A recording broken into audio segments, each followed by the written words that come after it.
Testing, testing. Welcome to the city of Fresno second budget meeting for 2026. We are happy to have you.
All right, good morning, everyone.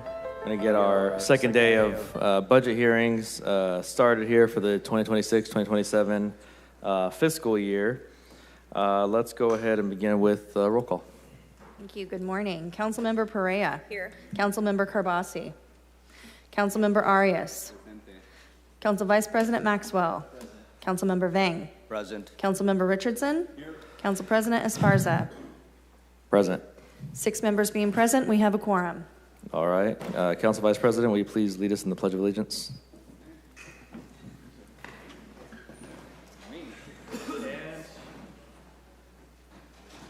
Ready? Salute. I pledge allegiance to the flag of the United States of America and to the republic for which it stands, one nation, under God, indivisible, with liberty and justice for all.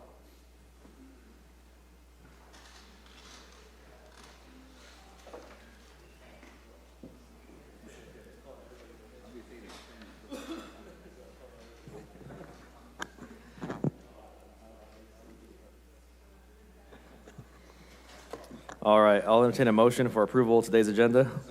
Second. First, second, and third by Councilmember Arias, Vice President, and Richardson. Is there any opposition? Yeah, any opposition to approval of the agenda? Seeing none, passes 6-0. All right. Today we've got 6 departments on deck: capital projects, economic development, planning and development, public works, personnel, and the Fresno Animal Center. So we're going to do, as we did yesterday, we're going to take kind of a general public comment period where people have 3 minutes each. And going forward for the duration of the day, folks will have additional opportunity to comment on each department for 1 minute. Some additional opportunity there, but we will go ahead and do the main public comment up front here, and so we'll open that up at this time. I've got a few cards here. So the first card I have is for Natalie Escobedo Garcia. Come on down. That's not, no. We're going in this order here. There is no main presentation today. We're just doing presentations on each department. And, you want to just do the 1 minute after a certain department? Okay. Oh, that's fine. Okay. Yeah. Yes, you did. You did, actually. All right. I'll call that during the Public Works Department later on in the day. Next card I have is for Kyle Kirkland. And again, right now you have 3 minutes. Later on, for each department, you'll have 1 minute. Great. Yeah, thank you, council members. I'm going to speak a little bit later on the Animal Center, but I just want to introduce myself, Kyle Kirkland, Kyle Kirkland.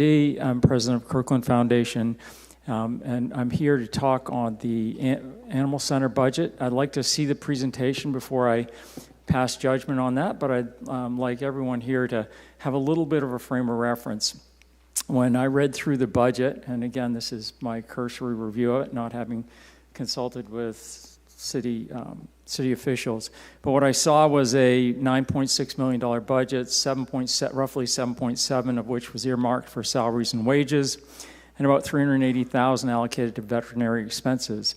After I saw that and talked with some other people in the animal rescue community, there was candidly a bit of agitation about that, because there are a lot of rescues that are out there working actively trying to solve this animal problem. And this is no disrespect to the good work that's done at Animal Center.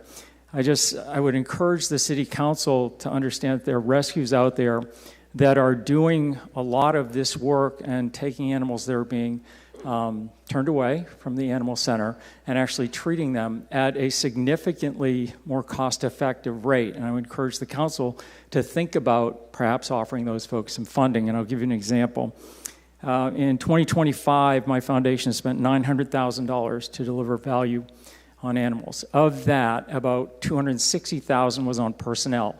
I'm one of the few rescues that have paid personnel, part-timers, and we use volunteers. We also spend about $500,000 on veterinary services compared to the $380,000 that's earmarked in Animal Center. And I appreciate that in Animal Center they have their own veterinarian. The point is we helped 4,000 to 5,000 animals last year on that budget. And I think if you look at the cost effectiveness of that, you need to consider that in your thinking about how to deliver services to the community. Thank you.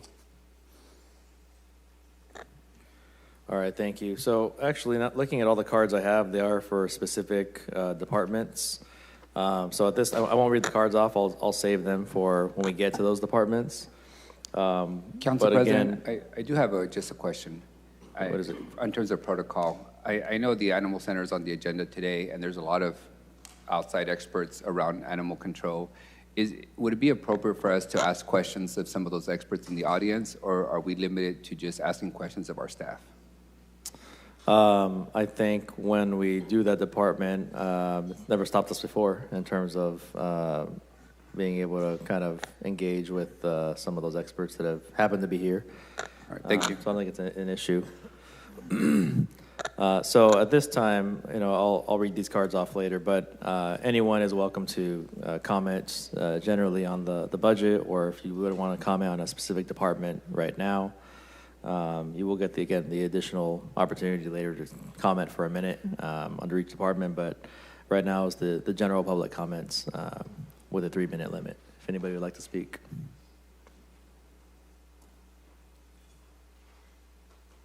All right, going once, going twice. All right, that was easy. All right, well, we're going to go ahead and close public comment then, and move on to our department presentations. We have this morning capital projects. That's first on the list. So we'll invite you up. Thank you.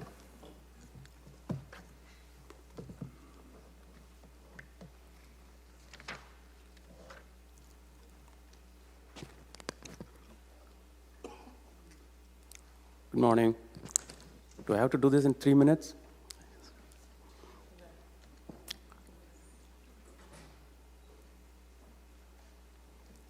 Good morning, Council President and Council Vice President and members of the Council. My name is Denix Anbia. I'm the Director for Capital Projects Department.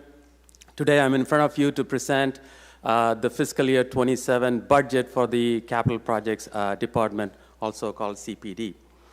Before I go into the presentation, I would like to take a moment and thank my staff, my assistant directors, and budget person who worked on this tirelessly for the last four months to get this to this place. And they're all here. In addition, I want to thank my staff for asking only the essential things during this budget process. So everything that we ask here is absolutely needed, and that's why it's here, and it's not much.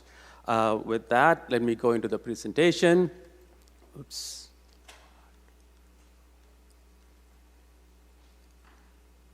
All right. As you know, the Capital Projects Department, CPD, was established in fiscal year 2024. CPD is still a young department with only about 3 years of history. CPD's mission is to help all other departments deliver their capital projects. In other words, all the other departments within the city are our clients. Once the scope and funding is identified by the client department, we enter into this thing called charter, and we enter into an agreement on what the scope is, what the funding is, and we give them what their estimated cost is, and the client department tells us if there are any deadlines associated with the funding, etc. Once we have that, we take that project, CPD takes over that capital project, we do the design. Sometimes we do it internally, sometimes we do consultants to do the design, and after that we go into the right-of-way phase. Sometimes we may need to acquire right-of-way or access rights. If not, we move on to the construction phase where we advertise and award the project, and we manage the construction contract throughout the project, including paying invoices and things like that, and claims, etc. And at the end, we close out the project. This year, we have paid over 2,000 invoices for for over $153 million. So we are a project delivery machine. We keep pushing all these projects out. The budget for the capital projects are actually residing in the client departments with one exception. I'll get to that in a second. So when you are delivering a capital project, that budget resides with the client department, except the IIGC, which is the Infill Infrastructure Grant Catalytic. I'm not sure why we named it that way, but that's the name. And then also the GoBiz project. These are the two funds that are managed by the mayor's office, and we act like the client department for them. So those two funding sources are within our budget, or capital projects budget. As you can see from the screen, the change in the overall budget for the department is very minimal. Fiscal year 26 amended budget was $140 million total, the bottom line number. And in the proposed fiscal year, the 27 budget is about $139.7 million, a reduction in only about $300,000, which is 0.2%, which is almost nothing. The personnel budget dropped from $8.2 million to $6.8 million, about a reduction of $1.4 million, or about 17%. This is the budget we use to pay for the staff, salaries, and other costs that are not directly attached to a project, a capital project. A drop in the capital, in the personnel budget does not mean we are paying less for the staff or we have fewer staff. You will see that later. But we are able to shift some of the fund budget that we reserved for costs that cannot be charged to capital projects. We were able to identify and shift that cost to the project itself. So that project, the cost actually shifted to the capital project. That's why you see a reduction here. It's not truly a cost savings. It's a shifting of the budget from this budget to the client department's budget. Non-personnel budget increased from about $127.8 million to $129.7 million, an increase of about $1.9 million, or about 1.5%. This is the budget we use to pay for the capital projects related to the IIGC and the GoBiz. I already mentioned that we act like the client department. That's one of those. And in addition to that, the non-personal costs related to the department, such as the rent of the buildings, office supplies, security services, clothing, etc., all of that is paid under this budget. But most of that is capital cost. Our interdepartment budget dropped from $4 million to $3.1 million, a reduction of about $900,000 or 22%. These are the internal services funds, or ISF, we pay to the other service departments such as ISD, PSD, GSD, and all those service departments.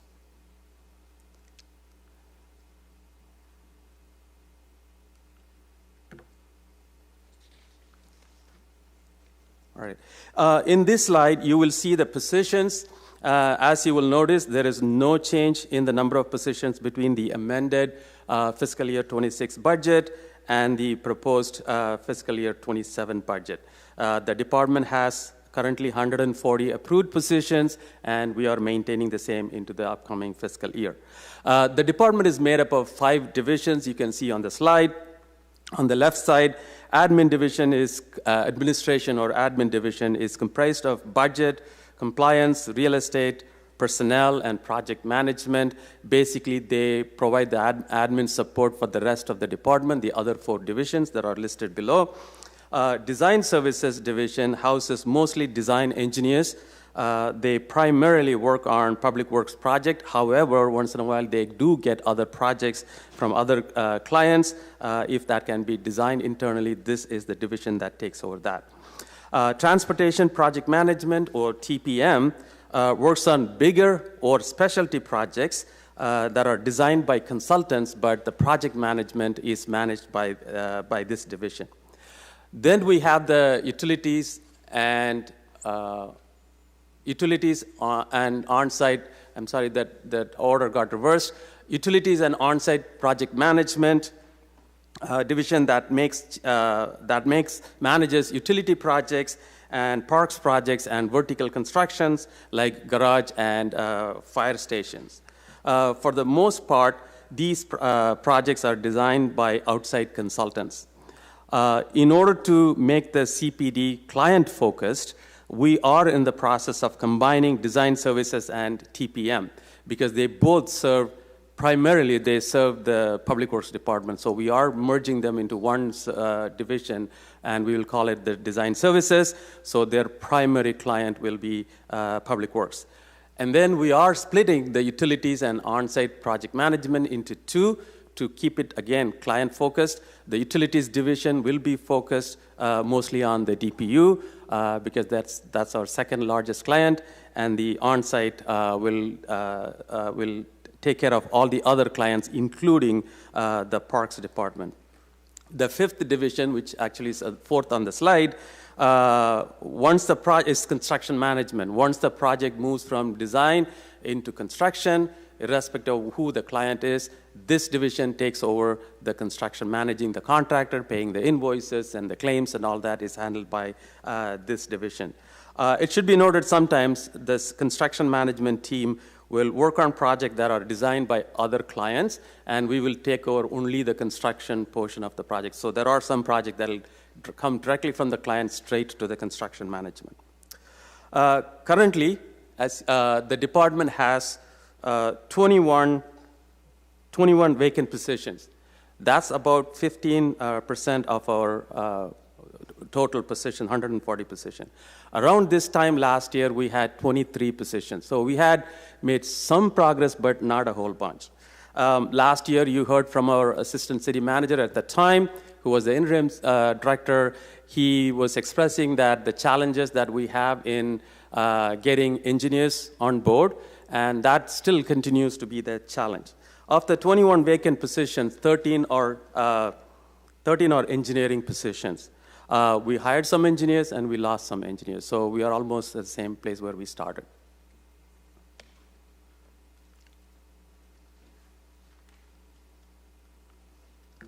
All right. In this slide, you'll see the ask, the new, what are we asking for new that was not in the prior budget. The first thing is the CPD is asking to replace 10 vehicles that are used by our inspectors while inspecting projects. These vehicles we want to replace are 18 to 23-year-old. And these vehicles have mileage between 108,000 to 213,000. These are old vehicles. So we are asking these 10 vehicles be replaced, and that's what is in the proposed budget. The new vehicles that we are getting will be leased to purchase. In other words, we pay the lease payments, and at the end, we will own the vehicle. Of the 10 vehicles, we are asking for 3 Mavericks and 7 Silverados. But what you see in this budget is not the entire cost of the vehicle. It is only once we buy the vehicle, we have to do one-time upgrade to put all those flashing lights and things like that. So what you're seeing here is only the one-time upgrade and the lease payments that we expect in fiscal year 27. The second request you see on the screen is the technology needs. So when it comes to computer replacement, ISD, Information Service Department, they in their budget, they have the replacement plan for all our computers as needed. They have a replacement schedule. They go by that. But what we get from them is a standard computer that anybody gets. But we have some special needs, especially for the design engineers. We need high-powered computers so that can run software like AutoCAD and things like that. So we have a need of about 11, I believe. Yes, 8, sorry. We have a need of eight of those computers. So what we are asking here is only the delta between the standard computer and the high-powered computer. So we will be providing this money to the ISD and ask them to buy those high-powered computers rather than the standard ones for those staff. In addition, we are asking for 11 additional AutoCAD licenses at a cost of $41,800 per year.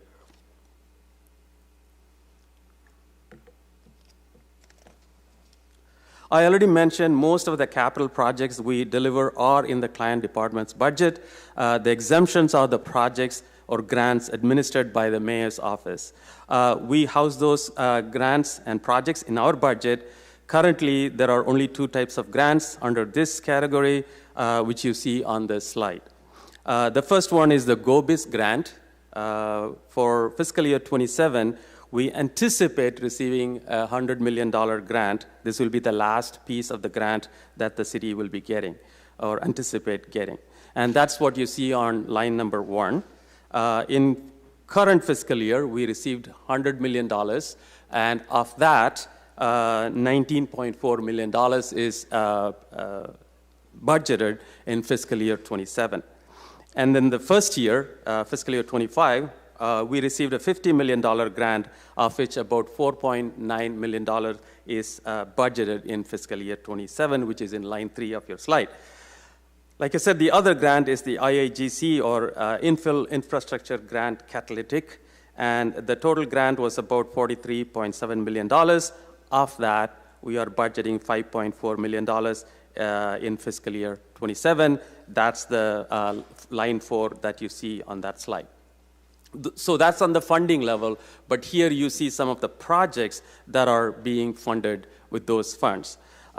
In this slide, you'll see the first one you see here is a placeholder project, because we still don't have that $100 million. So we are putting that $100 million and some leftover money from prior years, so about $118 million as a whole placeholder project in the budget. Once the grant becomes available, a set of projects will be brought to the council.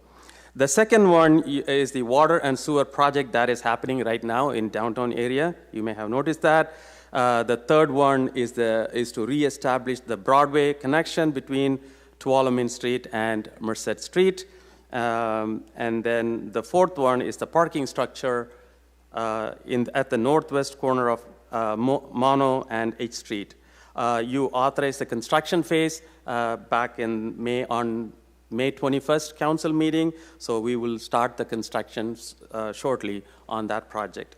The last one is the North Fulton Garage that is already under construction, the project that we are really proud of, that is going on schedule, and we expect to deliver that on time. You'll hear a little bit about that later on in the presentation. Currently, CPD is managing 86 projects that are already under construction. So it goes through the project development right away and then construction phase. 86 projects are already in construction. Of those 86 projects, we anticipate to complete 72 projects in the fiscal year 27. That's a lot of projects. That's almost a project is closed almost every 3 to 4 days. We close a project. So we do a lot of projects. Let me quickly run through some of the key projects. I don't want to go through all the 72, of course.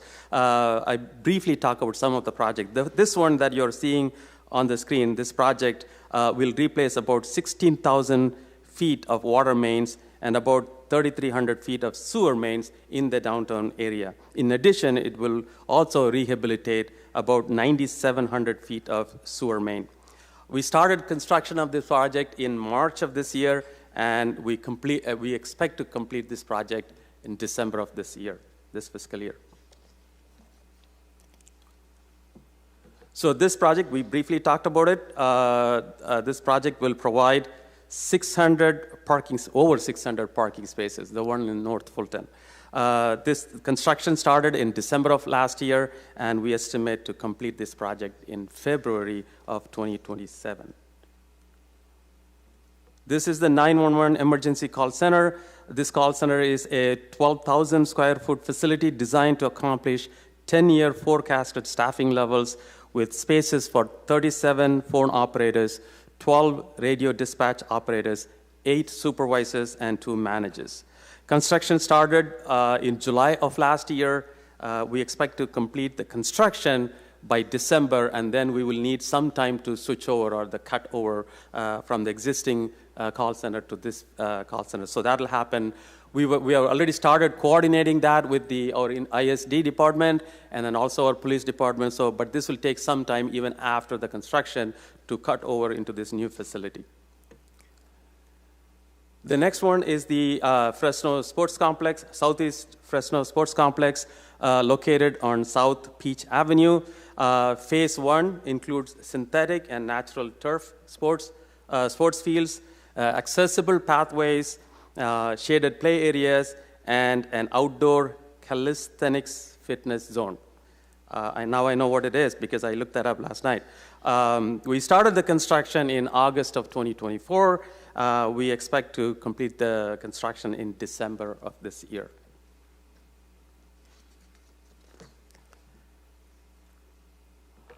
This one is the MLK Park or Les Kimber Park, located near MLK and Church Avenue.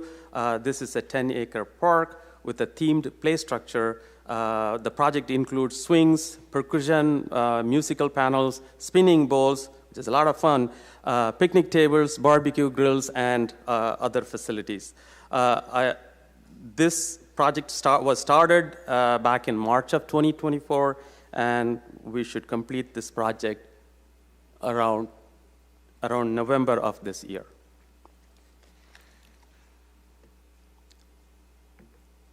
Last but not least is the Fire Station 12, located in West Ashland Avenue. This 4-bay station will be capable of housing a crew of 11, accommodating 1 engine, 1 truck, and 1 squad. We started construction in May of 2025, and we expect to complete this month. Next month. Moving along.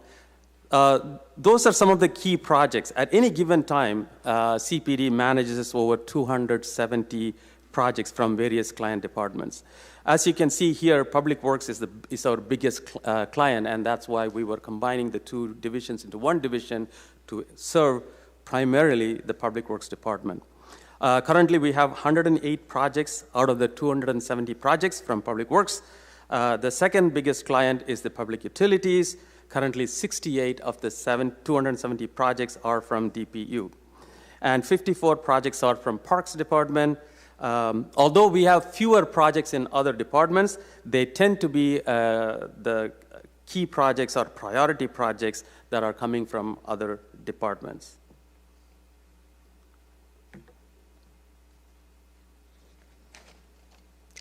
By the end of June,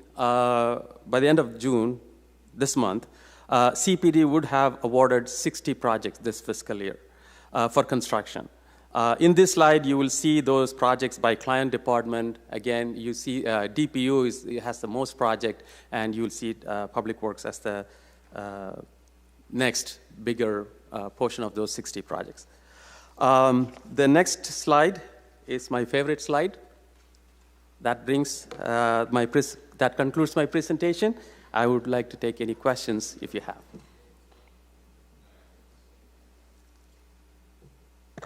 All right, Council, I don't see anyone punched up. Councilmember Vang, followed by Councilmember Barrios. Thank you very much, Council President. Good morning, Director, and thank you, staff, for being here today and preparing this lengthy report. And you synopsized into a couple of pages. I want to thank you for that. Director, you mentioned about keeping only the essentials in your department, and I want to thank you for that. Your fiscal year 2027 proposed budget is $139,723,400. Your amended fiscal 2026 budget was $140,021,900. And as you noted, it was a reduction of 0.2%. You're able to do that with the city asking every department to cut 6.1, but you're able to cut only 0.2%. Yet at the same time, you're able to keep 140 of your staff, and so that is, I guess I would call it county gymnastics for you to be able to do that, to just cut 0.2% of your budget, but able to retain 140 of your staff. So that's kudos to your department, and looking for every nook and cranny to cut as much as you can. So thank you very much. I wanted to also just touch base on slide 10. I don't know if the public caught your comment, but you said this is only for phase 1, and that is correct with regards to the 49-acre park. Southeast Fresno Sports Complex on Peach Avenue. The amenities that is going in there, yes, the outdoor calisthenics fitness zone, yes, I did look that up as well, and I know that people, and including myself, will need that outdoor calisthenics fitness zone in that park. But I just wanted to echo what you said. The construction completion of phase one of 3 phases is scheduled for December 26th, and again, you did state that in your presentation to the council, so I want to thank you for that. And Director, there was a project in District 5 that was due to complete in February of this year, which is on Butler near Orange Avenue, and there was one business that was impacted by that project, the little restaurant El Paran. It was scheduled to be completed by February of this year, but it was extended until March. And according to the notes that I have, the established restaurant did not receive any notifications, nor, if my understanding is correct, that if there is a change in order for additional days for a project to be completed, it would come up to council for an extension, for an amendment of that completion of that project. Can you walk me through to see if that is the correct or the correct timeline that I have with regards to this particular project on Butler Avenue around Orange Avenue? Councilmember, what kind of project was it? Was it a road project, a public utility? A road project. Yes, I'm sorry. Yes, it was a road project. Yes, thank you. Councilmember, I'm looking for that project. I couldn't quickly get to that. I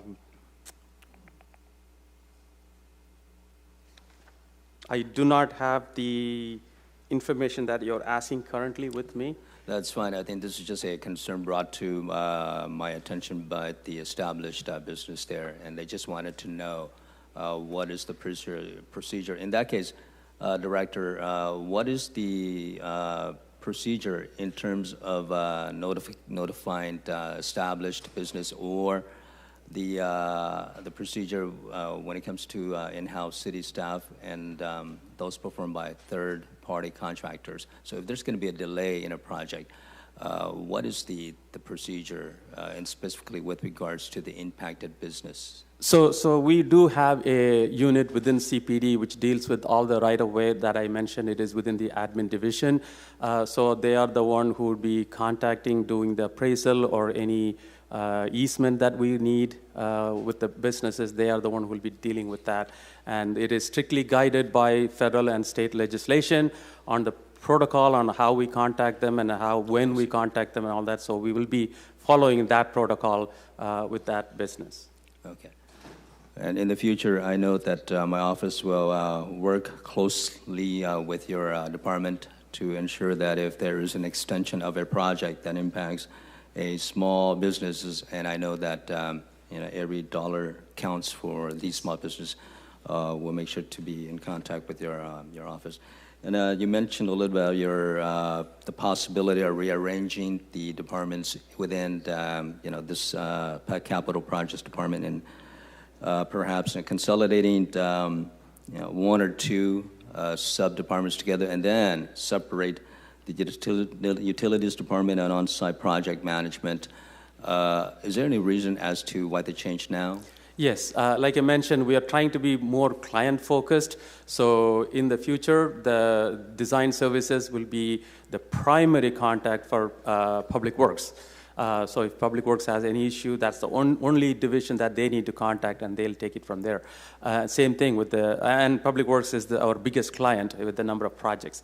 And then the second biggest client is Public Utilities. So we wanted to have a division that's focused on Public Utilities. That's why we took the on-site and Public Utilities division and split that into two. We have now focus for Public Utilities. And thank you for the answer, Director. And I'm looking forward down the future. We're dealing with fiscal year 2027's budget, but the arranging of your departments, creating two separate sub-departments within utilities and on-site, separating those, and then combining design and transportation. Is that going to impact any personnel? Right now, you have 140. If that changes, takes place in the foreseeable following year, will that impact the number of personnel you have, or they're just going to be rearranged? No, it'll be still the same. The number of divisions before and after will be the same, because we are combining 2 divisions into 1, and we are splitting 1 into 2. So it's a net zero game. It's the same number of people. It's the same number of divisions before and after. It's just rearranging the people, staffing to focus on the client's needs. Okay. Thank you very much, Director. That's all I have, Council President. Thank you. All right. Councilmember Arias, followed by Councilmember Perea. Director, I want to focus on a couple of your requests for resources, and this may be to the city manager. Is there a standard that we've adopted around vehicle replacement? The 100,000-mile threshold has been referenced. You all referenced it for justification for police. I understand the need to have good, working cars for emergency vehicles, but now the reference is a vehicle is at 108,000 miles, and now you need it replaced. My vehicle has 220,000 miles. As much as my kids would like me to replace it, it's still in good working condition. Typically, vehicles that are owned by the public agencies get maintenance routinely and are in good working condition. Is there a threshold that we've established that 100,000 is the disposal time? Yes, there is, and that has to do with the analysis of the cost of maintaining and repairing versus the lease payment of new vehicles. And I think the fleet staff has analyzed, and the general principle is the 100,000 miles, 10 years. That becomes the diminishing returns of it costing too much for O&M costs on a monthly basis versus a lease payment of a new vehicle. So the 100,000 mark is standard across the city. Every vehicle is being replaced at that threshold? I believe it is. Is that accurate, Brian?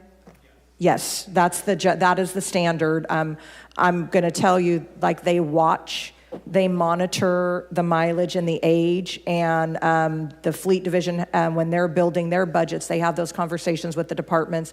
Like I said, they look at what we're spending on maintenance on those particular vehicles. Like, every vehicle is monitored. Can somebody walk me through the formula? I'd like to understand, what is the amount of a lease payment?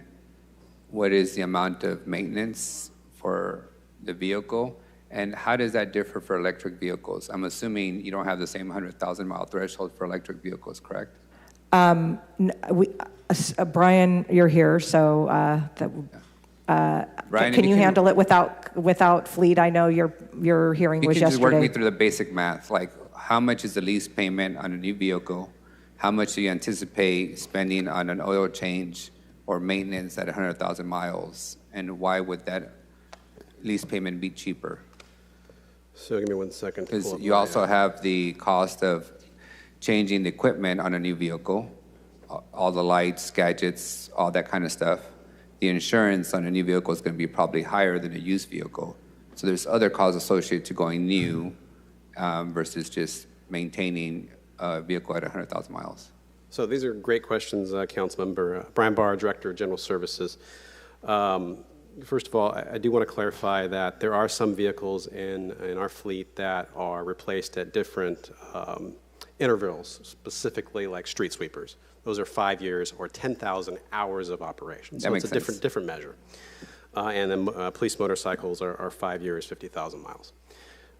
Everything else is, for the most part, 10 years, 100,000 miles. Now, we have 35 years of data to rely on to determine what point is at the optimum moment to replace a vehicle before it becomes too expensive to maintain and repair. For instance, we know at about 115, 120,000 that a Ford pickup, whether it be a F-150 or F-350, 450, the transmission is going to die. And that's a pretty significant replacement cost. So when you think about not only the increased maintenance, but the repair cost, 150,000, 200,000, we're looking at a new engine. You look at all that, it exceeds what it would cost to buy a new vehicle. And for that reason, we recommend replacement at 10 years or 100,000 miles. There are plenty of vehicles out there that we have that exceed 100,000 miles only because we don't have the money to replace them. So we drive them into the ground until they cannot be driven anymore. So why not then do that with other vehicles, drive them to the ground? Since money is tight across all departments, why not take the same philosophy? Because these vehicles, I mean, Ford or Chevy, they don't die after 100,000 miles. You do got to replace alternators, things of that nature. But don't we have a full mechanic shop that can do that? Yes, we do have a very well-equipped mechanic shop of almost 90 employees. These vehicles range in mileage from 108,000 to close to 200,000 miles. I understand the $200,000 mile vehicle, right? I just had to do a bunch of repairs in my car. But even when you account for all the repairs, the cost of a new monthly payment, the interest rates that we're paying, I'm assuming that we are also having to pay the market rate of a more expensive vehicle today versus given inflation 5 years ago. And what is an annual lease payment for a truck? It's typically about 10% of the cost of the vehicle because of the way the financing is done. Now, I do want to point out the fact that a new vehicle requires significantly less maintenance and repair for sure the first 5 years. Yeah. And then from 5 to 10 years, it does gradually climb. Over that 10-year period, that is savings in comparison to keeping a vehicle longer to where you have to replace significant components on that vehicle. That's very expensive to do, requires a lot of labor, and the parts are not getting cheaper. As the vehicle ages, the parts are harder to find, and therefore they're manufactured less, the prices go up. It is proven that over 10 years or 100,000 miles is more expensive to maintain the vehicle. I hate to say it, they're making vehicles like washing machines nowadays. They're meant to be replaced instead of repaired. For sure, I would concur with that. Of our inventory of 3,500 vehicles, I think you referenced, 32 is around there. 33,000 vehicles that we have. How many of them are above 100,000 miles? I don't have that information with you, but we are compiling that information as you asked in an RFI yesterday. Thank you. Council member? Yes, ma'am. I think Brian has explained, based on, 35 years of fleet data, that is the recommendation from, the professionals within our team is the 10 years, 100,000 miles. We can certainly provide the data. We are working on the data of all the vehicles, and we can give you the details of the analysis. Certainly it's not set in stone. If there is a desire to increase that, we actually have increased it. It used to be 8 years, 80,000 miles, and then it got increased to 10 years, 100,000 miles. But that's certainly a conversation that we can have. We try and balance the wanting to make sure that we're being, efficient with the vehicles and making sure that we are putting good use on them. At the same time, if you are running them into the ground and they become unreliable, and then we have staff that are stuck because their vehicles break down in the middle of the day. That's sort of the balance of the evaluation. But I'd say it just that is the professional staff's recommendation. It's not to say that it can't be changed. And we can certainly have further discussions about that if that's what you would like to do. Thank you. Yeah, I want to see the inventory. I want to see what the scope of the current reality is on how many vehicles we have, how many of them are of what mileage and what age, so that we get an idea of. It's like tree trimming, right? If you trim trees every 30 years, you're going to lose a whole bunch of trees. And we've gone the other way. So I think there's a fine spot in the middle that we can reach.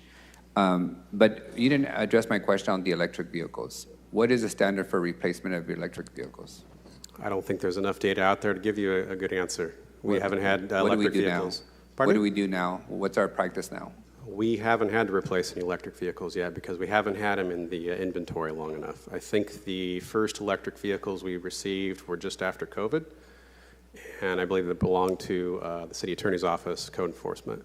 Would your inventory also include the electric vehicles and the age of those and mileage of those? Yes, it would. All right, And thank to you. specifically answer your question about how many vehicles we have 3,192. Thank you. So, Brian, we don't have enough data right now on electric vehicles to have, like, to develop a standard. I mean, I know that everybody knows that replacing batteries on electric vehicles are pretty expensive from what I understand. But other than that, we don't have sufficient data to come up with sort of a standard like we do with the regular gas-powered or diesel-powered. Correct. I mean, we can assume 10 years, 100,000, but that's an assumption. We just don't have the data based upon this technology. Okay. Yeah, batteries are definitely a challenge, but it's far cheaper replacing the battery than buying a new car at $60,000. Battery now costs you $4,000 to replace. I think one of the problems, council member, is originally, at least on the Public Works, Public Utilities, we went with the Ford Lightnings because that was what the product was, and then they stopped making them. Yeah. And so now we've switched to Chevy. So whenever you have a manufacturer that stops making something, then in the out years, it gets to be problematic to be able to repair. So we'll be watching it and see what our experience is with the electric vehicles. Absolutely, and I wouldn't argue that we should be doing electric trucks. I think those are heavy-duty use vehicles, but every other passenger vehicle we have in inventory, I don't understand why we would need a gas vehicle for that, especially if you're replacing them at 100,000 miles, and it's extremely expensive to maintain, as you indicated. Those vehicles are being made to replace, not to maintain. I'm sorry, what did you said you can't see why we are Going doing... to electric trucks. We shouldn't, or we should? Should not. We have to. Under the CARB mandate, we really don't have a choice. And Brian can cover that more, but we really don't have a choice pursuant to the CARB regulations. We had to go into that business of electric trucks as well. On the capital side of it, I know we've referenced city manager and director that we've staffed up for the GoBiz infrastructure projects with the expectation that at some point those projects be complete, and we would then be subsequently reducing staff positions because the funding that was funding those positions was the state infrastructure dollars. What is the anticipated timeline for the reduction of personnel in your department as these projects get offline or go online to completion? So at this point, we are, like I said before, we are anticipating the next $100 million to come in fiscal year 27, and we don't have a list of projects for that, and it is very hard for us to project when this funding will be depleted. But we usually, when one funding goes out, there is another funding that's come through. So we are at this point, we don't have a plan of attrition. But if that is the case, then we should. If we don't have another funding source, then we should come up with the attrition plans. Let me ask you this differently, City Manager. Yeah, I know what you're talking this about. This upcoming fiscal year, do we anticipate any reduction in positions, or is the money sufficient to get us through? No, I think, when we first created the department, just based on the money from the state, we thought that was basically could be up to a 7 to 8 year plan. But that was also, we didn't fully take into consideration all of the work for DPU. I think you guys have seen that we are finally starting to move on getting DPU projects through the process because, as you know, we've had a number of very unfortunate breaks because the infrastructure is old, and I say it all the time, we have to go in and do it on an emergency basis, which is 3 times as expensive. So we really have dialed up the replacement plan for the DPU project. So we are watching that. We do have, while this department is sort of it's not internal service, but it basically is fed by the other departments, so they, quote, don't have the attrition exercise like the other departments do, but they do have vacancies because it's just difficult to hire those positions. So we do watch it closely to make sure that there is going to be sufficient revenue to be able to cover the expenses, especially the employee services of this department. And I think, what we've seen is I think we're going to see As the state money winds down, we're going to see the DPU money wind up. But unless there is a replacement source for the state money, there is going to be we are going to have to attrit positions down, but I don't think we're close to being there. We haven't even gotten in the last 100 million, and depending, this pot of money, we've had two really big projects, the two garages. The rest of the money has been the other type of infrastructure, which is they're not little, but they're not the huge bites of the apple like some of the garages are. So we do watch that very closely, but I think originally we thought we were going to have a good 7 years worth of work. And to your point, there's so much aging infrastructure within the city of Fresno that is costing us 3 times more to fix after it breaks, and hence my opposition to SEDA. I think we have plenty of need in the existing city, and we can be busy for the next 10 years replacing all the existing sewer lines and wire lines within the city proper before going on the fringes further. But Councilmember, with that said, come on, City Manager, I can't leave that out there, but insinuating that we're going to use ratepayer money to go in. That'll be a debate when ratepayer. We're not going to pay rate. We're not pulling ratepayer money from the inner city to go build new infrastructure in SEDA. That is just a false statement. So I need to make sure that that's clear on the record. And we'll be watching very closely the rate proposals. The rate proposal if I can, will City be Manager, for existing get back into infrastructure. the conversation of this budget. Walk me through, Director, the difference between rehabbing existing sewer lines and new sewer lines. You made a reference on page 7. Yes. That you did rehab on 9,700 linear feet. Yes. And then 3,300 linear feet of sewer mains. What's the difference? Can I go to the slides? In the world of sewer lines, what's the difference between a rehab and a replacement? Yes. So the portion within the downtown area is replacement, but then that's why I want to bring the map here. So the yellow line that you see here will be there in a, oops, I went too far.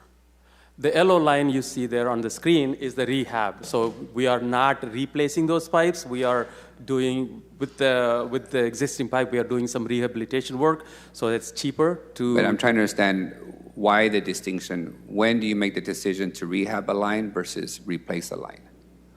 I do not have the specific information, but as like any project that at some point that it is beyond repair, so we are replacing the one you see in the downtown area, and also to increase the capacity. Go ahead. Hi, Paul Amico, Director of Public Utilities.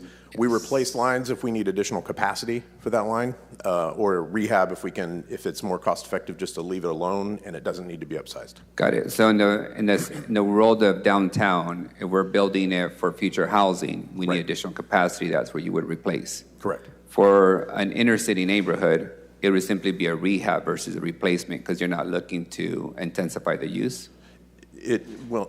When we don't intensify use, so if it's just a standard residential neighborhood in District 3 or any of the other districts, there's a break point, sort of like the discussion you had on vehicles, where it's more cost effective to rehab it in place, or if it's just so deteriorated, it may be more cost effective to replace it. In the world of rehabbing, are you tearing up the street or is that done underground?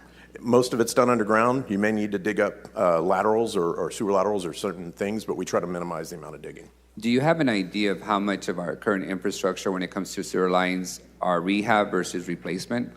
I don't have those details with me, but I'm glad to bring that tomorrow during our budget hearing. I would like to understand of the 100 miles of sewer lines, X percentage is rehab, X percentage is new. Sure. I'd like to have that understanding. Yeah. There's an analysis that we do from a budgeting perspective where we make some assumptions around it and then forecast those costs, and I can have those details tomorrow. Same thing for water lines. I'd like to understand what the scope of the problem is when it comes to the aging water lines that Perfect. we have. Definitely Thank do that. you. Thanks. Councilmember, it's also the material that it's made of, too, that determines if it's a replacement. Clay versus, PVC, which is probably not PVC, but something similar. On the Director, the emergency call center, you indicate 37 phone operators the building is being built for. and I don't recall the details when we approved the project, but how many current phone operators do we have now at the center that we're currently operating? What's the capacity there, and how much additional capacity are we building to this new facility?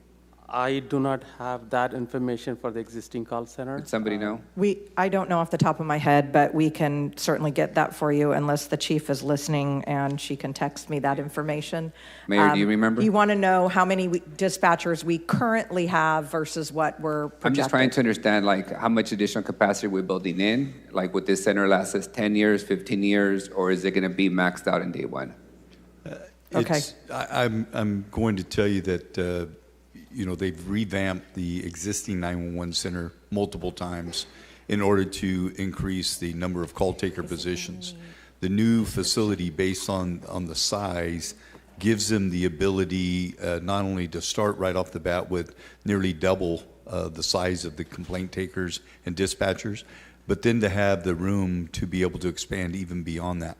So in terms of how long that's going to take, I would definitely say it's going to be 25 plus years, depending on call volume.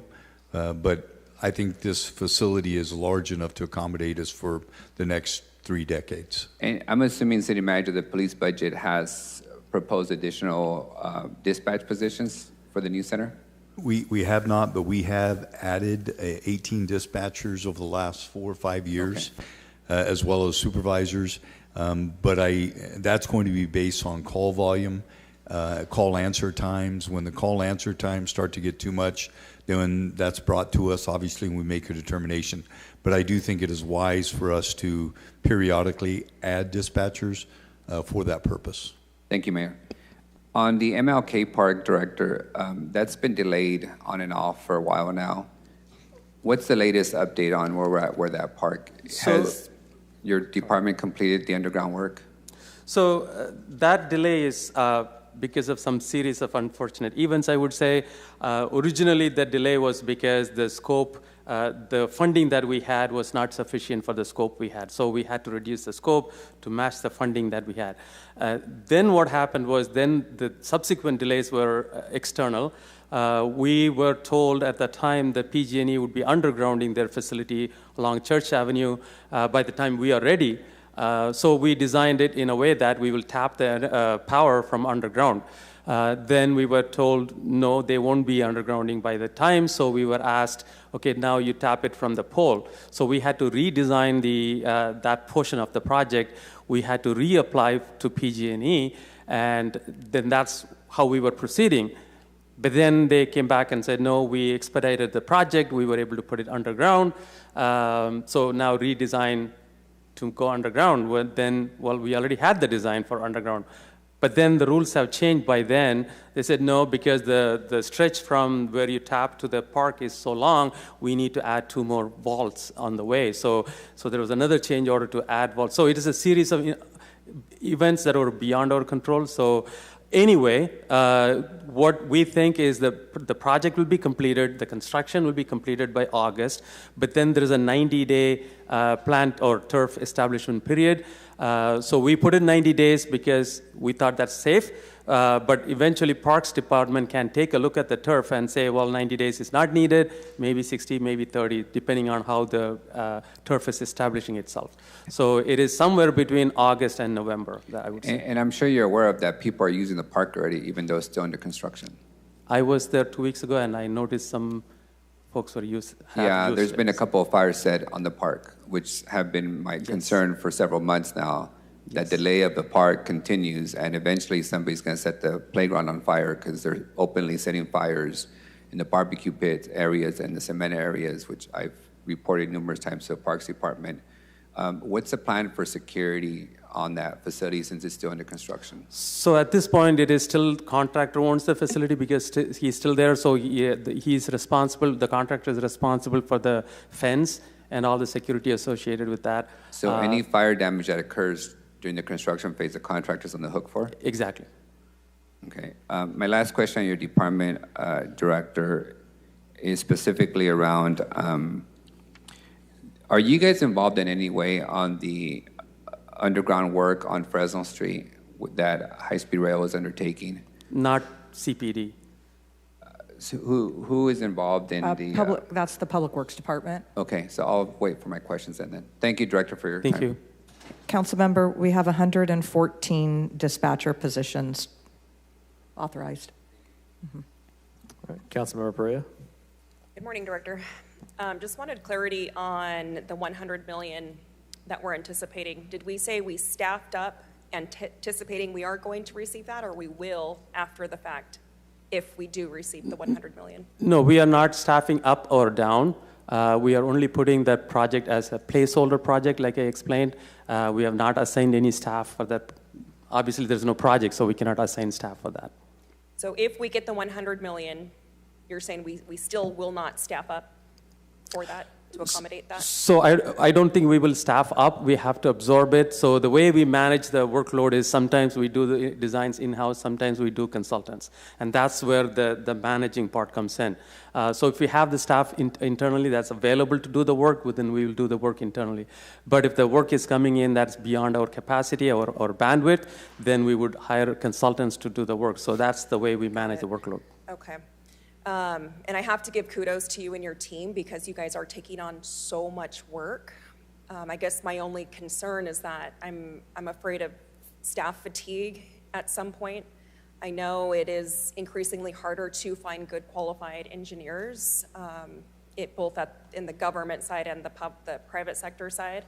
So I'm just wondering, how do we continue to perform at the same level of service with the assumption that we will be taking on more workload this fiscal year while not staffing up at all? Does that mean we will be subbing out more of our work to the private sector? First of all, one more thought. And then my last concern is how do we handle all of this with no impact to our current project schedules? Right. Let me start from the first question. So the staff fatigue. First of all, I have to say that I have a very good set of staff, highly motivated, want to deliver the project. So I'm thankful for that. We are constantly shifting our priorities. For example, Pay More Now, it came up, and it's a huge project, and most of the work so far is designed internally. So we had to reassign some of the workload, either by pushing the project out or by consulting it out. So that's how we are managing it. So far, I'm very appreciative of our staff who are making these changes quickly and adapting to that. I forgot your last question. I guess it's just more of a statement. My concern is we are putting a lot on you and your staff, and there's been talks about not increasing staffing internally. So it sounds like there is potential to increase what we're subbing out to the private sector. So another point I want to make is, like I said, there's a lot of engineering positions that are vacant, and we are not keeping that intentionally vacant. We want to fill that position, and we couldn't find good engineers. So even if we have work to do, hiring qualified engineers is a challenge, not necessarily having the positions. Yeah, understood, and it's a challenge in the private sector right now as well. Are we, sorry if this was already answered, but are we still competitive in salary and compensation packages compared to the private sector? I do not know the answer to the question, but I do know that the market for civil engineers are very competitive out there. And last month, we almost got an engineer, licensed professional engineer. We made an offer, and then his current employer raised the salary, so we lost him. So it is very competitive out there, and it is hard to get, especially licensed professional engineers. We've done a lot of work in that area, and unfortunately, what happens is it's the domino effect of, we can take it as far as we can go, and if we go any higher, then it would require us to raise everybody above that. And so we've really tried to balance trying to be as competitive as possible without having the domino effect of the positions above it, which then costs more money and then creates issues with those positions. So it's one of those things that we deal with all the time. You guys did give us some tools in the toolbox with regard to hiring and retention. provisions that I don't think that we have used yet, that if we need to, I'm perfectly fine and open to bringing the resolution that is necessary to council to establish it as hard to hire. And whenever the personnel and the department and other departments say that we're there, I've got no problem bringing that to you guys. I haven't had that yet, but we'll talk to staff. But it's very frustrating. I feel like it's actually gotten a little bit better because I think with some of our competing agencies and kind of some of their work policies, it's gotten a little bit better, but it is certainly still really, really competitive out there. I'm sure you know that from your other job, that it's a tight game out there. Yeah, a job I no longer have, just for the record. It's like parted ways last year. Okay, well, I forgot about that, City Manager, and I would like the department to be open to utilizing those retention tools, because as the workload continues to get more and more aggressive, I think we have to be equally as aggressive with our staffing capabilities, just to make sure that your staff doesn't get overburdened. And I know we can only rely on the private sector so much, but I would like to see us retain as much of that work in-house as possible. Thank you for your concerns, Council Member. I appreciate that. Yeah, thank you. Thank you, Council President. All right, any further council members? All right, Director, last year you had, on the last budget, you had 32 vacancies. I think you said it earlier. Are we up or down this year? I think last year around this time we had 23 vacancies, and this year we have 21, I think. 21, okay. Yeah. I thought it was 32 last year. So roughly the same? Roughly the same, yeah. Okay. Maybe you're referring to by the time they put the budget together. I'm talking about today. As of today, we have 21 vacancies. Last year, as of around this time, we had 23. Okay. But what you may be seeing is the time they put the budget book together. Sure. Well, obviously a lot runs through you all, and I don't have too many additional questions. Just obviously we want to see those positions filled because you're executing very critical projects, right? There's the vessel for all the other departments and stuff that's come through them. So yeah, continue to keep it up and appreciate your time. Thank you very much, Council President. Of course. All right. So that's, now that we've done the presentation on capital projects, again, we have concluded the general public comment on the budget. But if anybody would like to comment specifically on capital projects, you will have 1 minute if you would like to do additional public comment on this specific department. So I'll invite the public at this time. If there's anybody who would like to speak with respect to capital projects department. All right, seeing none, we'll close that public comment period. I noticed most of the cards I have here were for the Animal Center, so conferred with City Manager and is our Department Director here yet? They are here, okay. Yeah, so we're gonna move the agenda around a little bit because I have so many cards for the Animal Center that we'll go ahead and take up that presentation. There's a lot of demands for that item, and we have the ability to do that item right now. So we'll go ahead and invite the director to come on down.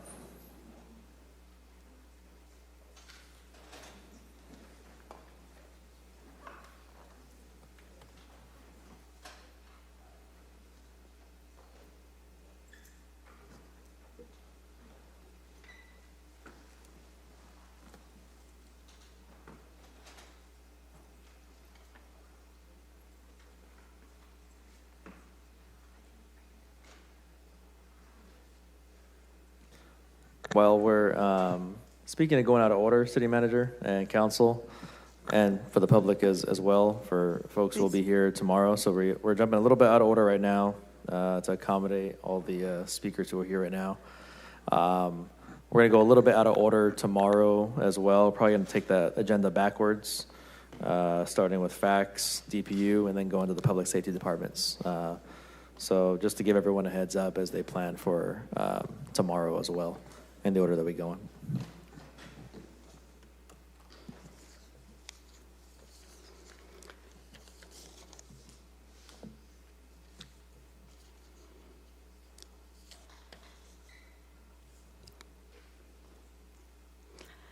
Good morning, council members. Alma Torres, Director for the Fresno Animal Center, and here to present our request for 2027.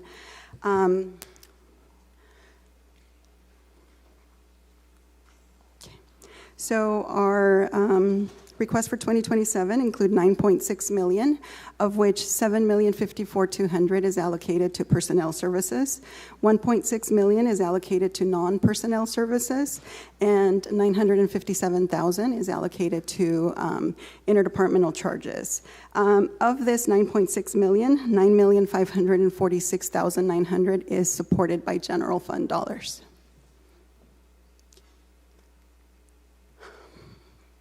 We don't have any new staffing requests for fiscal year 2027. Our staffing remains the same. Our total position count is 78.4. That is a total of 79 positions, with 3 positions that are funded at 0.8 permanent part-time positions. That's our custodians. We have 30.4 positions allocated to animal care. We have 28 positions allocated to community resource and engagement, and we have 10 positions allocated in veterinary services. Excuse me? The 10 is for veterinary services. That includes 2 veterinarians.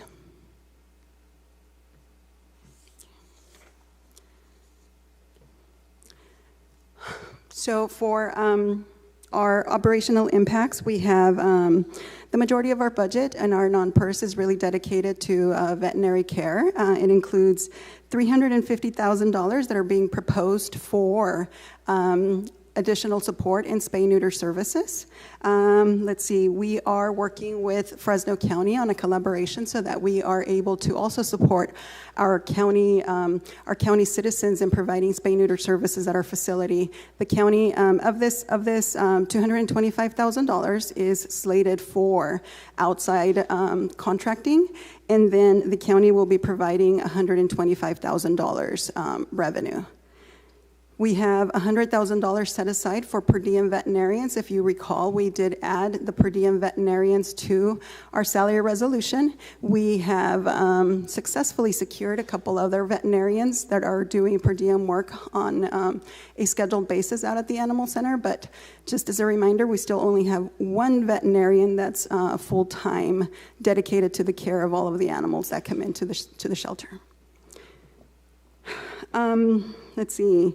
Some of the major increases that you saw earlier in non-personnel are really driven by contractual obligations. As I stated, we didn't really have any additional costs for new staffing.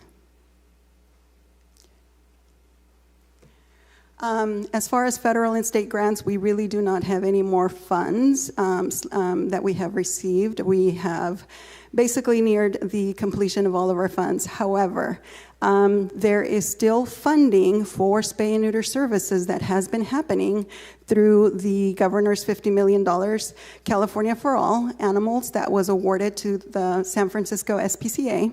And the San Francisco SPCA holds the budget for that. And then they provide the spay neuter services at our facility and actually at other places in Fresno County. That total grant was for about $3.2 million. And it is slated to end or at the conclusion of May 2027. Okay. For fiscal year 27, there's about $1 million that have been allocated from that grant for Fresno County. This regreso a casa, I just wanted to touch bases on this. If you recall, we came to council to accept it a couple years ago. We did go back to the funder and asked if we could change the scope of the grant, and we were approved to take that money and allocate it to a mobile spay-neuter unit. We anticipate that will be coming in July. So we're very close to having a mobile spay-neuter unit that we can actually take out into the community.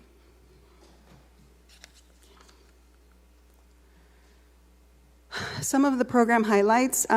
So for calendar year 2025, our total animal intake was 9,854 live intakes of cats and dogs. 9,612 was cats and dogs, and then the other ones was rabbits, small rodents, poultry, livestock.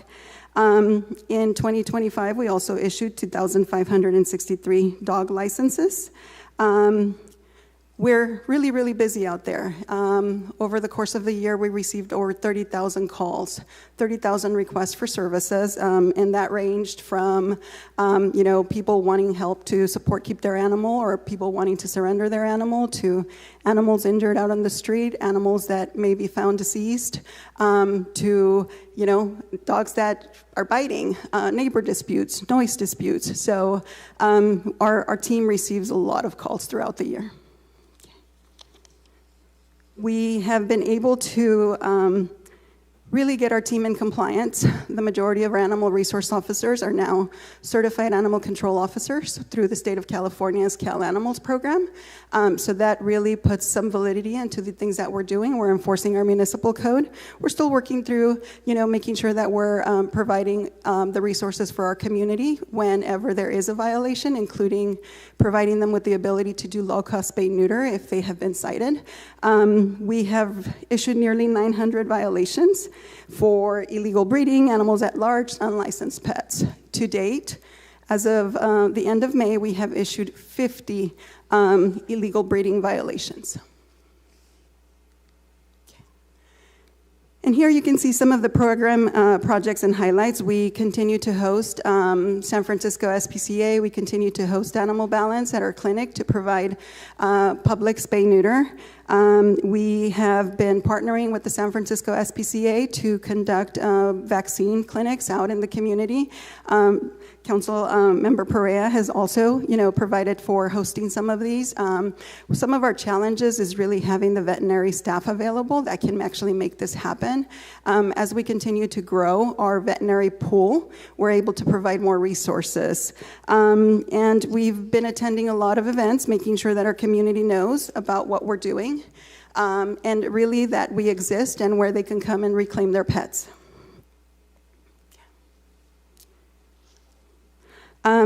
Other highlights is that in 2025, we adopted 3,354 animals into new homes. We reunited 722 pets with their owners.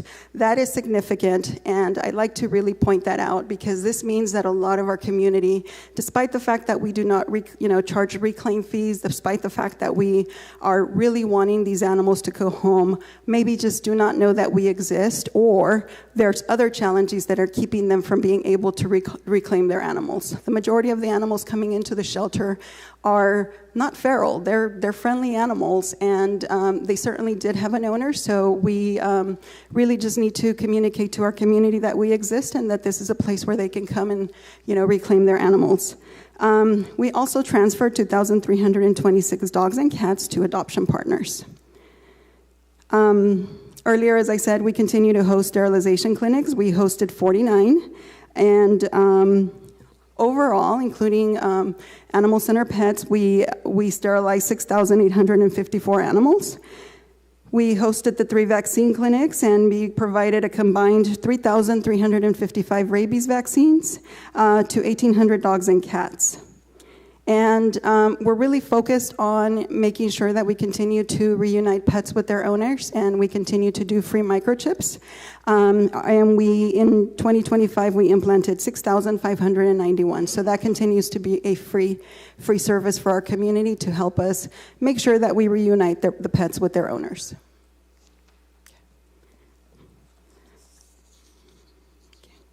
So I've reached the end of our presentation. There's really not much more in our budget that's changing, but before I'm done, I just wanted to say for the employees that are listening, I just wanted to say thank you for your commitment.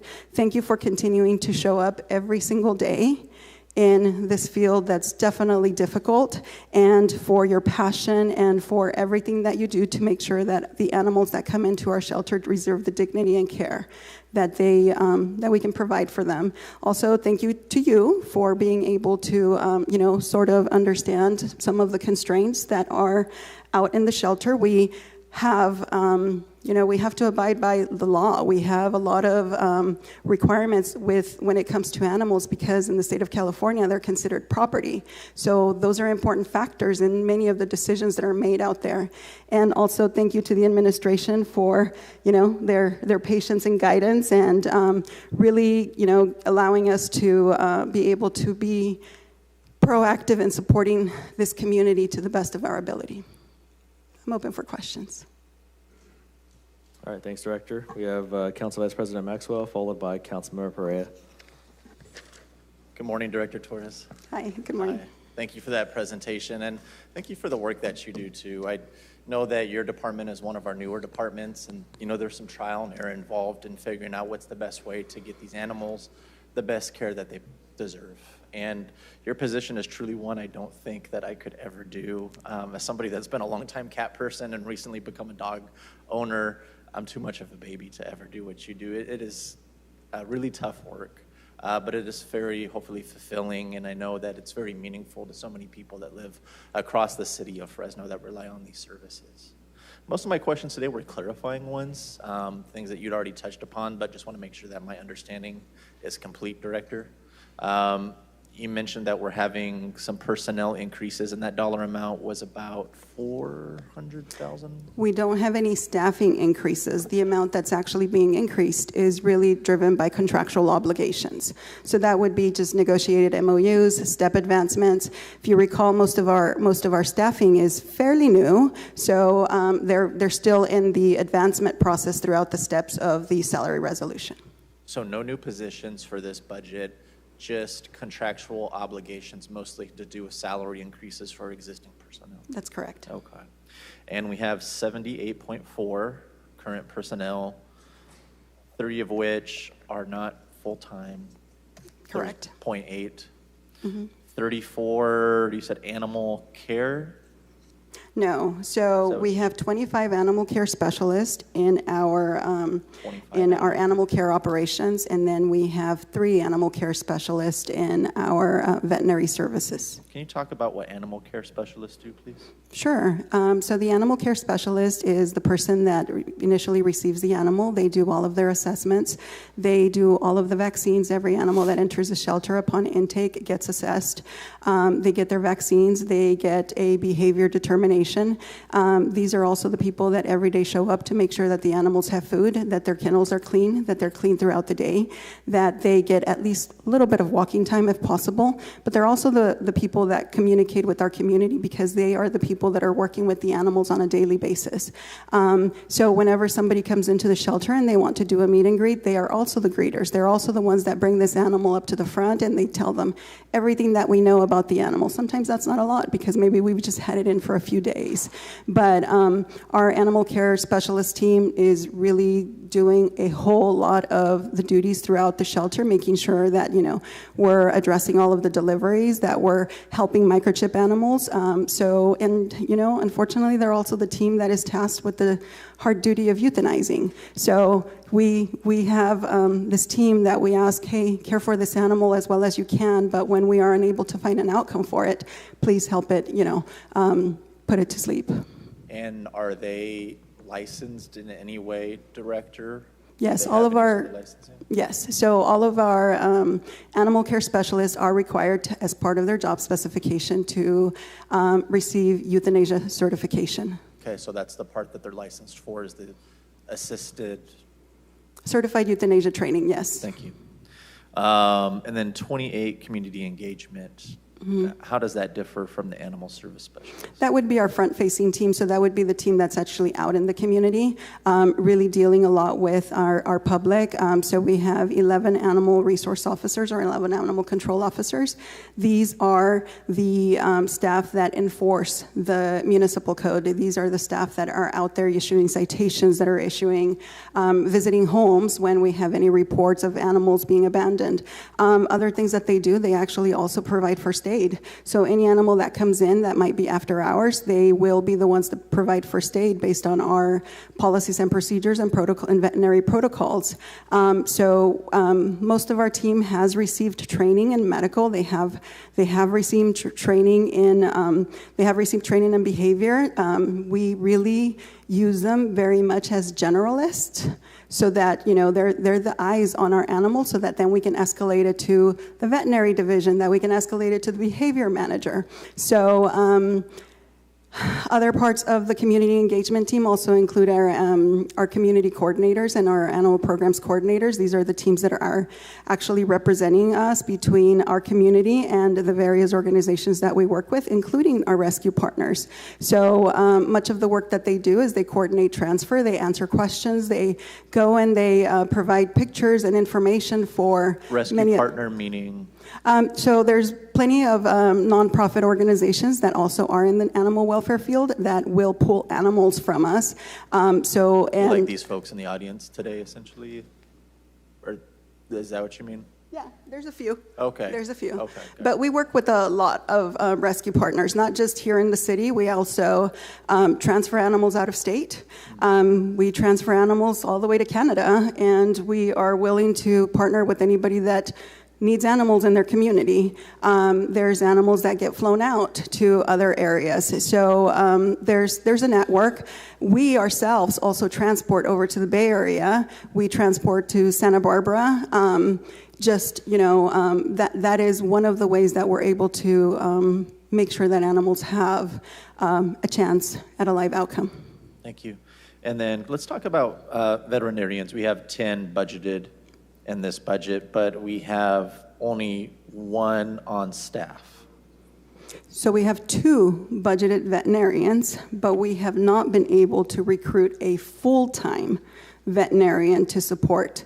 So veterinary services, that includes 2 vets and 8? The additional staff, right now I believe we have 4 RVTs, and we also have... Can you tell me what? I'm sorry. It's okay. Yes, I got into this language now, and I'm like expecting everybody to know it. You're part of a different world than me, Director. Yeah. They're registered veterinary technicians. So a registered... And there's 4 of those? Yes. So a registered veterinary technician is a nurse. So the veterinarian is the doctor, and the RVT is the nurse. Okay. And then we have some animal care staff as well that support daily medications that we have. We have so many treatments for the animals that come in. As just as a reminder, the majority of the animals that we intake immediately are sick or injured. So we provide medical for them, at least to the extent of our ability, to give them a chance. There's tons of treatment. There's tons of animals that are coming in. We put animals in foster, and when they're sick or injured, they also come back for treatment. So we have 2 vets, 1 in-house, 1 per diem. So Am I we have understanding that correct? Okay, so currently we just have 1 permanent veterinarian on staff.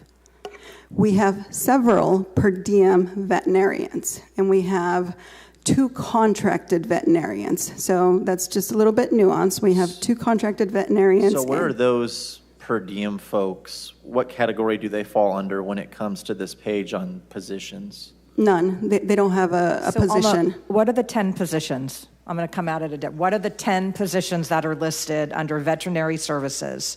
We have 10 positions proposed. That hasn't changed from previous years, but what are the 10 positions? Okay, so we have 2 veterinarians, 1 clinic manager, which is also required to be an RVT. Okay, 4 registered veterinary technicians, and then 3 staff support. They're animal care specialists. And where do you budget the per diem veterinarians? What part of your budget is that? So last year we didn't have a budget for per diem veterinarians. What we did is we used salary savings. So the savings from the veterinarian. Number 2. Yes. This year, part of the budget includes $100,000 for per diem veterinarians. On top of the 2nd position? That's correct. And how much is each veterinary position funded at? I would have to take a look at that detail, but I want to say that including salaries and fringe, probably about 225. Can budget help me with that one? Let's use that as a working number until we hear something more finalized, Director. Okay. $350,000 for spay-neuter services in this budget? Yes? Yes. Okay. And out of that, 255 is, did you say going towards Outsourced. outside groups? Can you explain that model to me, how that works? Sure. So we have been contracting outside veterinarians. One of the organizations that we have been using is Animal Balance. Animal Balance typically will come in and do a weekend of spay and neuter services, and we have also, with grant funds, been able to support some of our community organizations in spay-neuter services, but we don't have those appropriations any longer. Thank you. We took in about 10,000 animals last year. That's correct. Do we have a heat map, Director, of where most of these animals are coming from or getting picked up from, or where the citations are taking place? Yes, we do have that ability to do that now. A lot of it is in our southern parts of town. Southern and probably west. Could you provide those documents to Sure. my office, please? How would you, I mean, we can give you a heat map of all of the calls, or we can... I'd like to have it maybe broken down calls. These folks that you have on the ground, your community engagement, where they're actually picking up strays from would be helpful. And then also where the citations are coming from. Okay. Thank you, Director. Appreciate it.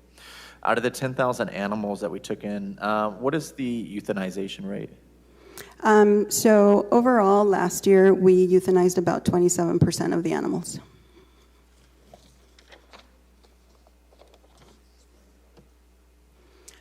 Well, a significant portion of them do come in sick or injured. So we provide the ability for them to be fostered or adopted. We don't necessarily have the ability to nurse them all back to full health. So we have to make tough decisions. We have a lot of animals coming in. I can tell you that this weekend we held the California Adopt a Pet Day event, and we were able to get out the door approximately 60 animals. That same day, June 6th, we got 68 in the door. So the number of animals coming in on a daily basis far surpasses the amount of animals that we can get into homes or that we can transfer out. So we're taking in 10,000 animals a year. Let's say roughly a quarter is euthanized. What quarter of the remaining is sent out to community partners, whether that's local, out of state, out of country? What percentage is going towards adoptions? And then is there another category on top of that as well? I'm trying to figure out where all these animals funnel off to. Sure. So, and just to add a little bit more onto, our decision-making on euthanasia, we have to consider the quality of life for the animal in the shelter. Not every animal thrives in the shelter. Sometimes they get stressed. And every animal is different. Some of them will last a little longer, but our team evaluates on a daily basis to see how each animal is conducting itself in the shelter, what it's doing to them.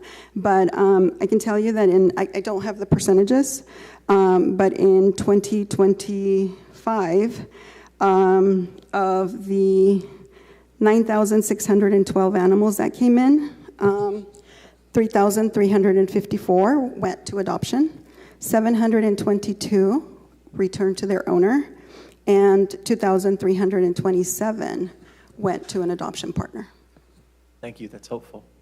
City Manager, you recall the resolution that we passed in 2023 regarding euthanization. Can you give a reminder to myself what that entailed? Are you talking about the intake? Yes.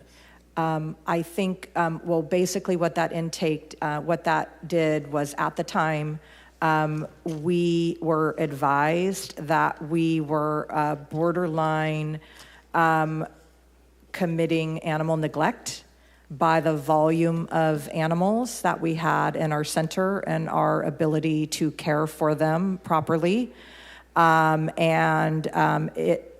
because we had so many animals coming in, it was recommended to us by the professionals who we consult with pretty regularly at UC Davis, and then I can't remember who the other group was, we needed to pause intake. We needed to kind of get our ducks in a row, get control of the animals that we had. At that time, we did not have a veterinarian on staff, and so some of the condition of the animals was not good. So we did that.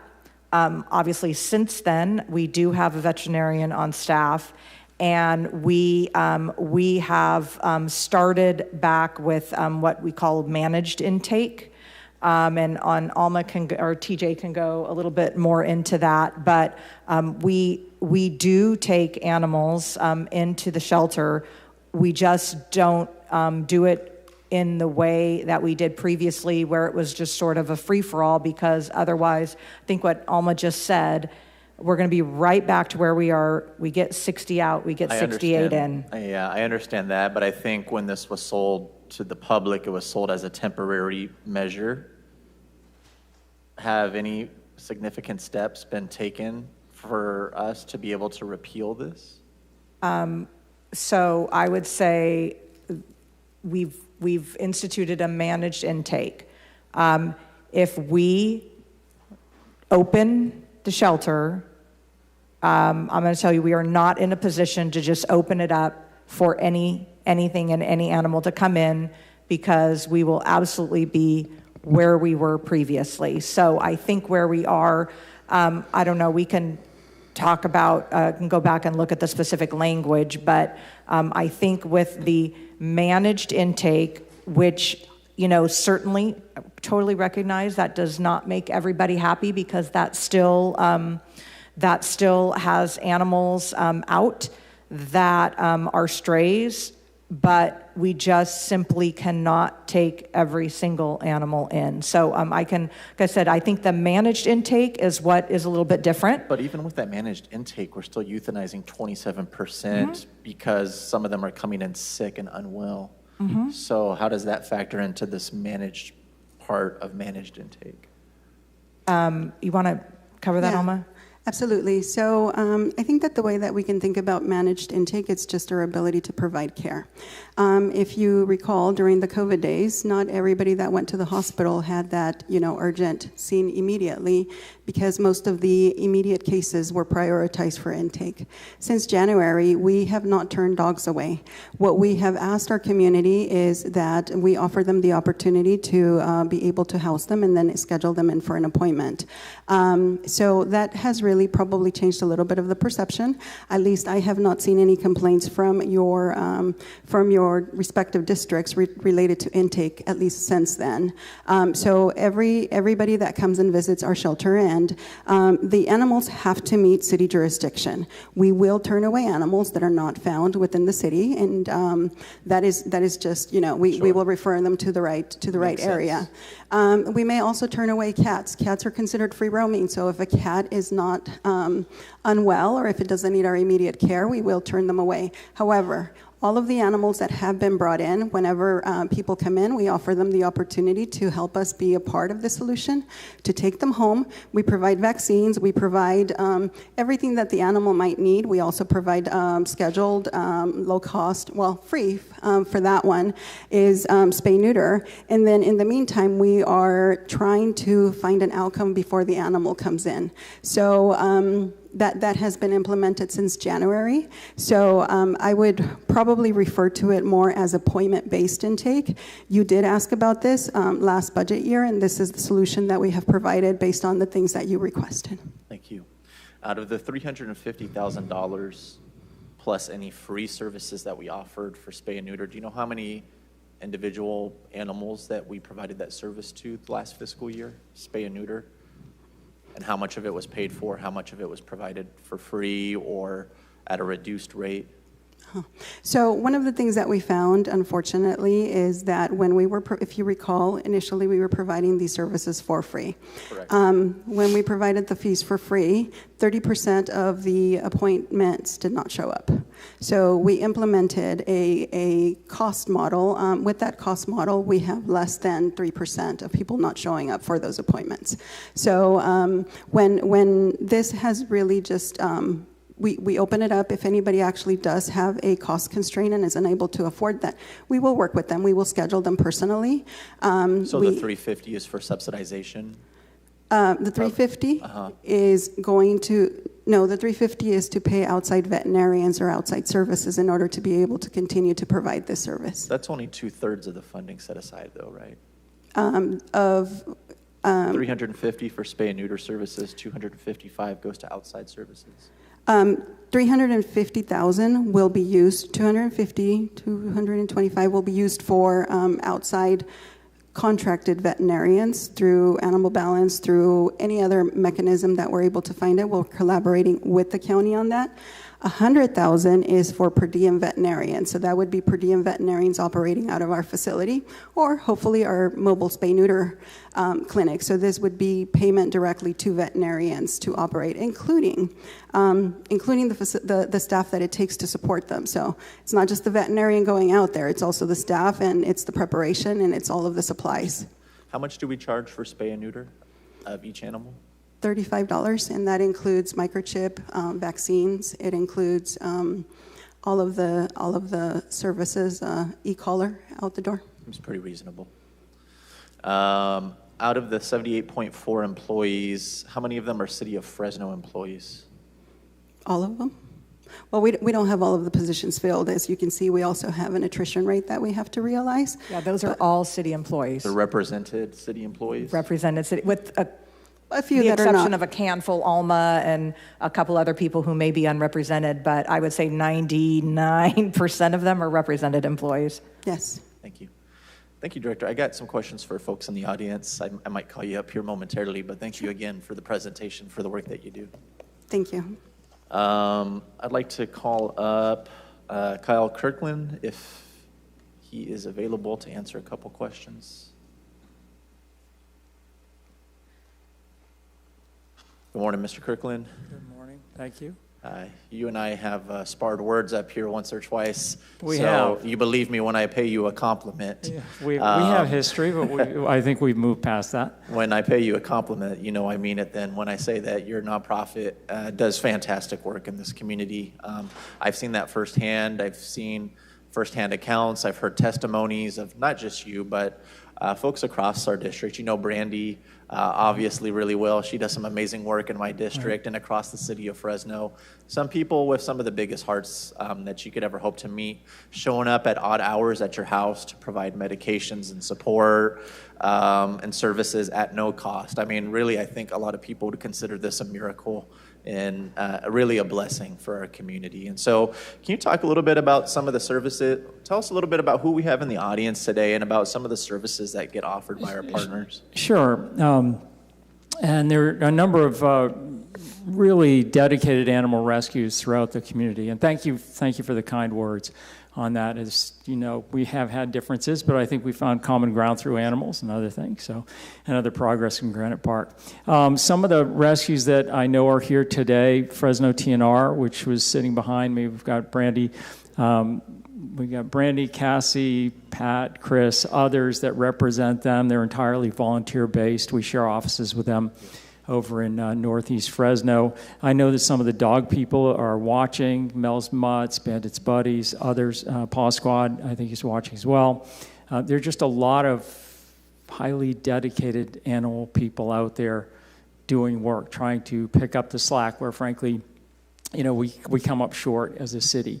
And that it's a very overwhelming problem that we have here in the Central Valley. So Georgianne's absolutely correct. You can't possibly take them all in. I stood up before you guys when you were holding back on intake and said, I'm in agreement with you because your boat isn't big enough, right? So one of the strongest things I know that we need to do in this community is more spay-neuter.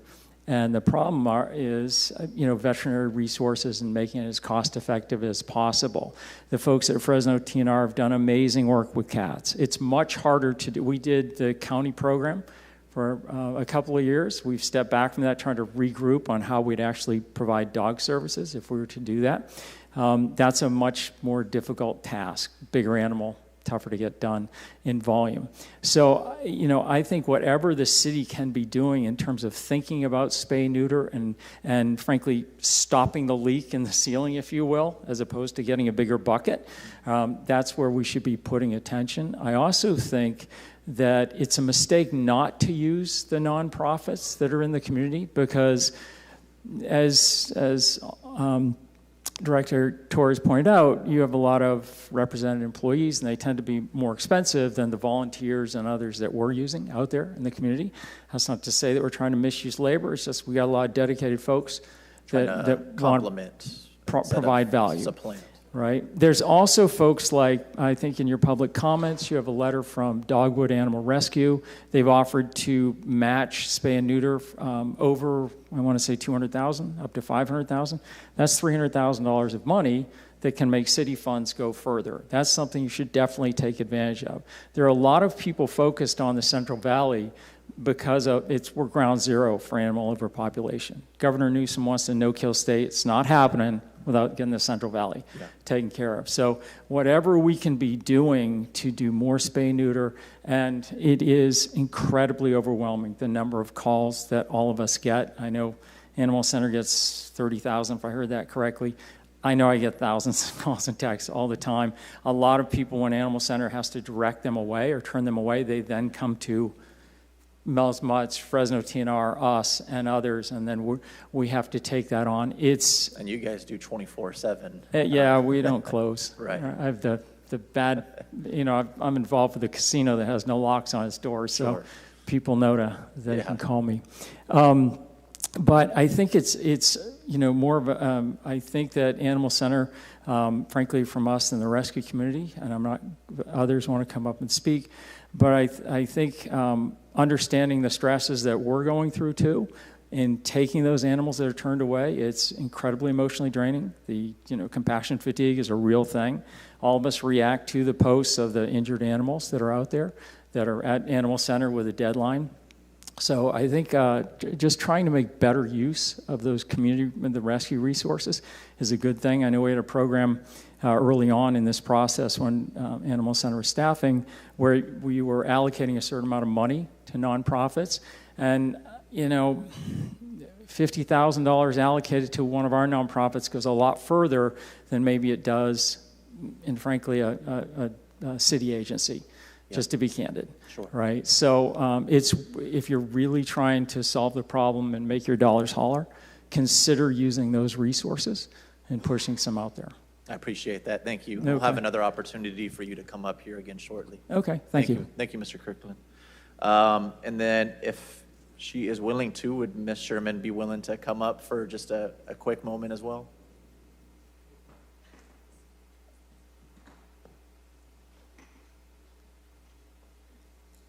Good morning, ma'am. Good morning, council members. Thank you for being here today. I just wanted to start off by saying I know this really has to be a passion for you to do what you do. I'll ask you in a second why you do it, but I know it could be frustrating, it could be thankless, especially when people around you don't understand why you do what you do and they don't see that passion and that love that you have. But I want to let you know that I've seen it firsthand. I know that you're a resident of the district, but really, I mean, you're serving families and animals from across the city of Fresno. I'm so happy that we were able to get you situated somewhere nice, and I want to continue to be the best partner I can to you. I just want to let you know that I do appreciate the work that you do, but what is it that drives you to do this? Because it's difficult work. It is very difficult work. I just got off my 12-hour shift at the hospital, and I'm here. I'd rather be sleeping, but the cats need a voice. The reason I do it is because I've seen so much suffering, and I want it to end. I want it to stop, and I know the only way to do that is to do the spay and neuter. And with what we have going, I'm very impressed with it. I'm very impressed with the volunteers that show up every day. They do understand and see, and that's why they're driven by what we've put out there for the community. Very proud of my group and what they do. At the end of the year, we're hoping that we'll get about 10,000 cats this year. We've done about 23 in the past 3 or 4 years that we've done that. Saying that, Dogwood Animal rescue group up in Santa Rosa has been the reason we started this and the reason we're able to do this. They'll probably spend about $800,000 this year on the cats that we get fixed, and that's about 10,000 cats. So seeing that that was not enough money allocated to spay and neuter, I felt we needed to step up and just try to get more money for that. People are desperate to fix their animals, and it's just not happening fast enough. We do about 200 a week. Wow, that's a lot. It is, on Yeah. top of all the medical stuff that we end up doing. Well, hey, thank you very much for what you do, Brandy. I really appreciate you calling our office anytime, but thank you and God bless you. Appreciate Thank you. I know that over the last couple of years, I've tried to champion additional veterinary services full-time for the city of Fresno, and I know that that is a difficult position to fill. It is a very in-demand job, therefore it can be a very expensive job, and sometimes we can't always offer the same amenities or attractions or benefits that other private businesses or other municipalities might be able to offer. I think that's why we've had a funded and unfilled position for the last several years. I've even tried coming up with innovative ideas like having a student loan forgiveness program for vets. Unfortunately, it just has not been successful. So what I'd like to do today is to make a motion to move the second unfilled position, veterinary funds of $225,000 towards grant programming funds for our nonprofits. And I still want us to be active about trying to find a veterinarian. And if we do find somebody who's interested, the administration would have my commitment to work to find the funds to bring that person on board. But until that time, I think that our nonprofits and our community are doing a fantastic job of what they do. I've always believed that there are some things government does well, there are some things that we cannot do alone. And I think that this is truly a ripe opportunity for partnership that is worth investing in. So that'll be my motion, and seconded by by Councilmember Arias. Question for you on that point. Would you also be willing, as part of that motion, to direct staff to look into having the matching from that Dogwood Foundation to reinforce that? Yeah, I wasn't really clear on that. If that could be explained better to me, I might be acceptable. I didn't really understand what that was all about, though. Okay. So that's I'd my be motion. happy to reach out to them and get a little more clarification. It was just a public comment email that we got. So we'll be happy to work with either the rescues or Dogwood directly to get more info on that. Okay. This motion is subject to change, but that's where it stands as of right now. Thank you, Council President. Thank you, Council Member. All right, we have Councilmember Perea, followed by Councilmember Arias. Director, I want to start by just thanking your team for your partnership over the last couple years. We together have hosted a number of vaccination and microchipping events at Roding Park. And then I also want to thank your team. I believe you guys have started to enforce our illegal backyard dog breeding ordinance as well. I know there are difficulties that come with entering somebody's private property, and I'm sure there's opportunities for them to get combative in nature. But can you talk a little bit about how implementation of that ordinance has been going? Yeah, certainly it's difficult. You know, we are not law enforcement. We do not have all of the powers of law enforcement. So there's certainly challenges when we ask for somebody's ID and they refuse to give it to us, or when we're unable to enter property because we don't have a search warrant. But overall, we have issued 50 citations for illegal breeding. Of those citations, I think a couple of people have wanted to work with us. They have fixed their pet. They have complied with the terms of the ordinance. But many of them, you know, we don't get more than the ability to just provide that citation. Yeah, thank you. And I, with this overpopulation problem, I have a really hard time with people that are profiting off of breeding pets and then selling them to make a dollar. And I know you guys have been actively working to enforce that, because my office is getting calls from some constituents who are upset about that ordinance being enforced on them for illegally breeding. On spay and neuter, there is this mobile clinic that is coming next month, you said? The mobile spay and neuter clinic? We have a unit, like a trailer that we hope to receive. I don't know if Brian is here, but I understand that we'll be receiving it in July. Okay. And do we have any idea yet on how many spay and neuters that we can conduct within that trailer? Not yet. We got to get the veterinarians on board so we can have the trailer, but we also need the staffing to ensure that we're able to provide that. Okay. But what we are hoping to do is really take this out into the community to those areas where we may see high activity on, just lots of roaming pets or lots of calls. So we're hoping that we're able to even take them out to our unhoused community, get those animals fixed as well. We're working with the HEART team to get a little bit more of feedback on what areas would benefit from our being there. Okay. And then the $1 million grant, I think that was a statewide grant. It was $1 million for Fresno County. Is that correct? Well, the grant itself was $3.2 million. It was from the governor's $50 million allotment. $3.2 million was allocated to San Francisco SPCA for spay-neuter in Fresno County. Okay. So we don't know yet how much of that will dwindle down to the city of Fresno? I can tell you that they haven't approved their budget, but $1 million of it is slated for Fresno County. Based on what they have spent here before, I would say maybe at least 40 to 50%. Okay. And then remind me how much, as the budget currently stands, is set aside for spay and neuter, 300 and something thousand? That's correct. Okay. And then, Council Vice President, your motion was to add an additional 200 and some thousand to that? My motion was to take the funded veterinary position that has gone unfilled and redirecting those dollars towards our grants for community partners that offer some of the similar services. A lot of that is spay and neuter for the most part, as you heard the nonprofits say. Yeah. So that would roughly total about 500,000 for spay and neuter. Yeah, just about. So 350 plus 225.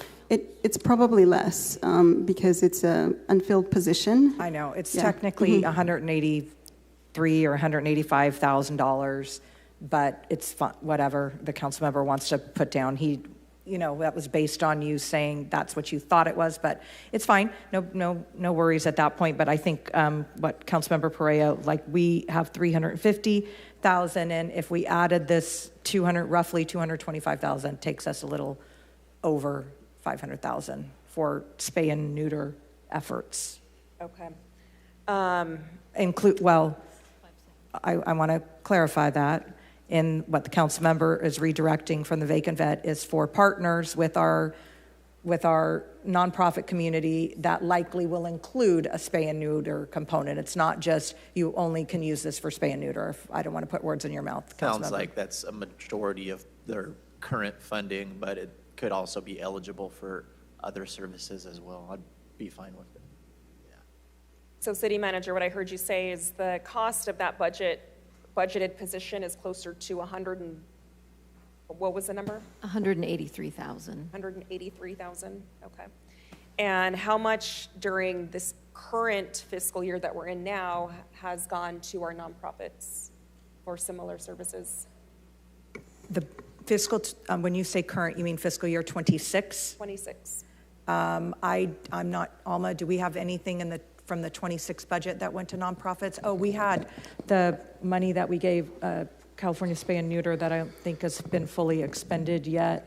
Correct, $20,000 to California Spay and Neuter, of which $6,287.40 has been requested and reimbursed.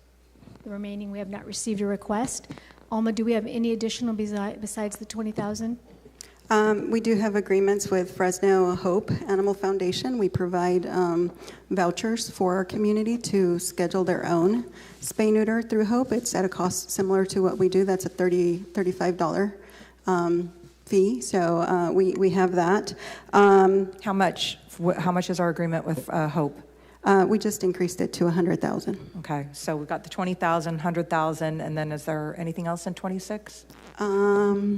Is that not counting the $46,400 outside agency support under the UC Davis grant? Yeah, so overall, and I would have to break this down, since May 2024 to December of 2025, the city of Fresno has dedicated about $892,000 to spay-neuter. Alma, in the 26 budget, let's stick to just 26. Mhm. How much funding do we have for our outside nonprofits? You mentioned Hope, we mentioned California Spay and Neuter. We don't have to break them down, but total, how much support do we have for outside nonprofits in fiscal 26? I have to give you the breakdown because it was part of our, I'll have to come back with the breakdown because it was part of our grant funds. Oh, got it. Yeah. So we got the grant funds and then we put some of it back out in the community. So off the top, we know it's at least 130, sorry. 120, but it could be more. So at least 120 will go into the grant and figure out how much was directed to outside nonprofits. Okay. Our overpopulation problem, I equate it to like the snowball effect, where the more time that goes on, it just keeps getting bigger and bigger and bigger. I would like to see a bigger dent in it now. I think a more sizable investment in spay and neuter will help us to better get ahead of this problem. I would like to learn more about the commitment from Dogwood, what that match program would look like. So, Mr. Kirkland, I don't remember that letter coming through, but I'll take another look and talk to the city clerk to see if I can get a copy of that. I just got it sent to me, so I can send you. It just came in through like the public comments, and there were a lot, but basically what it says, it has been brought to our attention that you are currently considering what Fresno County planning to budget, I'm sure they mean Fresno City, for spay and neuter of dogs and cats in your county. I'm assuming this is for the city, for those of you who are familiar with Dogwood, so I'm gonna just, even though it says county, I'm gonna assume that they meant city. We'll follow up with them. The amount we have heard, $200,000, is small in comparison to the need. Dogwood would like to offer to match dollar for the amount you commit in your budget over $200,000 up to $500,000. Up to $500,000. Based on this offer for funding from $200,001 to $500,000, Dogwood will fund up to $300,000 more than is in our current budget for spay and neuter in Fresno County. Not only will we do the work we do every year, but we will pull out the stops to ensure up to $600,000 between the county and Dogwood is invested in further reducing the dog and cat population in your county. If you will make this commitment, we will draft an agreement for your review that will outline pricing and other details to ensure the highest number of surgeries for the funding within the agreed upon framework on how the pledge will work. Dogwood will sign on the bottom line to make this pledge to help even more. Will you join us? And I'm getting messages that yes, the intent is for this to be about the city of Fresno. Somebody just sent me the excerpt from it. TJ, did you email it to me? No, I just showed you because I didn't know how to get that. It's maybe the clerk's office. It came in through the public comment. So perhaps the clerk's office can pull out that one and send it back around. I did not go through all the public comments, so it's somewhere buried within there. But hopefully they can pull that one out for you and send it around. Yes, Thank you, City Manager. That. Yep, just saw it. Okay. With that being said, I would like to see the commitment to spay and neuter closer to $750,000, assuming that 300 of that comes from this foundation.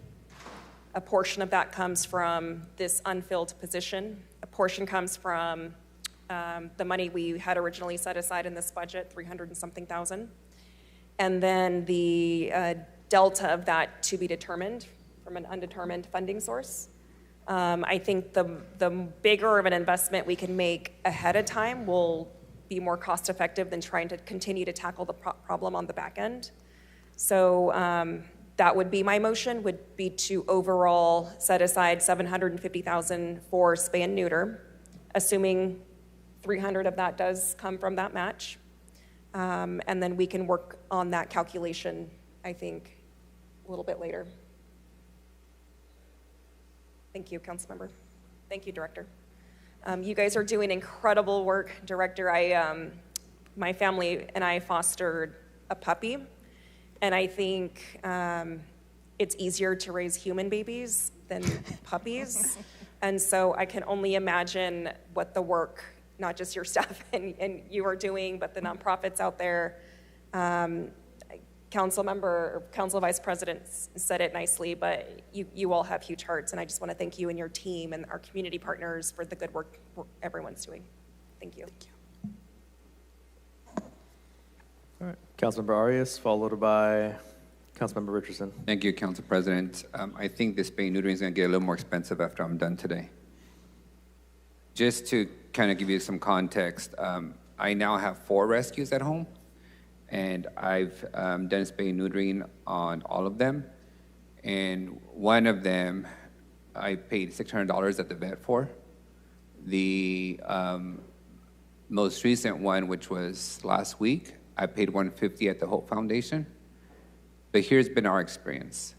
Each time we've called the animal center, and you guys have a huge backlog. There's no availability. Each time we've gone online and searched everywhere. Our default vet, extremely expensive. Hope, we called them on Friday, there's an appointment on Monday. I was not aware that we were funding them, so I don't know how that works. Definitely didn't get a $35 price, we got the $150 price. So what I'm struggling with is looking at this from 2 perspectives. One as a policymaker and one as a consumer and customer. As a customer, I recognize that we're overwhelmed as a system. And I do want to start off, Director, with, I do believe that you guys have done some amazing work and our staff has done some amazing work. And I also believe that as an advocate, I have seen the level of disrespect, the level of attack by a lot of advocates, especially online, of our staff. The last time we discussed this subject matter, I ended up being 2 weeks attacked on social media by animal advocates. And the level of doxing that they do, the level of threats, the level of engagement is completely unacceptable. So my hope is that those are in the audience today as partners, you have a conversation amongst your communities about what is civil disagreements and how we interact, because our city staff doesn't sign up to be threatened over the most difficult task at hand. We don't do that to our partners, and we don't expect our partners and supporters to do that to our city staff. So I want to apologize to you because I know you are taking all the hits online, on the phone, in person, and you didn't sign up for that. You signed up to try and do the best you can to help as many animals as you can based on the limited resources. But again, to all the advocates listening in, tone it down and lower the temperature, because you're not helping yourself. You're just making it much more difficult for us to engage in this very complex subject matter if we're just going to end up being dogs and our families are going to end up being attacked online. So I would ask you all to take a step back and lower the temperature on that front. Back to the subject matter, the root cause of all this is irresponsible owners. And you can categorize them from breeders to everyday owners to my mother, who doesn't seem to get the hint that she shouldn't be allowing neighbors' dogs inside to impregnate her dog, and then ends up being my problem. So we all have that. What I'm struggling with is a couple populations. I recognize that in California, they're treated as property. What is the threshold for somebody to claim property to an animal? Is it they have a license for them? Is it they're within their vicinity? And the reason I'm asking for this clarification from legal counsel, maybe not on the spot, but in a memo, is we have a huge problem with the unhoused community and the amount of animals that they have. And our historical practice is we show up to an encampment, there's 20 animals, we don't touch the animals because they're somebody's property, right? Those animals are replicating significantly on the streets and creating a bigger problem than we're already trying to tackle. So what is the threshold for somebody claiming an animal as a property? Well, we'll get you a memo on that. Thank you. And secondly, are we allowed to mandate spay and neutering versus recommending it once an animal comes into our facility? Can we just undertake the spay and neutering, or do we need consent from the quote-unquote owner? So based on property laws, for 72 hours, when an animal is found, an owner has the right to come and reclaim their animal. After the 72 hours, what the Animal Center has implemented is that we no longer allow animals to leave unaltered. So they're fixed. If an owner comes back after the 72 hours, we're like, hey, we're happy to adopt it back out to you. I do have something into the city attorney's office right now, and so that we can potentially modify the language where any animal that enters into the shelter needs to be fixed. Is the 72 hours a state mandate or a local ordinance? It is. It's a state law. So right now, is it a guarantee that we're spay neutering every single animal after 72 hours of them being under our care?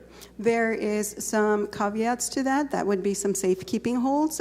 So, for example, if if the animal was not found astray, maybe the owner had to be taken to the hospital. Maybe the owner was, picked up for an arrest. We do allow a 14-day hold on those. It's an industry standard. But we're also writing into our policies that the owner will have 72 hours to pick it up. We will hold it for 14 days, but after 72 hours, we're fixing it. Okay. What is of those a year, how many can we process through spay neutering? How many of the animals that we have, the 10,000 that you process, are exiting the system spayed and neutered? So definitely 3,000 have to be spayed neutered because they're adopted out.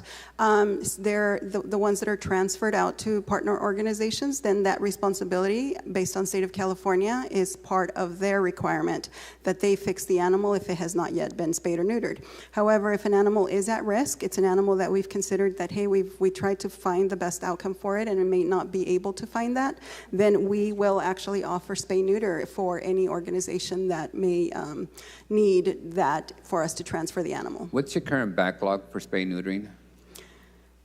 Well, we were able to catch up with dogs, but after this event, we're probably a little behind on our foster program. But I can tell you that right now we have about 200 cats. We are in the middle of kitten season, so we have 200 cats. Not all of them are ready for spay neuter because they haven't met the weight. But what we've instituted is really more of a program within the shelter where we take an adoption deposit. And then those are the ones that we prioritize so that our veterinarian can get them done. So we've been probably less than 10 days out on getting the ones that we adopt out spayed neutered. So if I was to take my neighbor's dog tomorrow and call the animal center, because I looked at your online webpage and it tells me that you're not taking anybody in, that you are backlogged.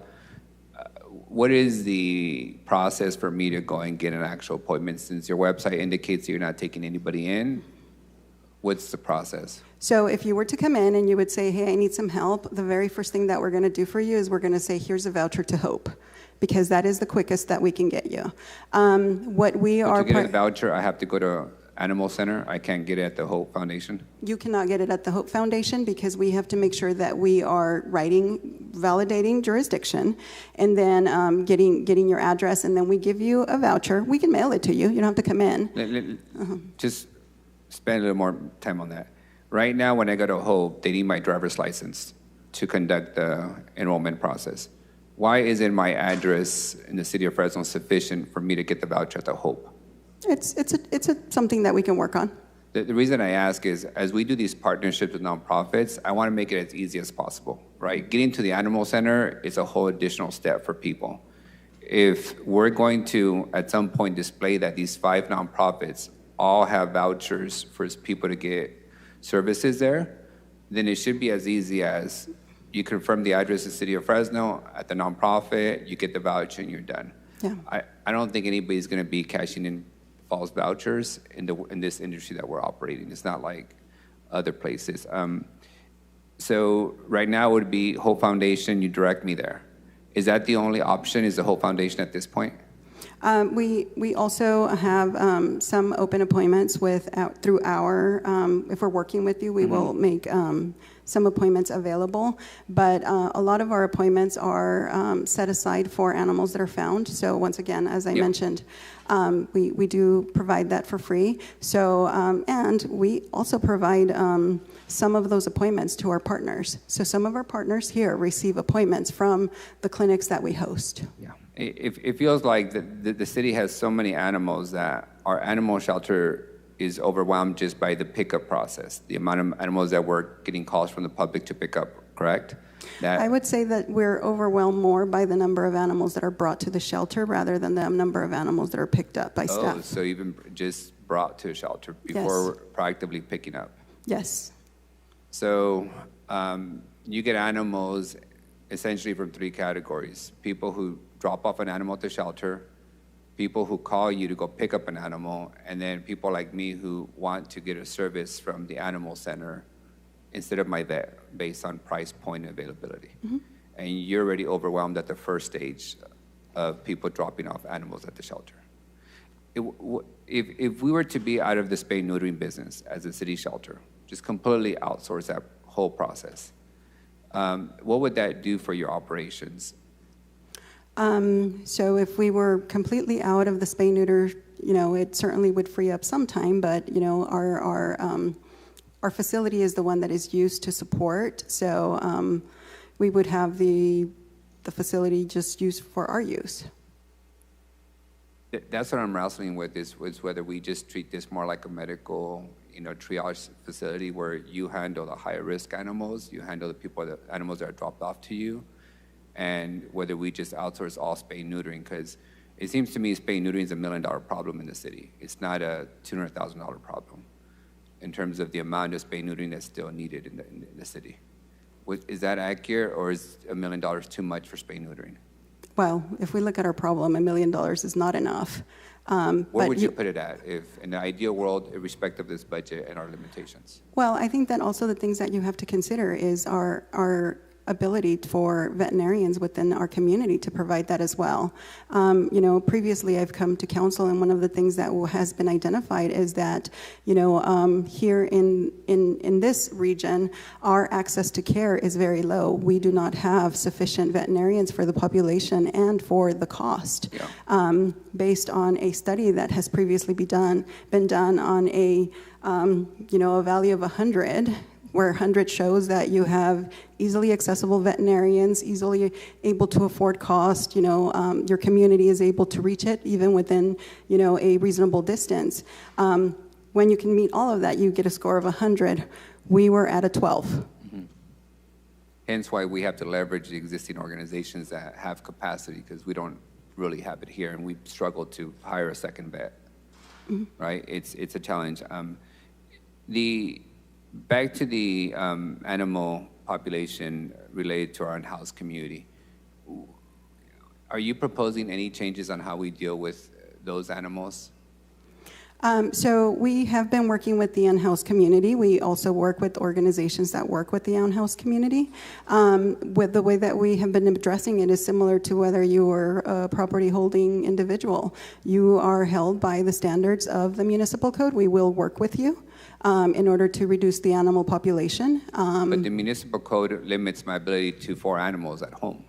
That's right? correct. Hence why I met my maximum, no more. I actually just sent that to my wife, no more animals. I'm not going to jail for this stuff. But in the in-house community, there's half a dozen dogs that are walking around with one unhoused individual. There seems to be no enforcement of the number to them, and they're not housed. So are we enforcing the limit on them? We are enforcing the limit. I can tell you that we are working with a current individual that has made social media, had 20 animals. I personally went out there, talked to him, and I said, you're way beyond the number of animals that you can house. We were able to reduce that population down for him, and he was able to get all of his animals spay-neutered. We helped them through our clinics. They're licensed now, and he is down to the limit. It might not look like he's actually complying because his neighbor, which is also an unhoused, is now licensed, for the other 3. So he has a total of 7 combined.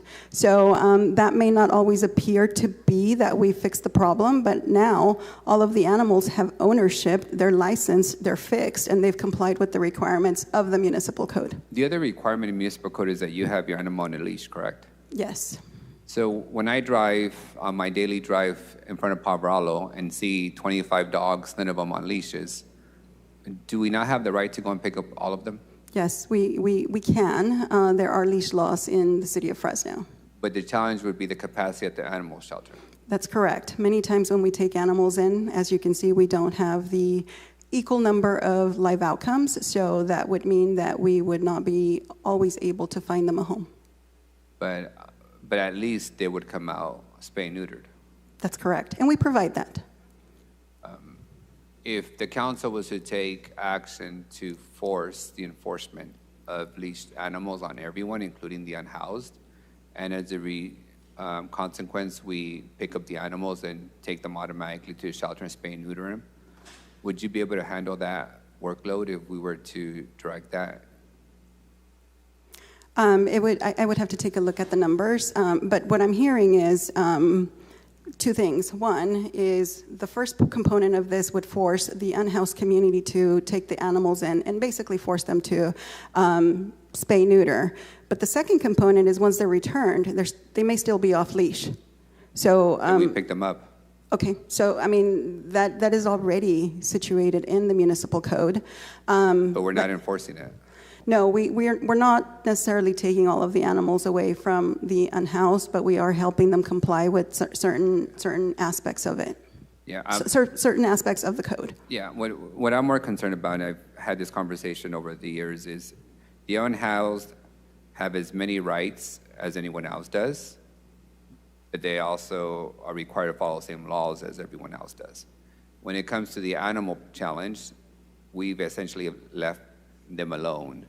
And the overpopulation is occurring in large segment with those animals, right? They're reproducing. There's a whole lot of puppies. There's a lot of animals. They're not in leashes. They're also the source of the pack of dogs that have been injuring kids and male carriers that we have to call you for, because once they become part of a pack, the behavior changes significantly than when they're on their own. So what I'm trying to understand is, if we provide relief to your department in the spay-neutering world, would you then be free to actually enforce leash laws, whether it's my dog around the block or an unhoused person's dog? Would you have the capacity then to pick up all those animals, at the very least, they're now spay-neutered, versus reproducing on the streets? So I think there's several components to that, and I'm only looking at this from a systemic approach. Yeah. One, it would be, we have 11 animal resource officers, animal control officers that would be the ones to be out in the community providing that.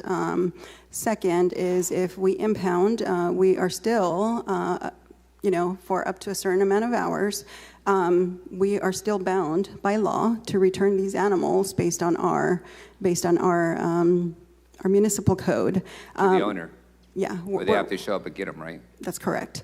After that, we certainly would be able to provide that spay-neuter, and then there would be that secondary aspect of whether that unhoused individual is willing to comply with the leash law portion of it. Once that animal, the code actually has the Pet Responsibility Act, it has the habitual at large. The way that it's currently worded is they would have to be running at large 4 times within a period of a year, where we can designate them habitually at large, and then after that there's the appeal process. So certainly maybe changes to the code would provide us some more flexibility. It would probably be a deeper analysis than I can provide to you right now. And the unhoused are like the general population. Some of them are very amazing, animal owners, and they will feed them before they feed themselves and care for them like family members. And there's others who are too high and too mentally unstable, and they're abusing the animals or just not caring for them. So what I'm trying to get through is, how do we handle that population? Because that population is also largely responsible for the overproduction and on the streets. So from my perspective, Council, I think the spay neutering should be more closer to $1 million. I will hold off on making a motion at this point so that we can have staff get back to us on some of the property rights questions and then see where else we can find some money for some of this effort. But I do, again, appreciate the work that you're doing, and I apologize on behalf of the city for the criticism and the attacks that you and your staff have faced. That's not what we expect from the public, and you should not, accept that as a norm. And I would hope that the advocates got the message. If you want us to listen and to be open, then it has to be in a civil and a respectful way, because our staff does not sign up to be harassed and bullied online. So thank you again for your time.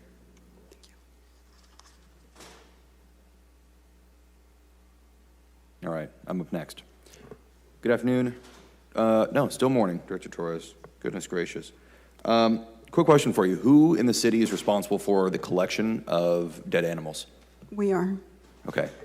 For the record, on the southwest corner of Pinehurst and Woodrow, there is a dead animal of unknown type in a box labeled dead animal. City has been contacted. It's been there for almost a week. Someone could grab that, that'd be fantastic. Okay, sorry, real quick, just backing up, mostly commentary on what you've already said. Habitually at large, how do we track that an animal is habitually at large? Are we marking them? Are we just kind of identifying them by appearance? How does that work? So any animal that leaves the animal center must leave microchipped. So that would be the first indication. So that would be how we would track them, by identifying them for being at large.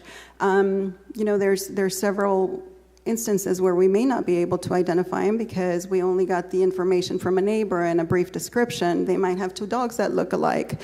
There's certainly a lot of investigation to make sure that we are proceeding appropriately within the law, but all animals that enter the shelter and leave the shelter by state law must be microchipped. So that's only an animal that's been to the shelter and then left microchipped that could be tracked as habitually at large. It doesn't apply to any of the other ones. Are you guys able to remotely scan chips like in the field, or do they have to come back to the center for that? A microchip works. It's like a blue. It emits a signal, so you have to do it like really close to the animal. It's but not that, like a that GPS. technology, it's not like you could. Do you have a remote ability to do that, to scan it with something, or does that have to come back to the animal shelter? Oh I'm no, not we the have veterinary sciences, so- we have microchip scanners. Okay, Yes. that they can take with them in the vehicle. Okay, thank you.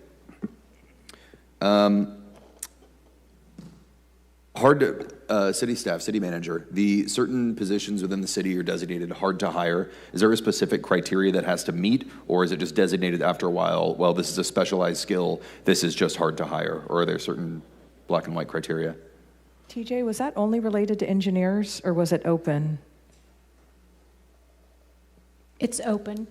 So I'd have to go pull the resolution again because it's been a couple years, but basically we have to have gone through like a number of recruitments and figure out, and then I bring a resolution to the council and declare a position. I don't remember if it's called hard to hire, but something like that.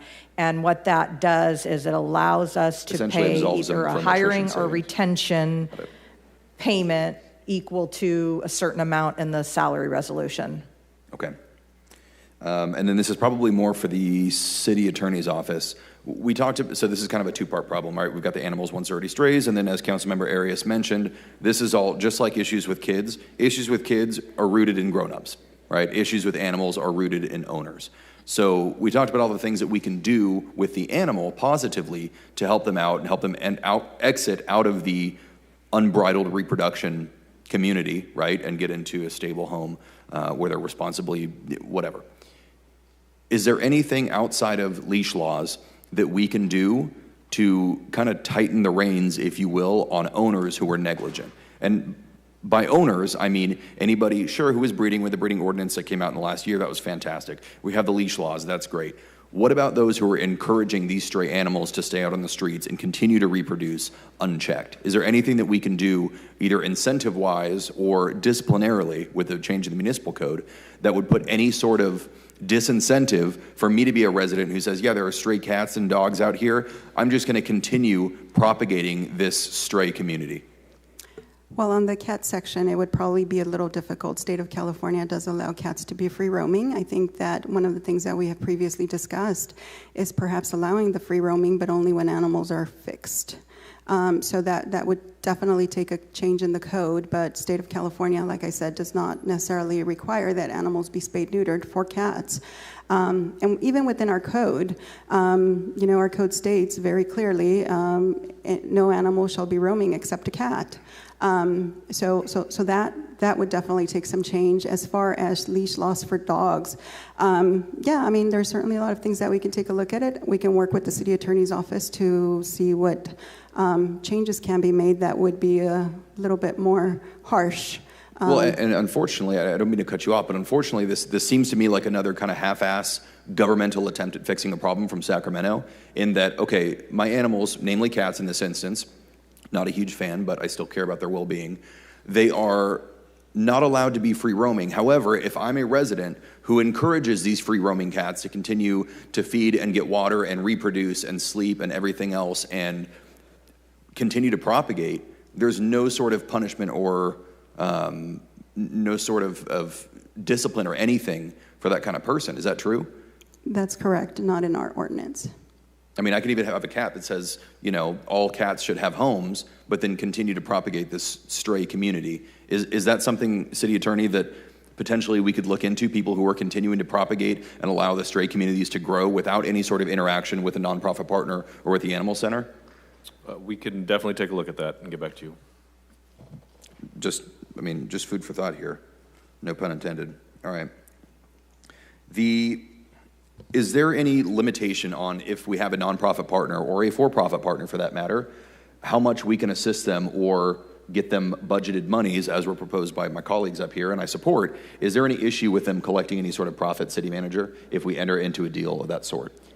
For example, if I decide that Mike's Husky Rescue is my favorite and we want to help them out and give them money to go out and do spay and neuter, is there any issue with them, with how they may manage their profits or their charging or their fees or anything as a city that would get us in trouble for coordinating with them? Like, we can't just pick a for-profit company to do business with. There has to be an RFP process. It has to go out to a bidding and everything else.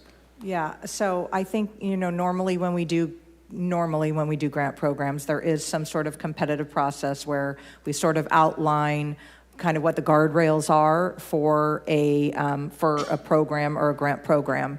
I think, can we do it? Yes. The only thing... Edgar, do we have quorum right now? I'm sorry, what? Do we have quorum? Oh, okay. Sorry. No, As no. vice president, I'm going to call You're doing your job. 5-minute recess. Thank you. I think we have some folks that needed to use the restroom.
The floor still. Yeah, you still the floor. Please proceed.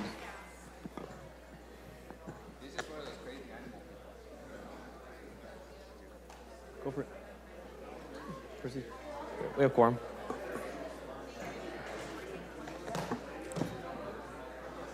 No, we're still going.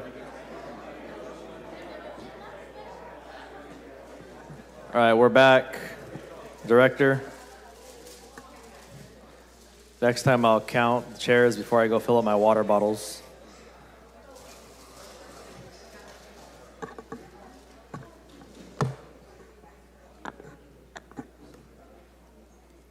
All right, Councilmember Richardson, you still have the floor.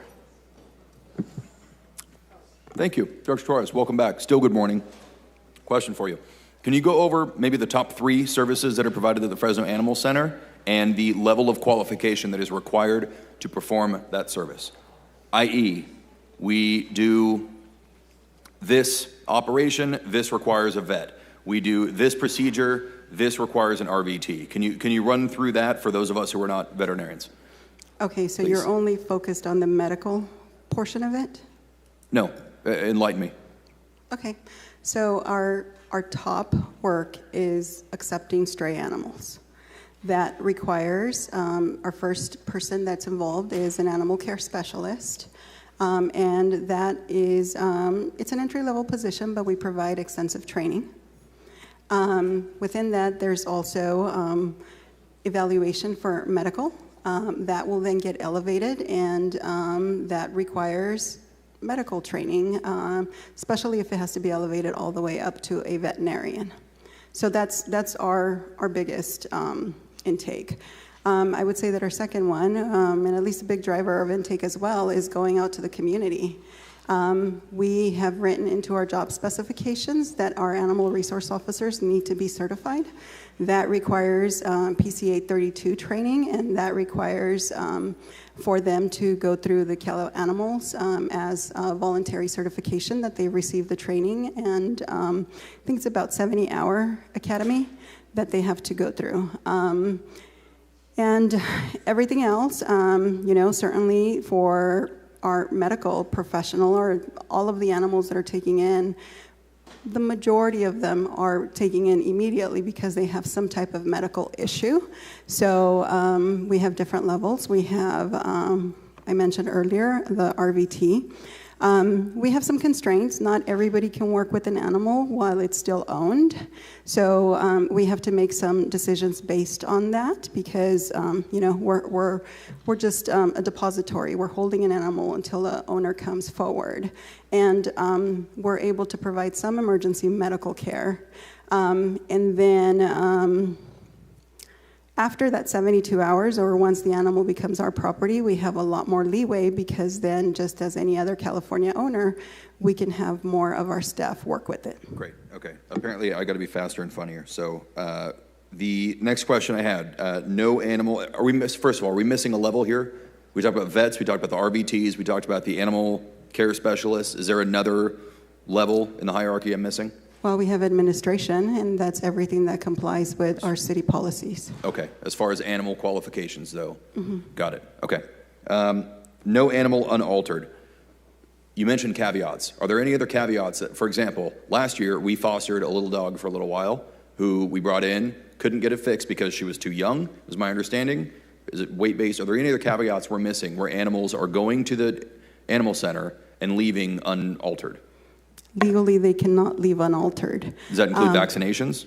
Is that considered altered? It's surgery. It's a veterinarian. Only a veterinarian can perform surgery to alter an animal. So are you required to keep any animal that is below that weight threshold until they can be altered and then leave the animal center? That's correct. And different veterinarians have different thresholds. Some will do it at 2 pounds.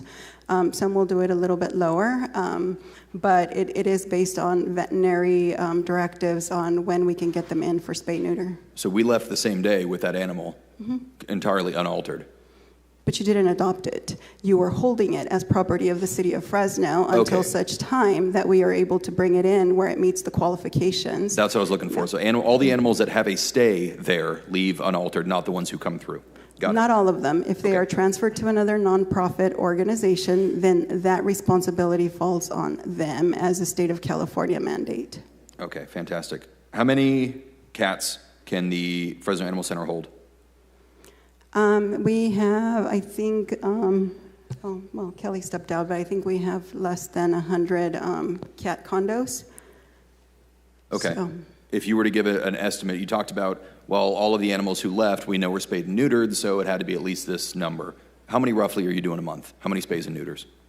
how many spay neuters are we doing a month? On site. Not with vouchers to Hope, not with anybody else on site. Mm-hmm. Our veterinarian does about 20 daily, so about 80 per week. If we have more than that, or if we just, I would say that probably about 80 per week. So there's a veterinarian there every day enough to do 20 per day every day of the week. No, she also, she's not there all the time. We do bring in support veterinarians to cover. Okay, so between the actual one and the contracts, you're estimating roughly 20 a day. Yeah. Okay.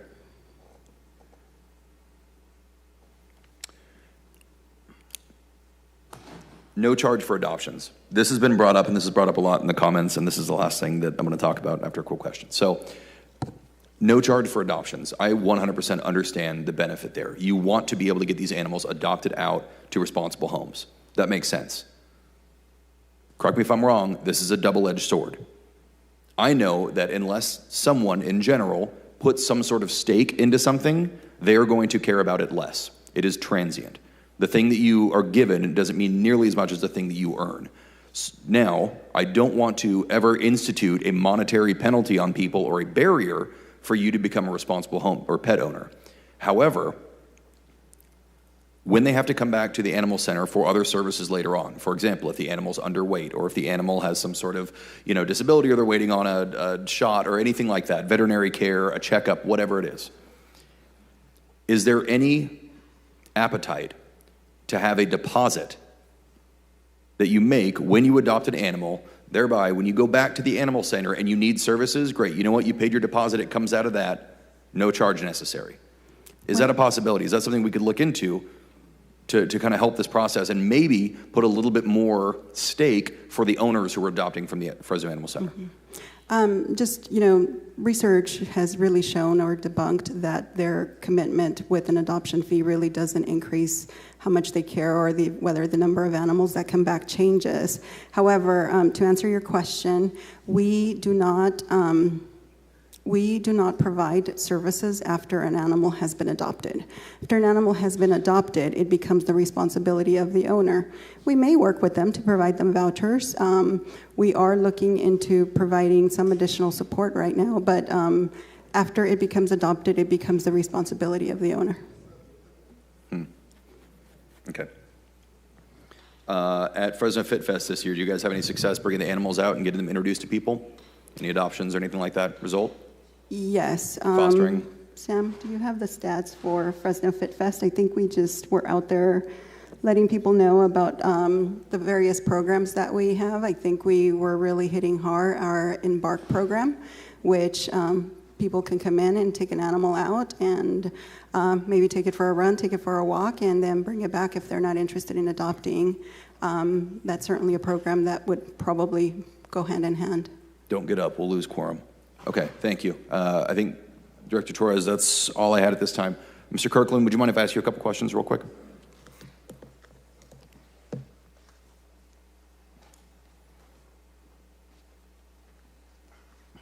Sure, go ahead. Thanks again for being here. Thank Real you. quick, from what I'm able to estimate from the Fresno Animal Center, minus the animals that had to be put down, calculating 27% off the number that didn't quite match from what was said at the podium, but at least matches the PowerPoint. I'm looking at just over 7,000 animals processed by the city. How many animals came through your operation last year, ballpark? 4,000 to 5,000. Okay. And total funding for that is where? So 900,000 is what we spent on what Kirkland Foundation spent on personnel, supplies, and veterinary care. We do get some reimbursements that is not counted in that, but it's not a significant number. Okay, let's say you had to go through a severe belt tightening exercise and reduce overhead as much as imaginably possible to cut down and operate on a shoestring budget while not cutting services. What would that look like? Our biggest expense is veterinary expense, so we'd have to cut back on that. We're very fortunate that we get donations from folks like Amazon and others on supplies, but we spend a fair bit of money on supplies, spend probably $75,000 a year on cat litter, for example. It would really cut back on the services, one, of the cats that we could take off the street and then adopt out. For reference, last year I think we adopted out 700 cats through our network, and they were all paid, no free adoptions. It's very different. We're a PetSmart partner, so we're in a number of PetSmarts in Northern California and here locally. But it would put the biggest dent in our ability to service the medical cases that routinely get turned away at Animal Center or come to us because they don't really have another outlet. How much do you charge for a cat? Locally, probably $100 for an adult, $125 for a kitten. And then in Northern California, it might be $150 to $200.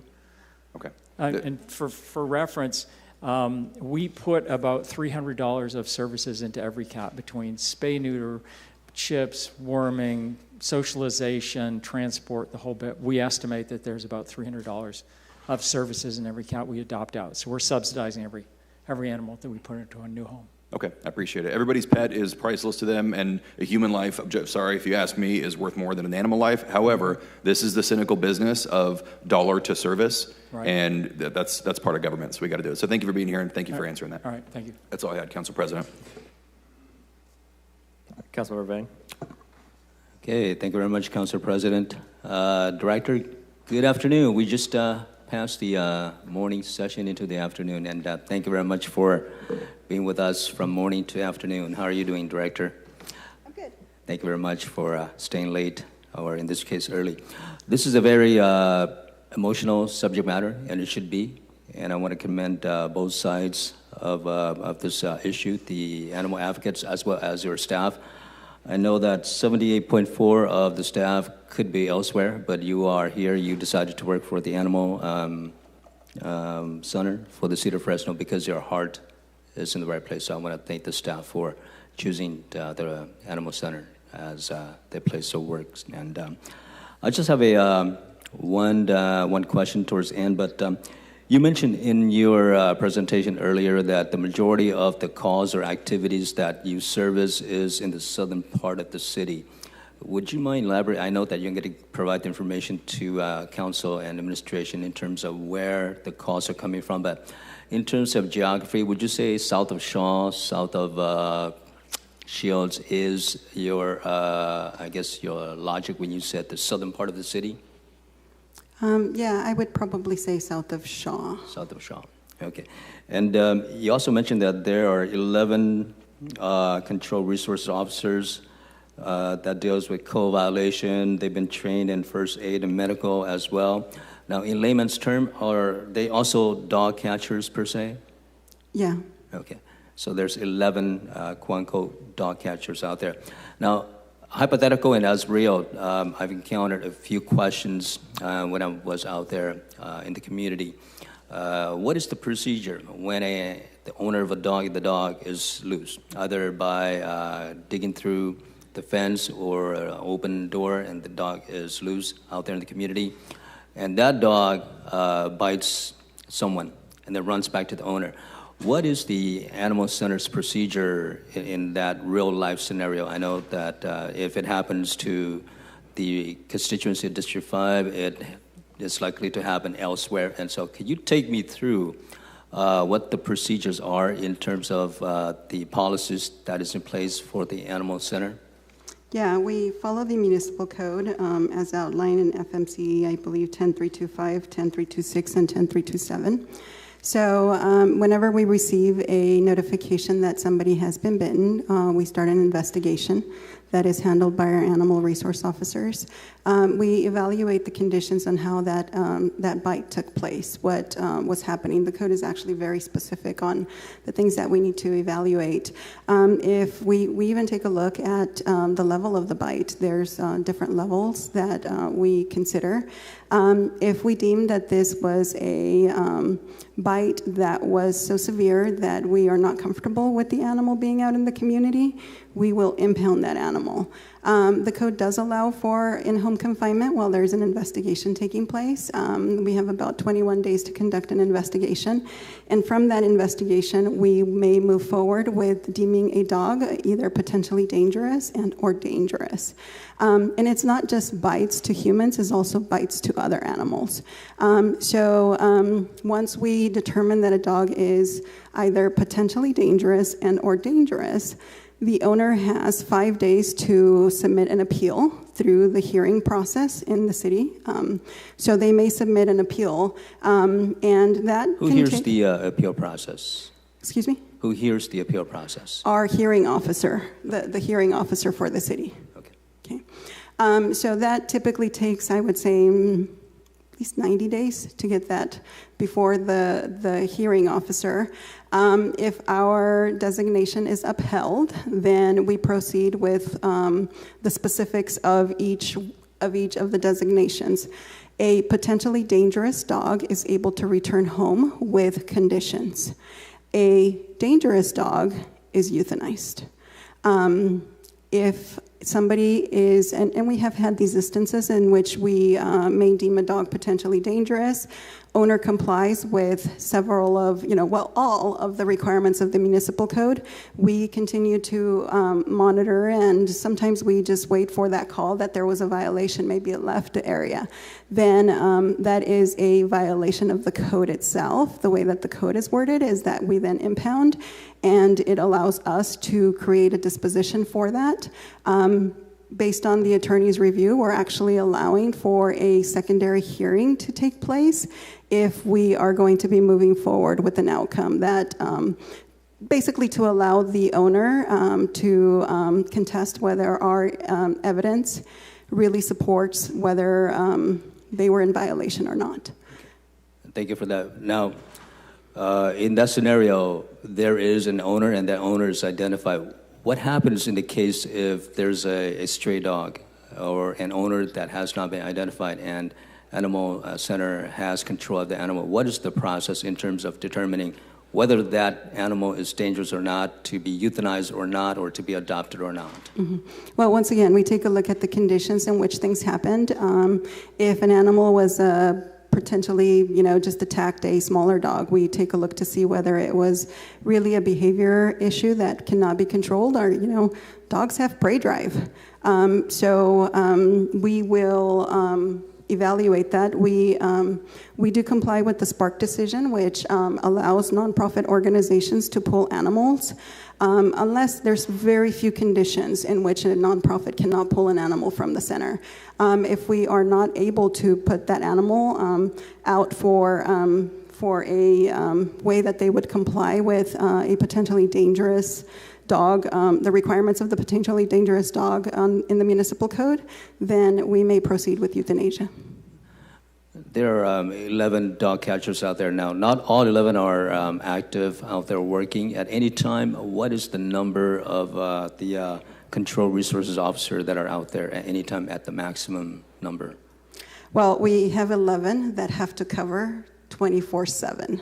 So for the most part, we have from coverage at the shelter from 7 a.m. to about midnight. And that's about 4 to 5 staff, which really makes it about 3 per shift. We also have to cover Saturdays, Sundays, and we also have to cover after hours. So all of our staff is on a rotation of standby. So definitely very busy, and there certainly is some burnout from our teams. Yes, and this is the frustrating part, is when a call is put in, it takes some time for the resources officer to come out there. And when they're out there, the animal is gone from where the scene is, then they have to track it down, and from my personal experience, the animals are not tracked within the next 24 hours, and then it becomes an issue for the next quote-unquote victim, and so it is frustrating.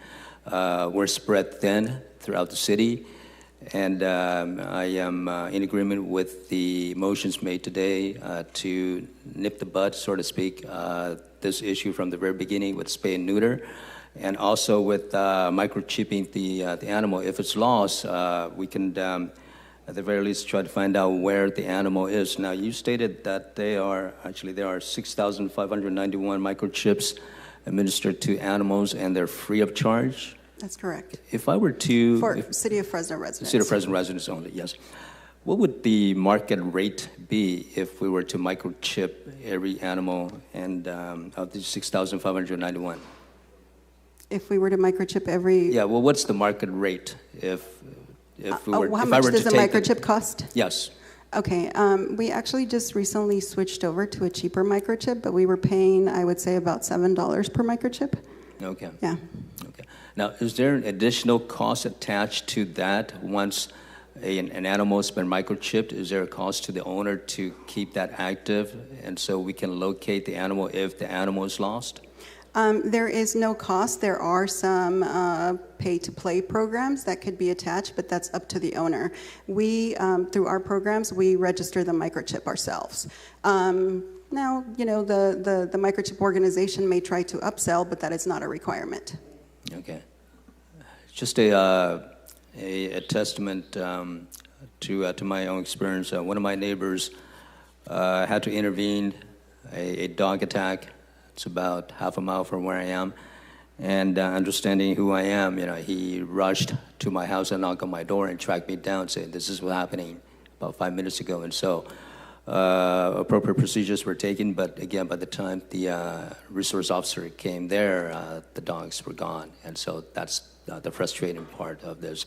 But I just wanted to inform the community that your department is doing everything that you can with the resources that you have.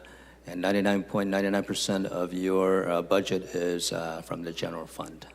Yeah, you know, just to give you additional information on that, all of our calls are prioritized. So we do have, you know, priority 1 urgencies. We do have priority 2s.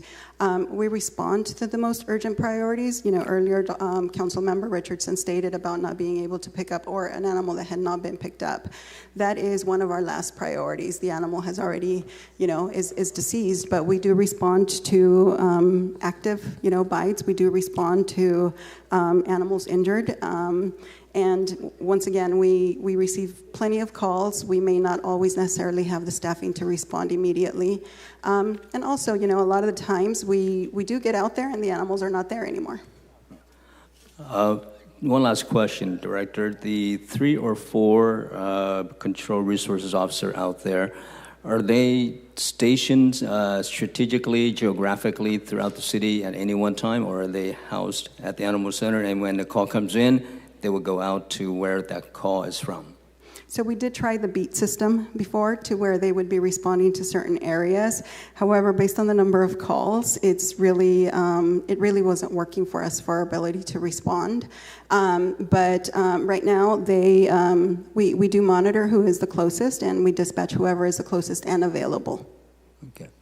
And just for the record, the scenario that I mentioned that happened near Sanger West High School, so it's on the very eastern side of the southeastern side of the city of Fresno. Yeah, and if I recall, we did find who took the animals, except that they hid them from us.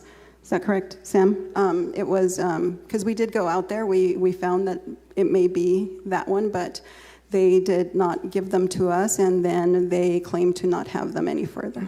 Okay. Thank you very much for the update on that, Director. Sure. That's all I have, Council President. Thank you. All right, Council, we're at 12:13. We're holding a quorum by a thread here. I've got right now 5, 6 cards. What do you want to do, Council? Should we take these cards now or do that after? Oh, okay, we have more than a quorum now. All right. We'll do these cards for folks who have been waiting. The first card, and again, we already did the general public comment on the budget. You'll have, for this portion, just 1 minute to kind of give some feedback. with respect to the animal center. So first card I have is for Cassie Garcia. I don't think I see her. Brandy Sherman.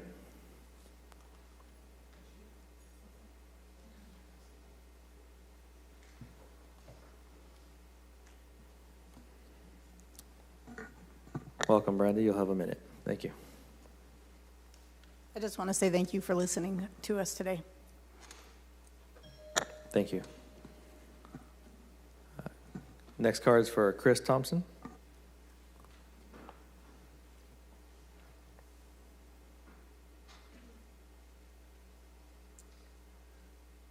Good morning, Council President and Council members. My name is Chris Thompson, and I'm speaking on behalf of Fresno TNR, while also advocating for the life-saving work being done by many rescue organizations throughout Fresno.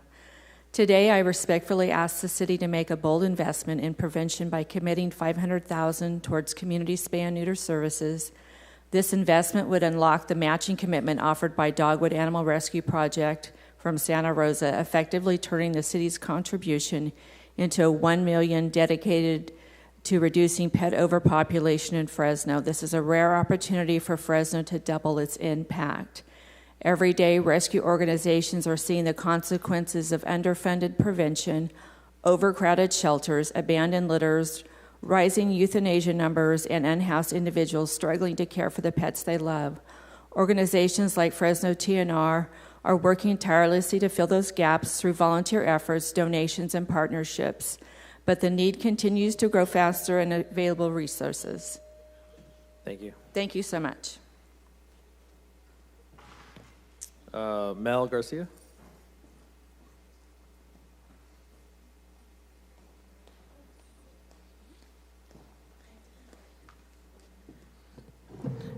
Thanks. Hi, I'm Mel Garcia from Mel's Mutts and California Spay. Real quick, I want to just reference what Councilmember Arias mentioned about the harassment. Is we do not think that's okay. I do not think that's okay with any harassment of any of you guys on social media.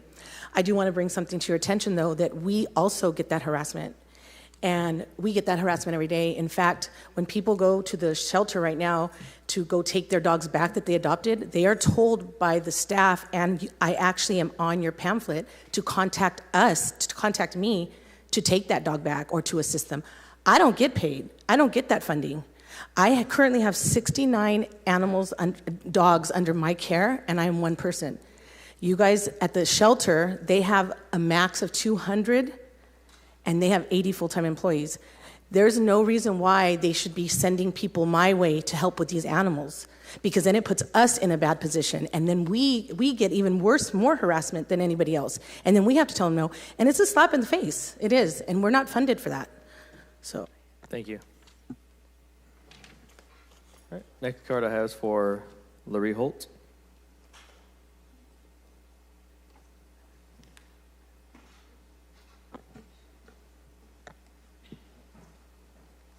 Hello. I'm good? Sorry. Yes. Okay. Good morning, Council. My name is Larry Holt. I'm the founder of Paw Squad 559 in California Spay. I'm here today because Fresno does not have an animal shelter problem. It has an animal overpopulation problem. The last time many of us stood before this council asking for help, several council members came outside and spoke with us directly. We were told there would be efforts to find funding for spay and neuters. We left hopeful, yet we are here months later, and once again, there's a meaningful funding. There's no meaningful funding. What we need is a larger percentage of this budget invested into a dedicated spay and neuter program. It would reduce shelter intake, euthanasia, and taxpayer costs, and reduce the burden on rescues and shelter staff alike. I'm asking the council to honor the commitments discussed with us, create a dedicated line item for spay and neuter. I know not everybody is passionate about animals like we are, but thank you. Thank you. Last card I have is for Kyle Kirkland, and then anyone else who would like to speak on with respect to the Animal Center. Yeah, I've been up here a bit. I just want to say thank you again for listening today and putting attention to this this real issue. It is an animal overpopulation problem here in the Central Valley. We are ground zero, and I do believe it's a fixable problem if we put resources to it. So thank you very much for putting the attention and resources to it. Thanks. Okay, thank you. Is there anybody else in the public who would like to speak with respect to the Animal Center? You have a minute. Hello. I'm continuing the public comment for Chris Thompson, who is unable to do so. Spay and neuter is a solution that works. It reduces shelter intake, lowers euthanasia rates, decreases animal suffering, and saves taxpayer dollars long term. Prevention is far less expensive than intake, housing, medical treatment, and euthanasia. Fresno has the opportunity right now to leave with compassion and fiscal responsibility. A $500,000 investment that immediately becomes $1 million through Dogwoods Match would create one of the most impactful animal welfare initiatives our community has seen. Please partner with the nonprofits already doing the work in the community and help us create lasting change for both animals and residents of Fresno. Thank you for your time. And I want to note that they have been waiting all morning and should have been able to get the total amount of time to be able to share these important things. And I appreciate what they're doing and ask that we allow people who are waiting to have the full time. Thank you. As a reiteration, full-time public comment was this morning, but we are doing some additional public comments just on each department. We'll have same thing tomorrow and Thursday as well, and Tuesday for continued opportunities. Any additional public comments on animal services? Okay, seeing none, we're going to go ahead and close this department. We'll come back here at 150, and we'll pick it up. The next stack of cards I have is for Public Works. That's the next largest stack. You think we can pick that up, City Manager, in the afternoon? Is that sufficient? Yes? Oh, yeah. So we'll come back with Public Works, and I got a stack of cards for that. 150.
All right, folks, we are back in session. We are going to pick up with the Public Works Department. I'll invite the director to present.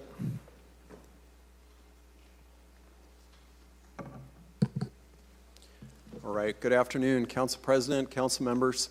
Scott Mosier with the Public Works Department, and pleased to present to you our proposed fiscal year 27 budget. All right, City Clerk will pull up the presentation materials. All right, thank you.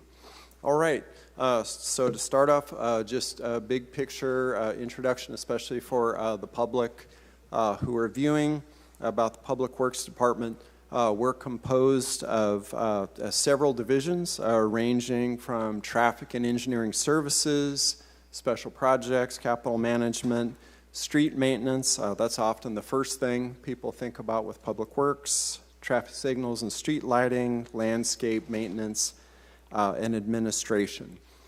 So all told, overview from the budget binder, the materials online as well.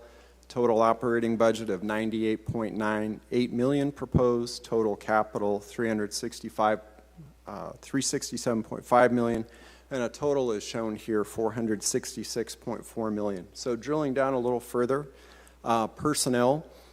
You can see, Council, in the progression over the years of personnel costs just increasing over time. I did note during the Capital Projects Department presentation earlier today, there was a note made about the decrease from fiscal year 26 to 27. And really that's a lot of the methodology of, so for staff who are capital funded, they are part of the capital projects. Those are not operating. So we're not actually losing staff, losing appropriations in there. There's just a little accounting correction up on that. For non-personnel, which is predominantly capital projects, design consultants, right-of-way acquisition, capital construction contracts managed by the Capital Projects Department, predominantly in that area, $377.6 million. That's a little bit down from 26, but of course this is largely dependent upon the actual capital projects that we have within the portfolio. The vast majority, as you know, of what Public Works does in terms of major projects, predominantly those are grant funded, and we'll get to that further in the presentation. Interdepartmental charges are slightly up, 40.1, very natural progression, and we're glad to see that holding at just slightly higher than 26 as compared to what you see to the 24, 25, and 26 progression. In terms of general fund, two quick notes on here. Proposed budget includes $19 million of general fund and $447.3 million of non-general fund. In Public Works, our general fund for operating is predominantly in graffiti abatement division. And then general fund does include all of our developer fee-for-service, things like plan checks, the vacation hearings that come before the council, and inspection of new subdivisions and other developments. All right, moving on to the next slide. That clicker is moving a little bit too quickly, my apologies.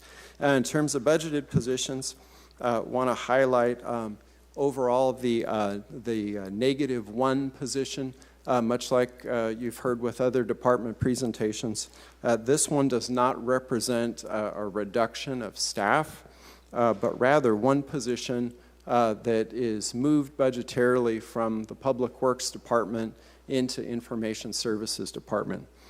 This position is very technical in nature, a business process and systems analyst, who is on board, doing great work, but those positions are best managed by ISD. They are funded within the department where the person is assigned. So all in all, the rest of it is a bit of housekeeping. I want to highlight where you see a negative drop in 3 positions in street maintenance. Those are not people out filling potholes, fixing sidewalks.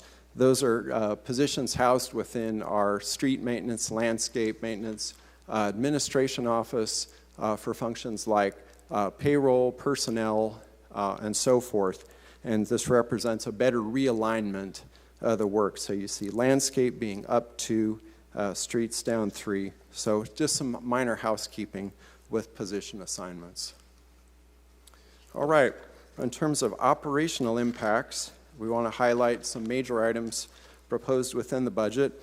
Number 1 is our milling machine, which is really past its service life. We hear from the companies who make, manufacture, and sell these. City of Fresno Public Works, we are putting more hours and tonnage through our equipment than anyone else up and down the valley. So that's a piece of equipment we purchased several years ago. It has grown a bit more unreliable. We have had to postpone some projects. Our crews get out there. We have issues and have to basically button up the job and shut it down for the day and redirect staff to other functions while we go back and get that repaired. So to really sustain the paving program, this is very critical. This is the machine our staff uses to mill out the old pavement in preparation to then repave the street. And we've worked with General Services Fleet Division on that costing. We have 11 additional vehicles proposed.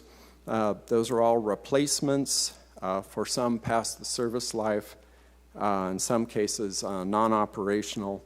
A couple of those are in our paint and sign section, an aerial platform truck, sign truck. Within landscape, the type of equipment, we're talking about a spray truck, 2 irrigation trucks, again, past service life, median island maintenance, street sweeper. We have a roll-off truck proposed that's part of the street sweeping operation. And then, as discussed during some earlier department hearings, this does also involve, it triggers through CARB, the need to replace 2 of our just standard pickup trucks with the EV Chevy Silverados. So all of those are rolled up in that $822,900. Wanted to note also utilities increase. This is largely PG&E, but also includes water that's used in city-maintained landscapes. Item 4, just operationally, Council will recall the great benefit of the citywide LED retrofit project several years ago. We're near the end of that, but that we've already gotten the benefit of that, of about 35,000 street lights replaced, but we still have those loan payments on the books for 1 more year. Item 5 on this slide covers over $1.3 million of contractual obligation increases, and that deals with things like consultant agreements, our vendor landscape maintenance contracts. Item 6, fleet service charges increase. This is not our fleet acquisition line, but this is just the repairs of the existing fleet with our aging equipment. And lastly, wanted to highlight operationally the proposed budget does include $100,000 for the citywide school zone signage. Our crews are actually already underway with that effort. Council adopted a resolution to basically accelerate the timeline under state legislation to reduce the speed limit when students are present from 25 down to 20 miles an hour. So that's underway, and $100,000 out of our Prop 111 Special Gas Tax Fund. Okay, moving to the next slide. Talked about federal and state grants being really the vast majority of the capital program. So going down the list, that ranges from typical community development block grant. We're very pleased with our partners in planning and development, housing division, and council's action through the annual action plan. That does include CDBG projects for neighborhood streets this next year at $9 million. On the federal side, you see a number of acronyms that come up regularly with council agenda items on grants, ranging from Surface Transportation Block Grant Program, Congestion Mitigation Air Quality, the Highway Safety Program, and of course ATP, the Active Transportation Program. All told, in 27, that includes $33.5 million in grants already obtained and awarded to the city. Of course, with USDOT, smaller amount, but an important one, at $424,600. As on the notes on the right side, that's a Vision Zero action plan, a supplemental intersection safety audit. Council recently adopted the Vision Zero safety action plan, but this gives us the resources to go evaluate another 15 intersections and identify some really critical solutions.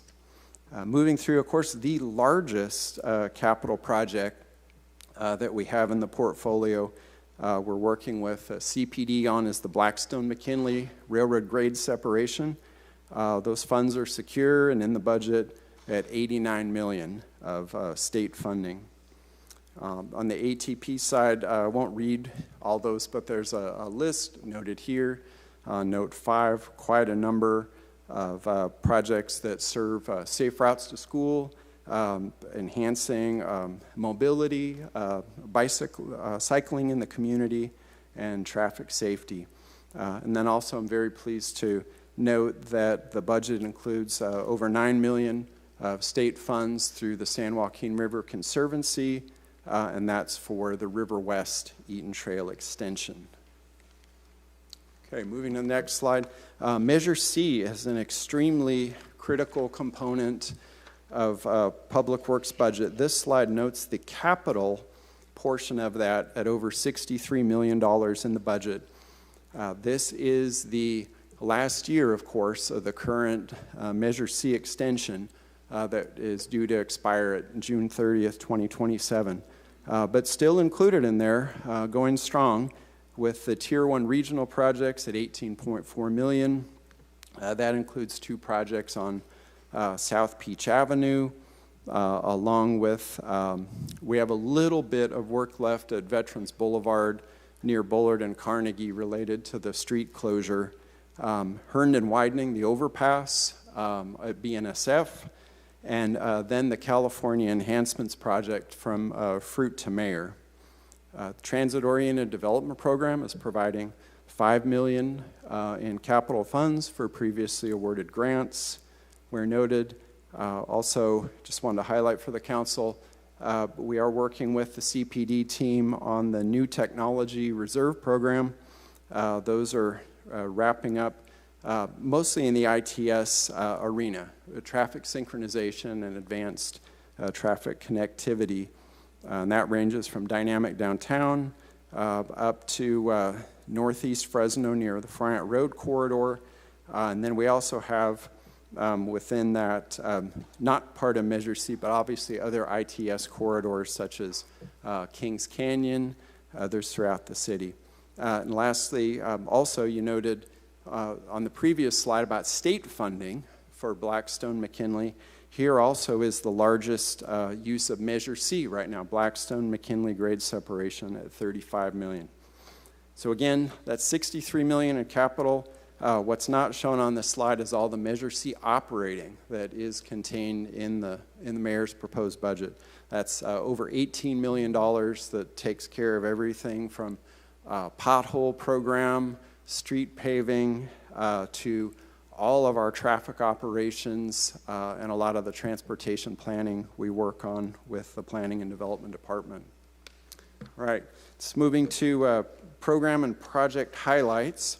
Again, number 1, this shows you, Council, the grand total for Blackstone-McKinley in the budget at nearly $140 million. The Pave More Now program represents 46.8. We're very excited about that investment for the community. And with some bids having come in lower, some great management with CPD team, That's been able to actually add mileage to that program, move it forward. So those are included. I already talked about the Herndon widening, Polk to Milburn, due to go to construction shortly.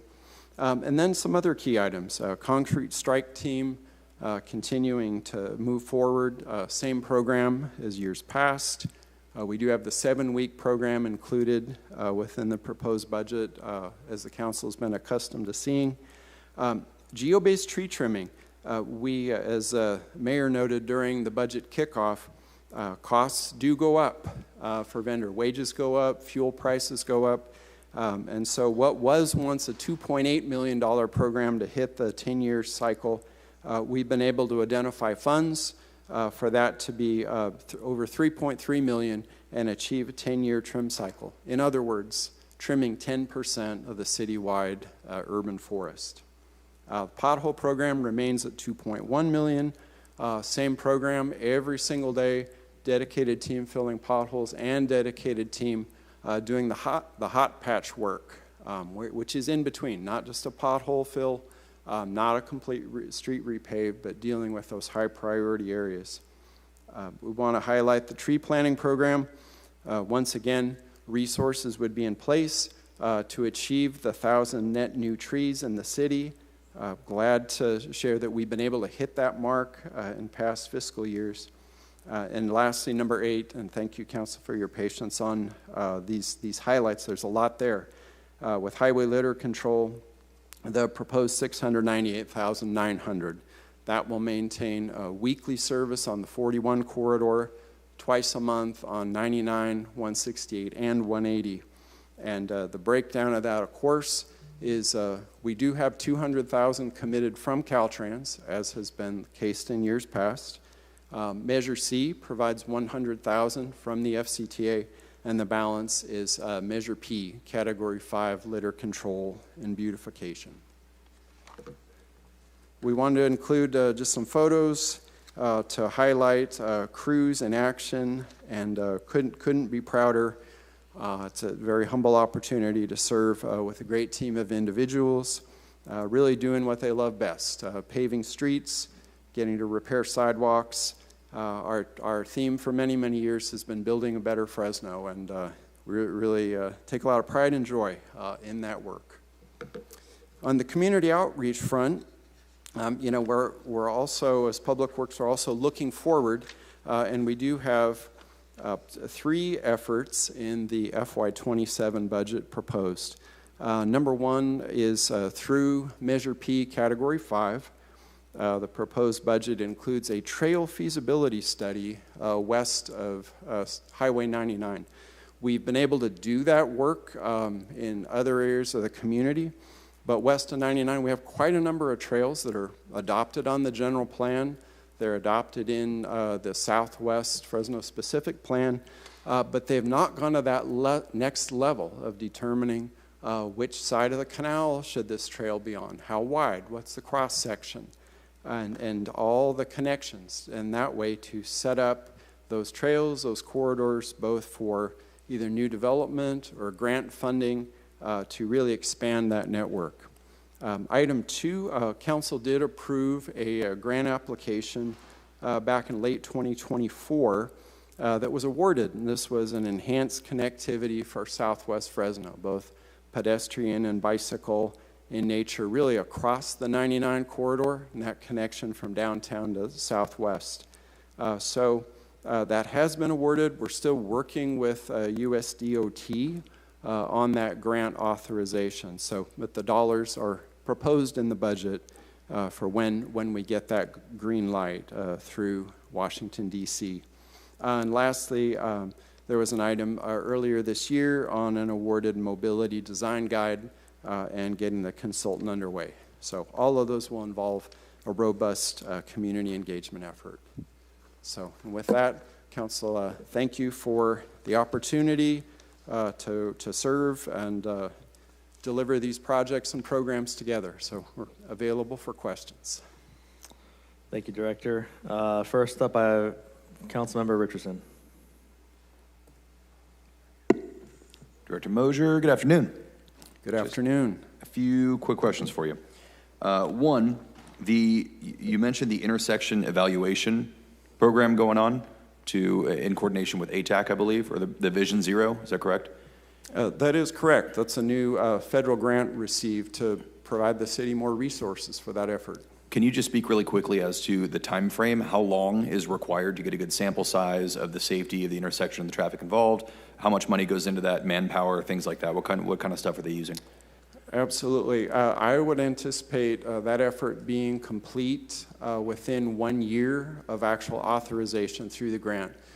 It will involve collection of data, for example, traffic counts, making sure that we have the latest accident information in partnership with the police department, and then doing an actual a traffic evaluation of the intersection to see, okay, based upon the issues that are occurring, what are some opportunities for safety improvements in a cost-effective manner. Okay, so I'd imagine this would apply to the ongoing work that we're doing at Friant and Shepherd to implement a change, analyze it over time, get a feel for how that impacts the safety of the traffic, and then go forward with future steps if need be. Very similar, and staff is available within our, of course, limited resources to do that type of evaluation. But this grant really provides robust resources for a very deep dive. Great. What's usually the minimum time frame needed to get a good sample size on an intersection? Do you need to study it for 3 months? Do you need 6 months? God bless you. Do you need a year? I'd like to ask actually my assistant director, Jill Gormley, who oversees our traffic and engineering services, just to talk a little bit more deeply about that. Thank you. Don't get comfortable, though.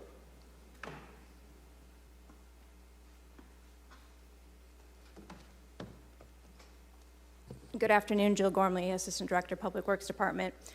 You know, the longer period that we can have to evaluate something, the better set of data that we get.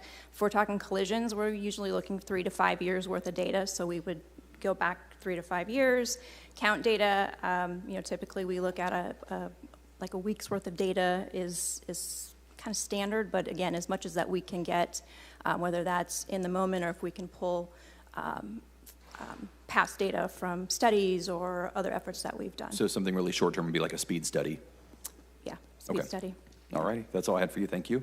Director Mosier, has there been a queue or a priority list for the expedited school speed limit sign project that has been passed up to the council? Has that just come and I've missed it, or just kind of seeing all of the schools that are getting these speed limit signs and the order in which they'll happen? So as a department, we've been able to put 2 crews on that effort. And so we're looking to get, our goal actually is to get everything done citywide prior to start of school in August. Yes, so the crew is working very methodically around the city, and we're glad to keep your office posted on time frame of specific areas if you have any concerns. That'd be fantastic. If we could just kind of get a little bit of a heads up, hey, these schools will be hit sometime in the next few weeks, something like that, so we can iterate that to constituents. That'd be very helpful. And the last question I had for you is, well, 2. One's budget related. Looking back, and I'm not going to quiz you on this, I got all the numbers right here, but if you go back to slide 2 from your presentation, if we still have that up. Hopefully you can just make sense of this for me. When it goes into the budget building, for those watching at home, there's a lot of number crunching that goes on in the individual departments, and some of that can be opaque, and some of it can be very transparent. So if you can just explain, it looks like huge savings, but I might just be interpreting this wrong. So looking at last year's budget, the 2025 actuals, and I understand from last year's budget, all we had was the 2025 amendeds, but the amendeds, which were amended in January of last year, for last year's budget, we're looking at $298 million, which is just under $300 million, granted. Now, the 2025 actuals actually came in over $100 million under that, which usually you'd see it the other way around, right? You'd project for low, and then you'd kind of adjust and add some costs due to overruns or contract changes or whatever else. The actuals came in over $100 million less. Why does that number look like that? And that can actually be, Council, good news and bad news. That's, again, a rolled up number, the grand total. So in some cases, sure, we do have some savings, and let's say the pothole program If our measures are working well, we may have a little bit less there, but something of the $100 million nature, what that typically represents is that a combination of capital improvement projects did not get awarded for construction. Okay. And that can be due to a variety of factors. For example, right-of-way can sometimes take longer. Okay. Sometimes utility relocation. We need PG&E to get out of the way before the construction can occur. Or sometimes it's the CEQA or NEPA environmental process that delays projects. So and then those projects then have to get rebudgeted in the following year with their federal, state, or Measure C regional or some funds. pay more now, pay later program. Yes, but Great. You know, Okay. very, very pleased to see a lot of movement, a lot of delivery around the city of those projects. Okay, that's like 5% of the city's total budget last year, that difference there. So it made me want to ask the question. Last question I had is PCI. I know this is kind of an art more than it is a science, as you go, and certain stretches are evaluated differently. And I also understand it's a degrading metric because every PCI today is not going to be that, you know, a week from now or a month from now. So from last year to today, is there anything that you can speak to that is, you know, these neighborhoods, these thoroughfares, or overall as a city, as a district, as a quadrant of the city, what have you, has increased in a PCI, anything measurable kind of that we can report back to constituents based on the success of your department this last year? Absolutely. We had a presentation that came before the council in early 2022. And that was based upon the consultant's work in calendar year 2021. That, as reported to the council, resulted in our citywide PCI of a 60 was the number. Meanwhile, through mayor's proposed budgets, council decisions on use of things like American Rescue Plan funds, council infrastructure dollars, successful grants we had obtained, we are actually able to improve upon our PCI up to a 64. So Fresno COG did fund a countywide update, pavement management update this past year. And they noted that a number of those investments were very beneficial. That said, they also updated our deferred maintenance totals based upon construction cost and found, yes, we're still looking at a $1.2 billion deferred maintenance need. Okay, gotcha. I think that's all I had for you for this time. Thank you. Thank you. Council President. Councilmember Vang. Thank you very much, Council President. Good afternoon, Director. Good afternoon. Good afternoon, and thank you to the men and women in your department, especially those who are out there today and the next couple of months when the degree is over 100, 105, trying to put potholes, clean up potholes, gutters, resurface the streets. So stay safe and stay hydrated out there. Director, in 2023, when council changed the street names along Kings Canyon, Ventura, and California to Cesar Chavez, and then a couple of months ago, this body reverted the names back to its original names. In 2023, there were allocations set aside for business along that corridor. The businesses who were impacted by that name change to offset some of their expenses. And the businesses who took advantage of that were minuscule. I think it's one or two only. This go around, I plan to find some funding to offset the cost of the name change to those businesses in terms of business cards, changing the names on the website, etc.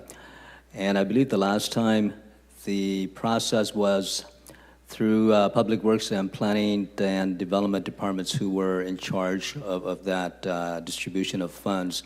This go around, and this is for City Manager as well. What do you think, and what is your opinion if we also reach out to include economic development as a partner in the reimbursement and outreach process when we get to that point?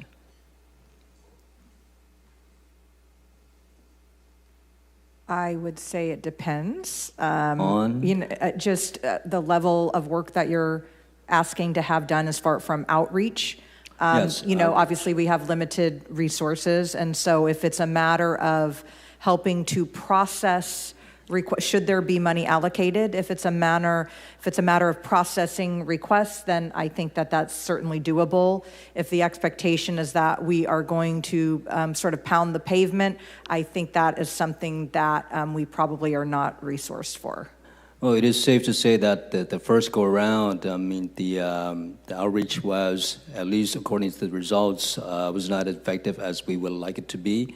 And this go around, the business owners out there again, in just 3 years' time, and we're asking them to absorb costs that they have no control over. And so, at the very least, we can set the bar a little bit higher to do outreach, and hopefully they could take advantage of whatever amount that we will allocate for reimbursement to offset some of those changes. And I would hope that the city can do a better job than the last go around, because if you have just one or two of the business along in this huge 6+ mile corridor being impacted, but there's only one or two businesses who took advantage of that, and I understand that there were conditions attached to the reimbursement as well. But I believe if we can do an outreach in where the business owners are aware of that and the conditions attached to those funds,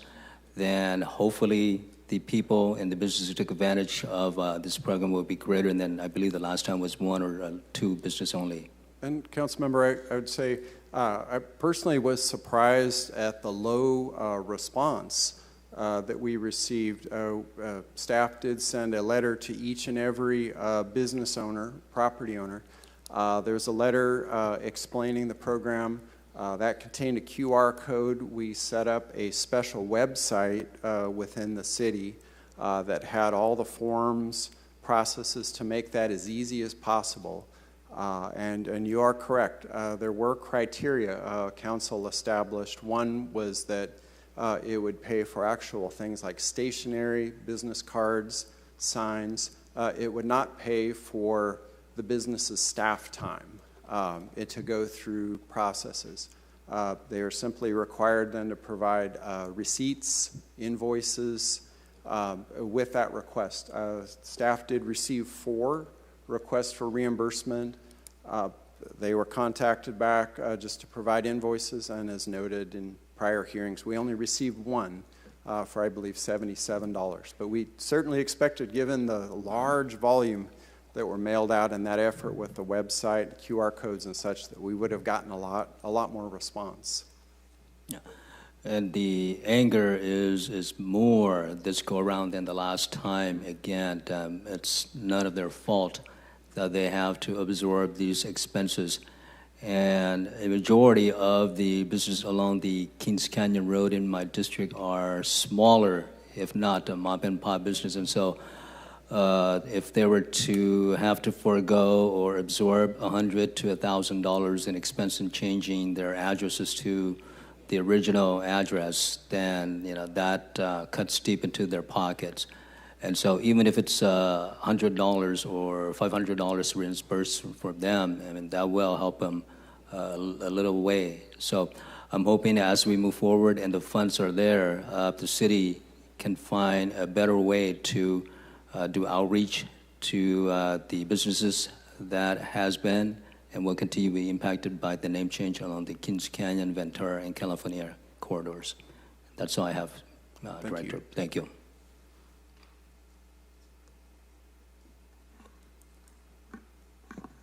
Any takers? Director, I just want to say thank you. I have absolutely no questions for you.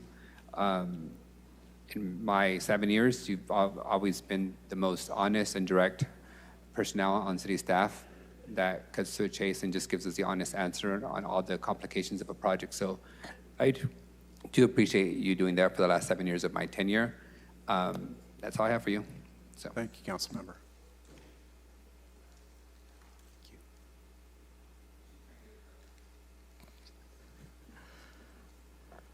Director, on the highway litter control, are we contracting out the full amount, the whole $698,000, $700,000? Council President, that is correct. That represents that full amount being contracted out, and that is being performed by our current vendor, ScrubCan.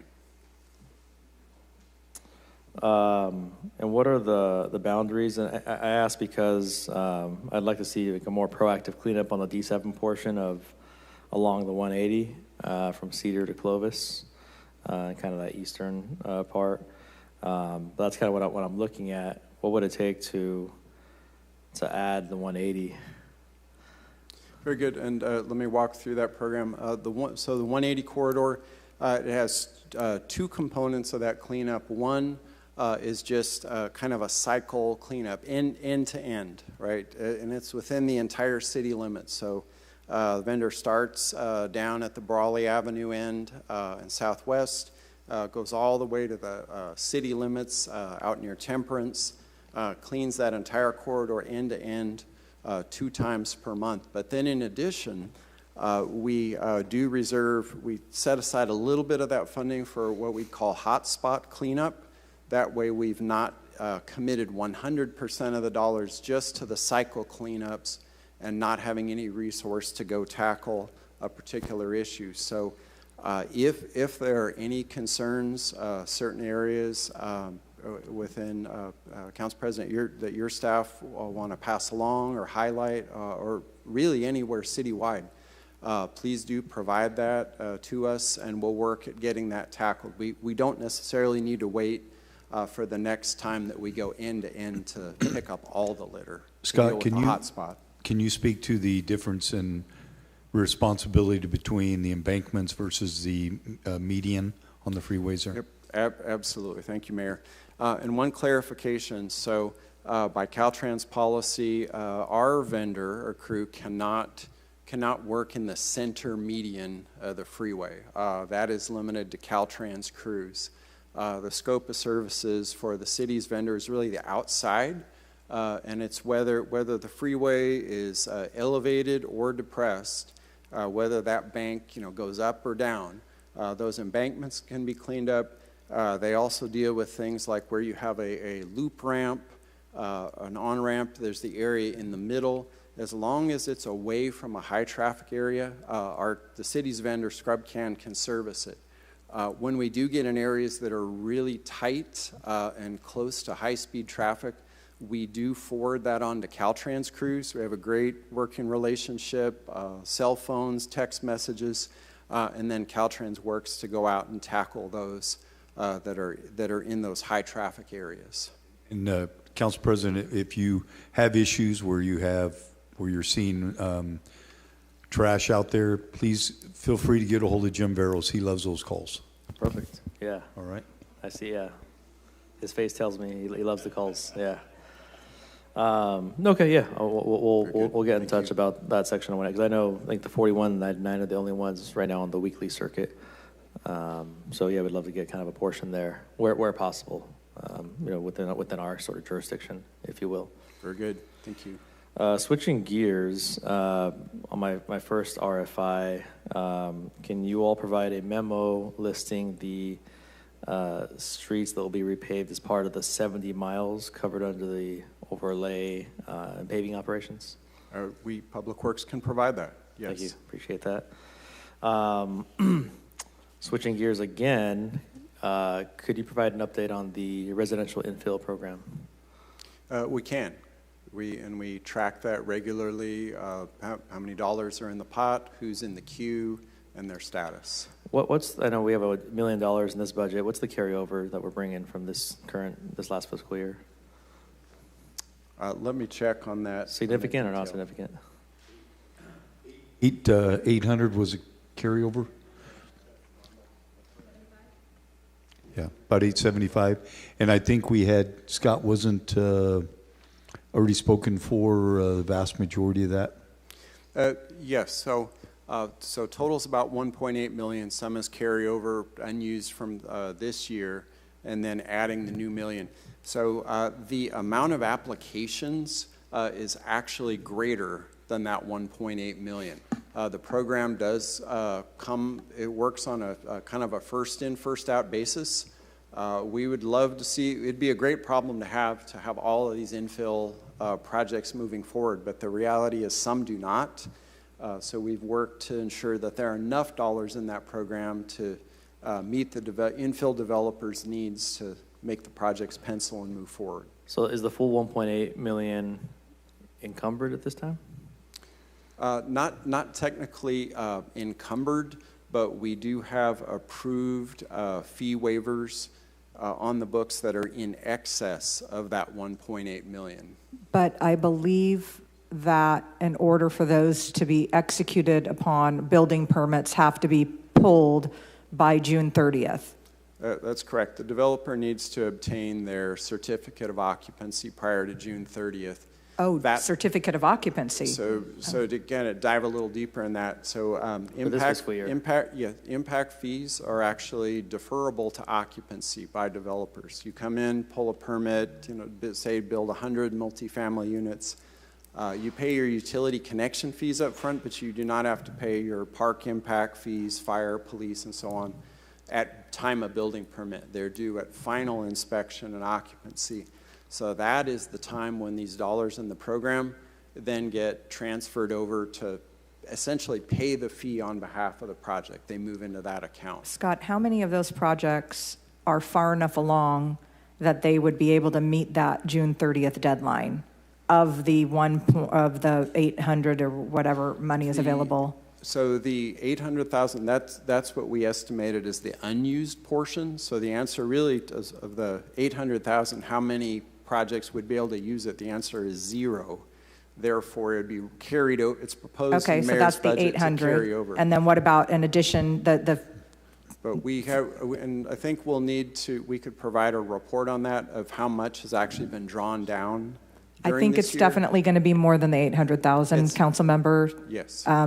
Depending on where those projects are in the cycle, but time is a ticking. Yeah. Between now and June 30th in order to be able to get those projects across the finish line to be able to draw down those dollars. South Stadium is one of them. Helm Building's one of them. I think Uptown. I will say, Council President, that the one money that you and I had met on, we had set aside about $750,000 for Manchester. Obviously, that project isn't, to my knowledge, going to come to fruition. So those dollars are freed up, put back in the pot. And Council, to add, some of the dollars that got used this year were for a component that the council set up with that program, which was not just fee waivers, but a 50% reimbursement for their off-site improvements that are required. So this fiscal year, we have made some payments where the developers completed the project, they completed the off-site work, submitted, and they've gotten their 50% share back from the program. Okay. How many applicants? So I mean, it's in excess, but I mean, how many applicants does that amount to that are currently approved? And do we have sort of a backlog of applications that have not yet been reviewed or approved? Council, good news, we do not have a backlog of applications that have not been approved. So those move very quickly. I can share with you, our city manager moves very quickly on them once our staff is reviewed and we get it to her office for approval. So grand total, we do have approximately $2 million of approved waivers in the pipeline. And then we also have an estimated $866,000 of off-site reimbursement. So in essence, the total amount the program has approved that are eligible are about $2.9 million. However, some of these projects have not moved forward. They have that approved waiver, but as I understand, a number of them are assembling their portfolio. They're assembling their tax credits. So $1 million short, with some falling off and some not set to receive it in this fiscal year. Absolutely, okay. That's correct. So it'll shake out. Some of them are likewise. They are grants for the state affordable housing sustainable communities, the AHSC program, and they're waiting to get. They're essentially saying that the fee waiver program plus an AHSC grant, plus tax credits, then that gets them to construction. Okay. Thank you, Director. Different topic. What's criteria? How does your department evaluate for what might be a good area or a good stretch of road for a road diet? All right. So road diet, a big consideration is traffic volumes along that corridor. So in where we have been repaving, if we find a street that was really overbuilt, that was a four-lane roadway, four-lane undivided, studies have shown that the effect of changing that four-lane undivided into 3 lanes, one center turn lane, 1 lane each way, and then adding the bike lanes, that's improved safety significantly. So some are very clear-cut if the volumes are low enough. Typically, if they're well under 10,000 cars a day, those are very straightforward road diets. Then we get into the range if we're near, more so, say 15,000 to low 20,000s per day, then the answer is maybe. Then my assistant director, Jill Gormley, and her team will do traffic studies, sometimes with an outside consultant for that analysis. And we actually look at intersections to see, well, how would the intersection function if we make that change? We know mid-block we're fine, but we look at intersections, and we go through that process. Yeah, I'm glad you mentioned that, because over at Olive and 9th Street, going along Olive Avenue, we've had a lot of pedestrian collisions. A lot of concern around there with the students at Yosemite Middle School, the campus community, the neighborhood community. So as we explore solutions and kind of structurally take a look at what's going on there, why these chronic series of collisions, this is an avenue I think we'd like to explore. Off the top of your head, I know obviously you don't have data off the top of your head, but Olive Avenue between like First and Cedar. I mean, do you think that could be a good candidate for road diet? And let me ask Jill to come up. I know we've looked at that a bit before, and I do know we have some Measure C bike lane funds available for that as a candidate. Jill, I know we've looked at Olive and 9th. Looked at as in traffic study, or just kind of looked at? Good afternoon. I'd have to go back and look at records. I believe we have looked at it. We'd have to, just as Scott said, look at our volumes. We can look at the collisions. Maybe it's not a road diet that needs to happen out there. Maybe there's something else that needs to happen at the intersection of Olive and 9th to facilitate safer crossings for the students. So we'd have to go back and actually look at the data and what the conditions are out there. Okay, well, I'm interested in that broader look. But for now, I will ask for an RFI on a cost estimate for a road diet along Olive between First and Cedar. It's kind of preliminary, but I'm open to looking at the kind of the broader structure of what the solutions might be.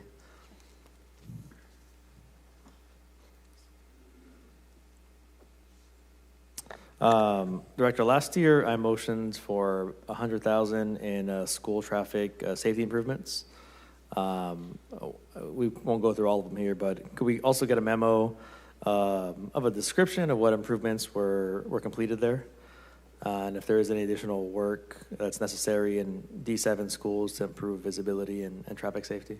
Absolutely. And I know our team in traffic operations went through location by location, and then under Assistant Director Russell's leadership, our street maintenance team has been doing a lot of work in the area, but we're glad to put a memo together with that summary. Great.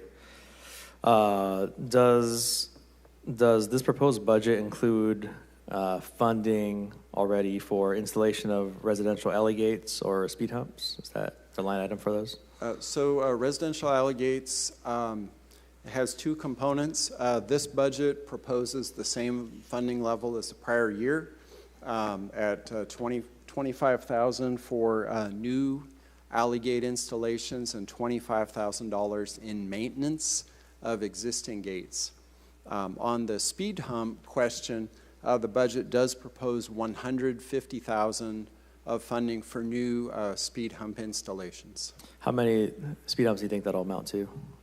That should be anywhere, case by case is a little different, but sure. Roughly about 12 to 15 sets. They're about 10,000 each, roughly? Yep, should be about 10,000 each. A few are a little more complicated, but we'd expect that would go for 15 pairs, 15 sets. Okay, roughly. Okay. Yes, and we did look, other than the first year when the council lifted the moratorium, there was some pent-up demand. Other than that first year, we find this 150,000 should work very well for the volume of applications that we have. Well, this is the third year we're doing them now, roughly? This is our fourth year. Fourth year. Oh, time flies.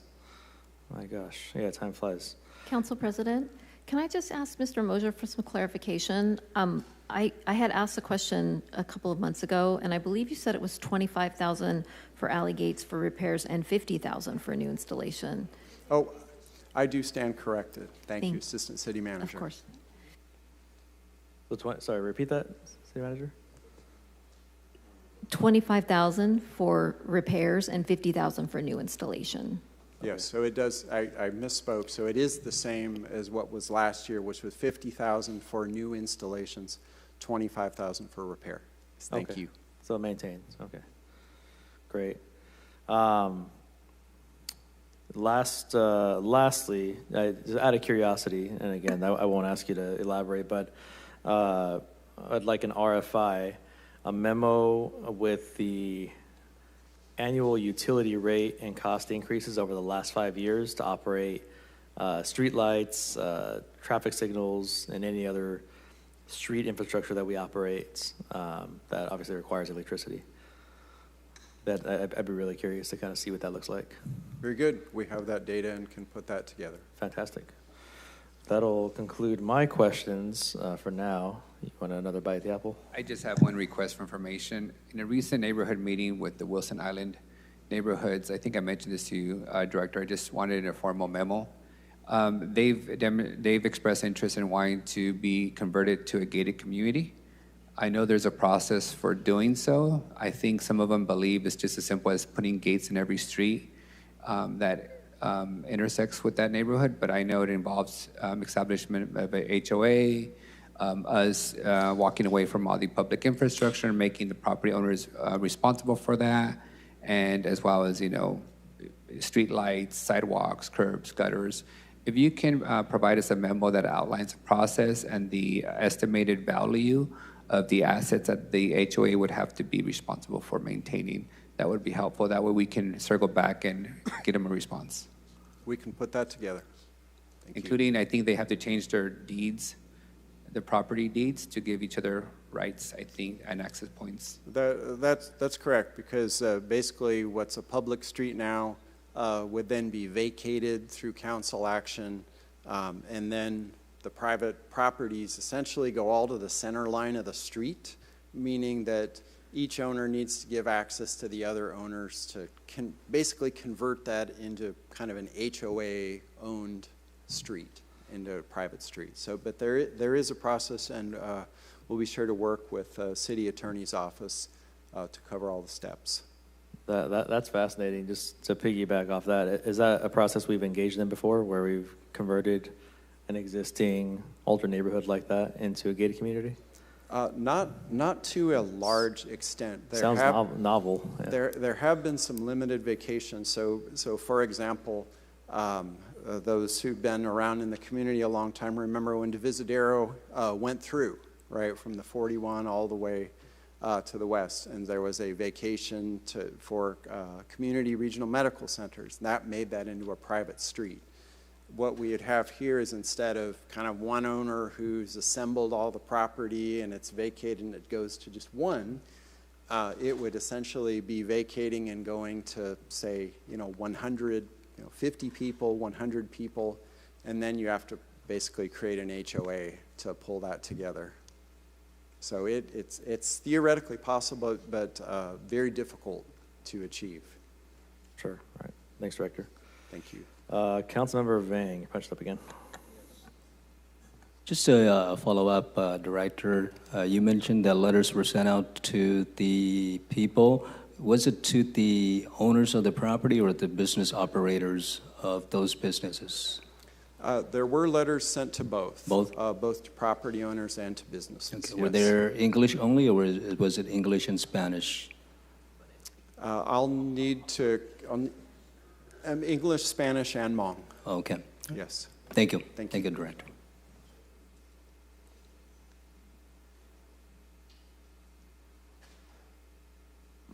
All right, seeing no one else punched up, I think you're off the hook, Director. All right. Yeah, nice Thank and you, smooth. Council. Yeah, thank you for your work. So we're going to move into, again, we completed public comment earlier, but I am providing additional opportunity for a minute of public comment per department. So we'll go ahead and take additional public comment here on Public Works. The first card I did have was Natalie Escobedo Garcia. Welcome. You'll have a minute. Hello. Oh, good afternoon, council members. My name is Natalie. I'm a policy manager with Leadership Council. I'm here today to ask that you support safer routes to schools in Districts 3 and District 5.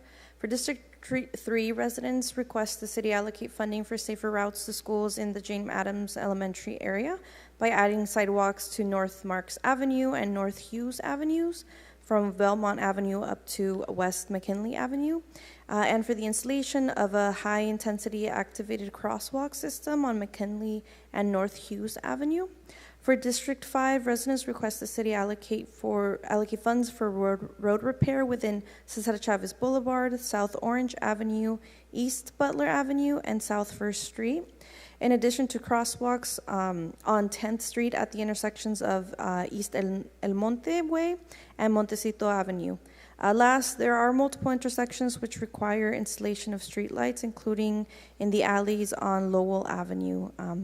We ask that the city please consider using them. Thank you. Thank you. Next card I have is for Mariela Fernandez de Vallejo.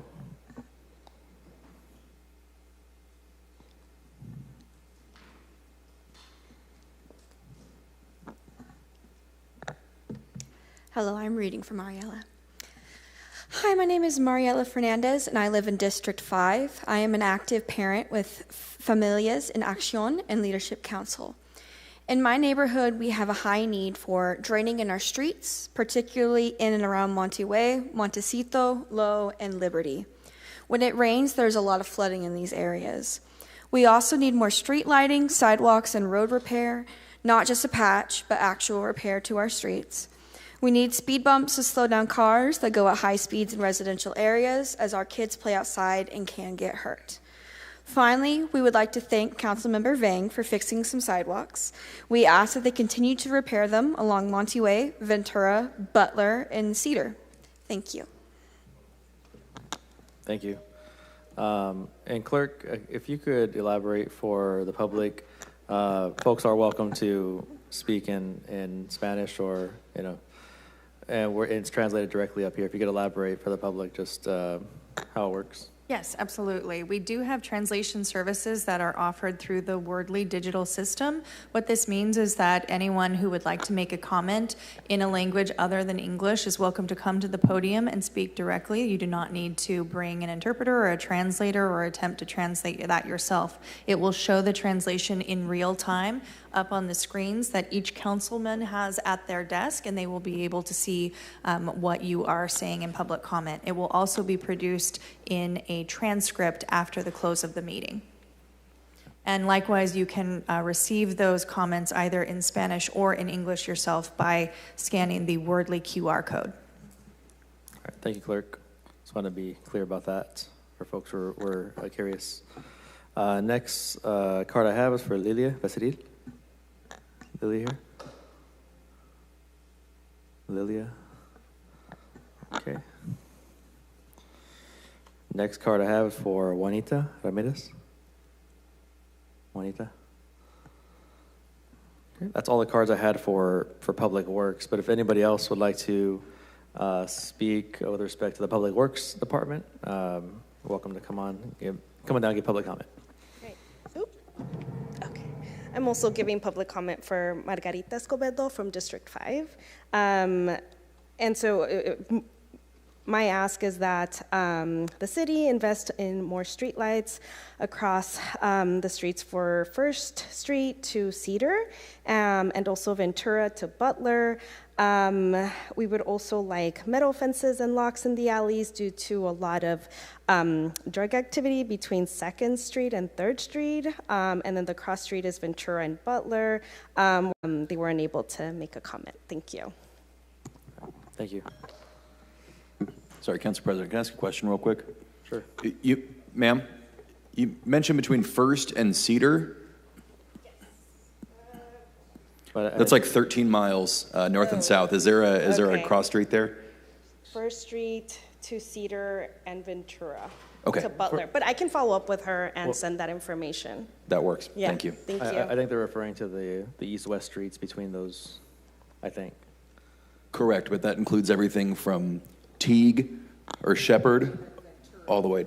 I didn't catch the Ventura. That was the question. Yeah, Okay. east to west Thank you. streets between First and Cedar, I think. Yeah. Do you need that additional information? Oh, you're good. Okay. I've got a question for you. Yeah. I know that some residents have emailed me. Is this part of the email too? Yes. Okay, thank you. We Yeah. have the information. Thank you. Zara?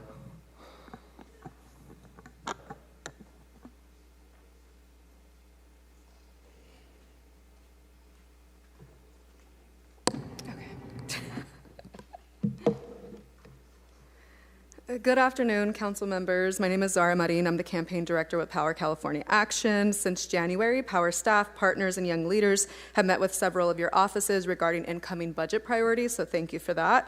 To back those conversations, our canvassing team spent 6 weeks knocking on doors in neighborhoods during primary, speaking directly with over 3,400 constituents. The aligned message from our seniors, parents, and young adults is heartbreakingly consistent. Fresno residents, your constituents are drowning. They are cutting out basic groceries and medical needs just to survive because their incomes cannot keep pace with the skyrocketing rent in Fresno. We urge this council to take 2 immediate actions. Implement a 3% rent cap across Fresno following successful proven models of cities like Santa Ana, Baldwin Park. Fresno should not be the exception. It should be the leader for the Central Valley on this matter. Increase eviction protections program funding because the current $1.5 million is simply not enough.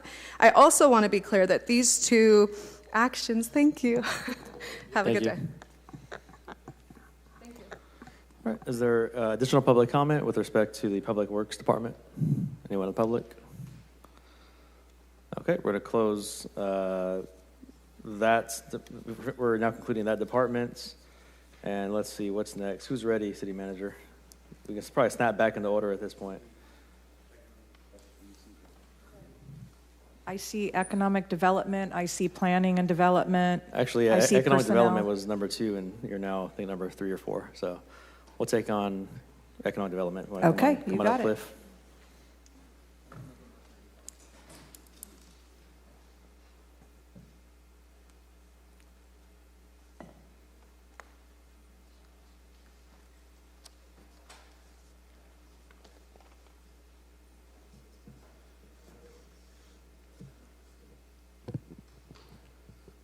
All right, thank you, Mr. President, members of council. I'm Cliff Long with Economic Development Department, and our Assistant Director, Kelly Trevino, is here with me as well today. It's a pleasure to be here. I have just finished my first year here with the city. I'm very pleased for the support of economic development from Mayor Dyer and from Manager White, and especially for the great team that we have assembled in economic development, who are doing some really great work supporting local businesses and trying to bring new jobs and investment to the community. So we'll start off here. Our total proposed budget for 2027 is $1,827,100, which includes $1,080,200 for personnel and $610,300 for non-personnel, and then a small remainder, $136,600 for our interdepartmental charges. This is an overall decrease of around $1.2 million from 2026, and this is primarily due to the wrap up of the expenditure of the $800,000 from PG&E for the energy efficiency grant and for having successfully contracted for the council motions for the P-bid studies for Blackstone and Belmont. Should be 400,000 from PG&E, 400,000 from the city. Yes, yes, correct, sir.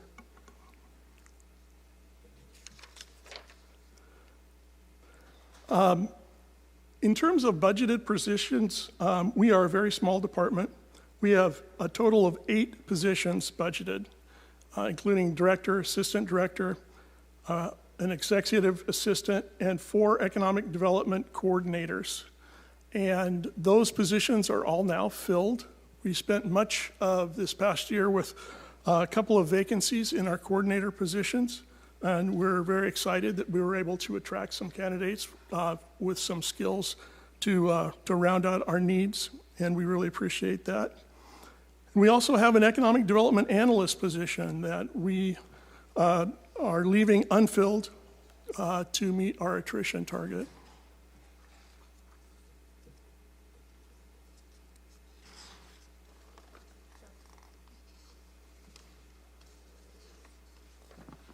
Director, I'm going to ask you to pause for a second. I think we look around the room. Yeah, I think we lost quorum. Oh, I can't count. Wasn't enough coffee. All right. Please continue. Yeah. Thank you, Mr. President. We're hanging on by a thread this afternoon. Yeah, keep going. Slide 4 deals with our operational impacts. The contractual obligations for FY 2027 include the contract with Fresno County EDC, and that is our largest contractual obligation there. Mo Hussein, from Vice President of Administration from the EDC, was here. There he is. He's right here in case you have any questions regarding EDC operations and our partnership there. We're very excited to partner with EDC on a number of different trade shows and events and promotion, including things like ICSC and Simicon West that we did in Phoenix this past year, and we'll do again in San Francisco together with an expanded GoBiz partnership there as well. EDC was represented at Select USA, where we were, which is a foreign direct investment conference in DC, and then we also displayed at a couple of local events too, including the World Ag Expo. We had a chance to go down and walk that show and meet a lot of folks. In terms of our analytics tools, we plan to keep utilizing the Dun & Bradstreet and CoStar subscriptions that we have now, and we're always on the lookout for additional data sources that can help us provide better reporting and on current economic conditions and help us target new prospects.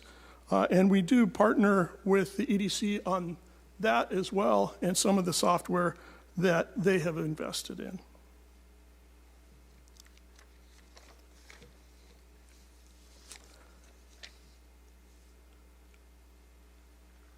So slide 5 talks a little bit about one item that is a carry forward that shows in our budget, and that's $150,000 from Vice President Maxwell's district that I believe council approved in FY 2025 for a potential study of an airport corridor P-bid. And that has been held and remains in our budget for this year moving forward.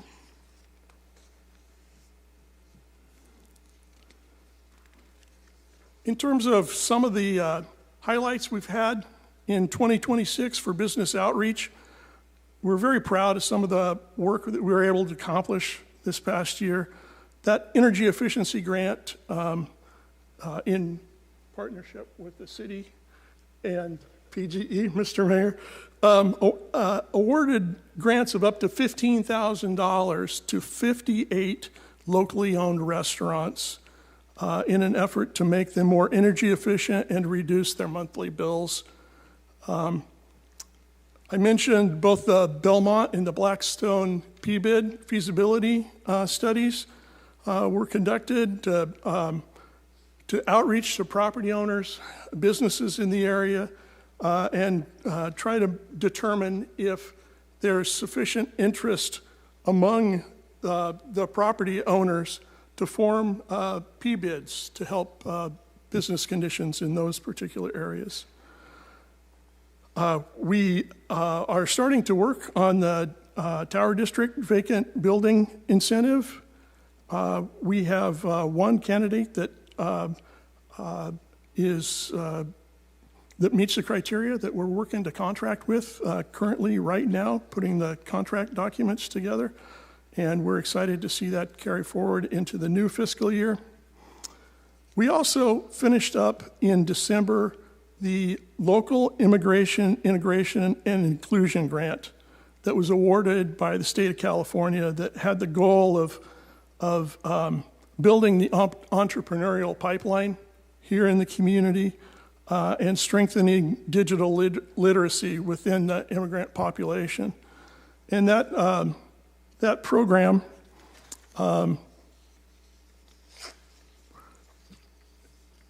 ran 10 cohorts through of 199 graduates, and then the digital literacy side had 36 different cohorts and 388 successful participants. And the results of that grant were 17 new business startups and 35 business expansions. And because of the success of this grant, which was originally for a little over $380,000 from the state, we got an additional $45,000 from the state to extend the program by an additional 3 months that allowed us to go to the end of the year last year. We're talking about some additional facade grants supporting the beautification of businesses in downtown and Chinatown and other parts of the city that we were able to accomplish this past year. And we, again, supported a lot of local events like the San Joaquin Valley Manufacturing Alliance Summit to bolster and strengthen our manufacturing businesses here in the area, and the Central California Women's Conference, which supports women-owned businesses.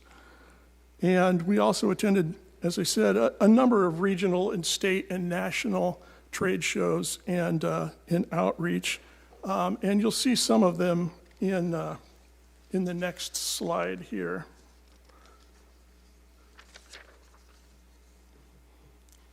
So this is just a sample of some photos from this year's outreach, which included a myriad of groundbreakings, some of the larger ones being, of course, the Scanel project and the Coast Aluminum project, and a number of ribbon cuttings as well, like the photo from the Rivian ribbon cutting. And then you'll see some of our outreach efforts out there for ICSC, as well as the Select USA Conference, and a couple of great check presentations from the energy efficiency grant as well.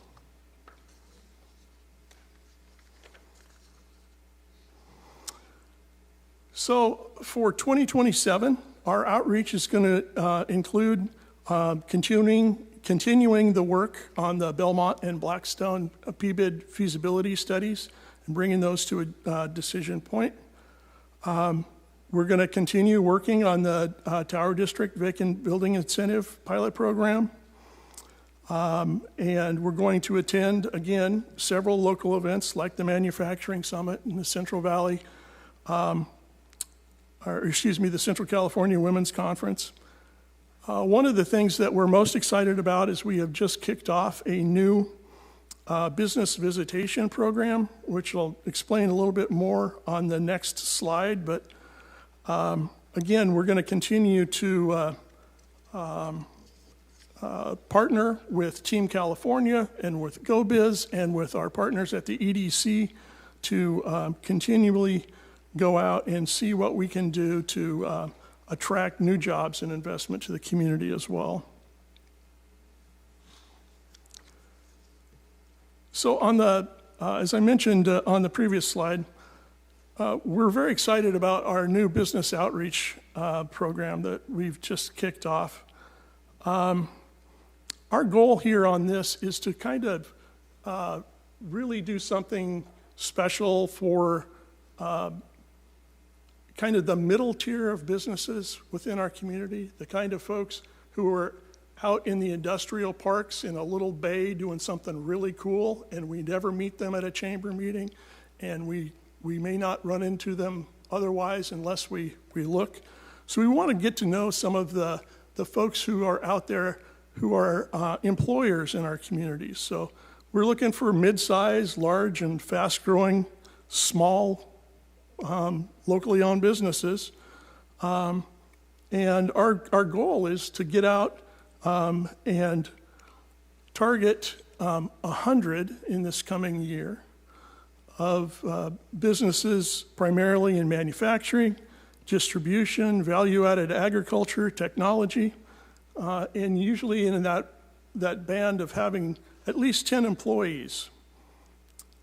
The objectives are really to build relationships with our manufacturers and distributors and our business community, and to provide a formal mechanism for them to talk to us about challenges they may have, but opportunities they may have to expand. It's really a business retention and expansion effort for us.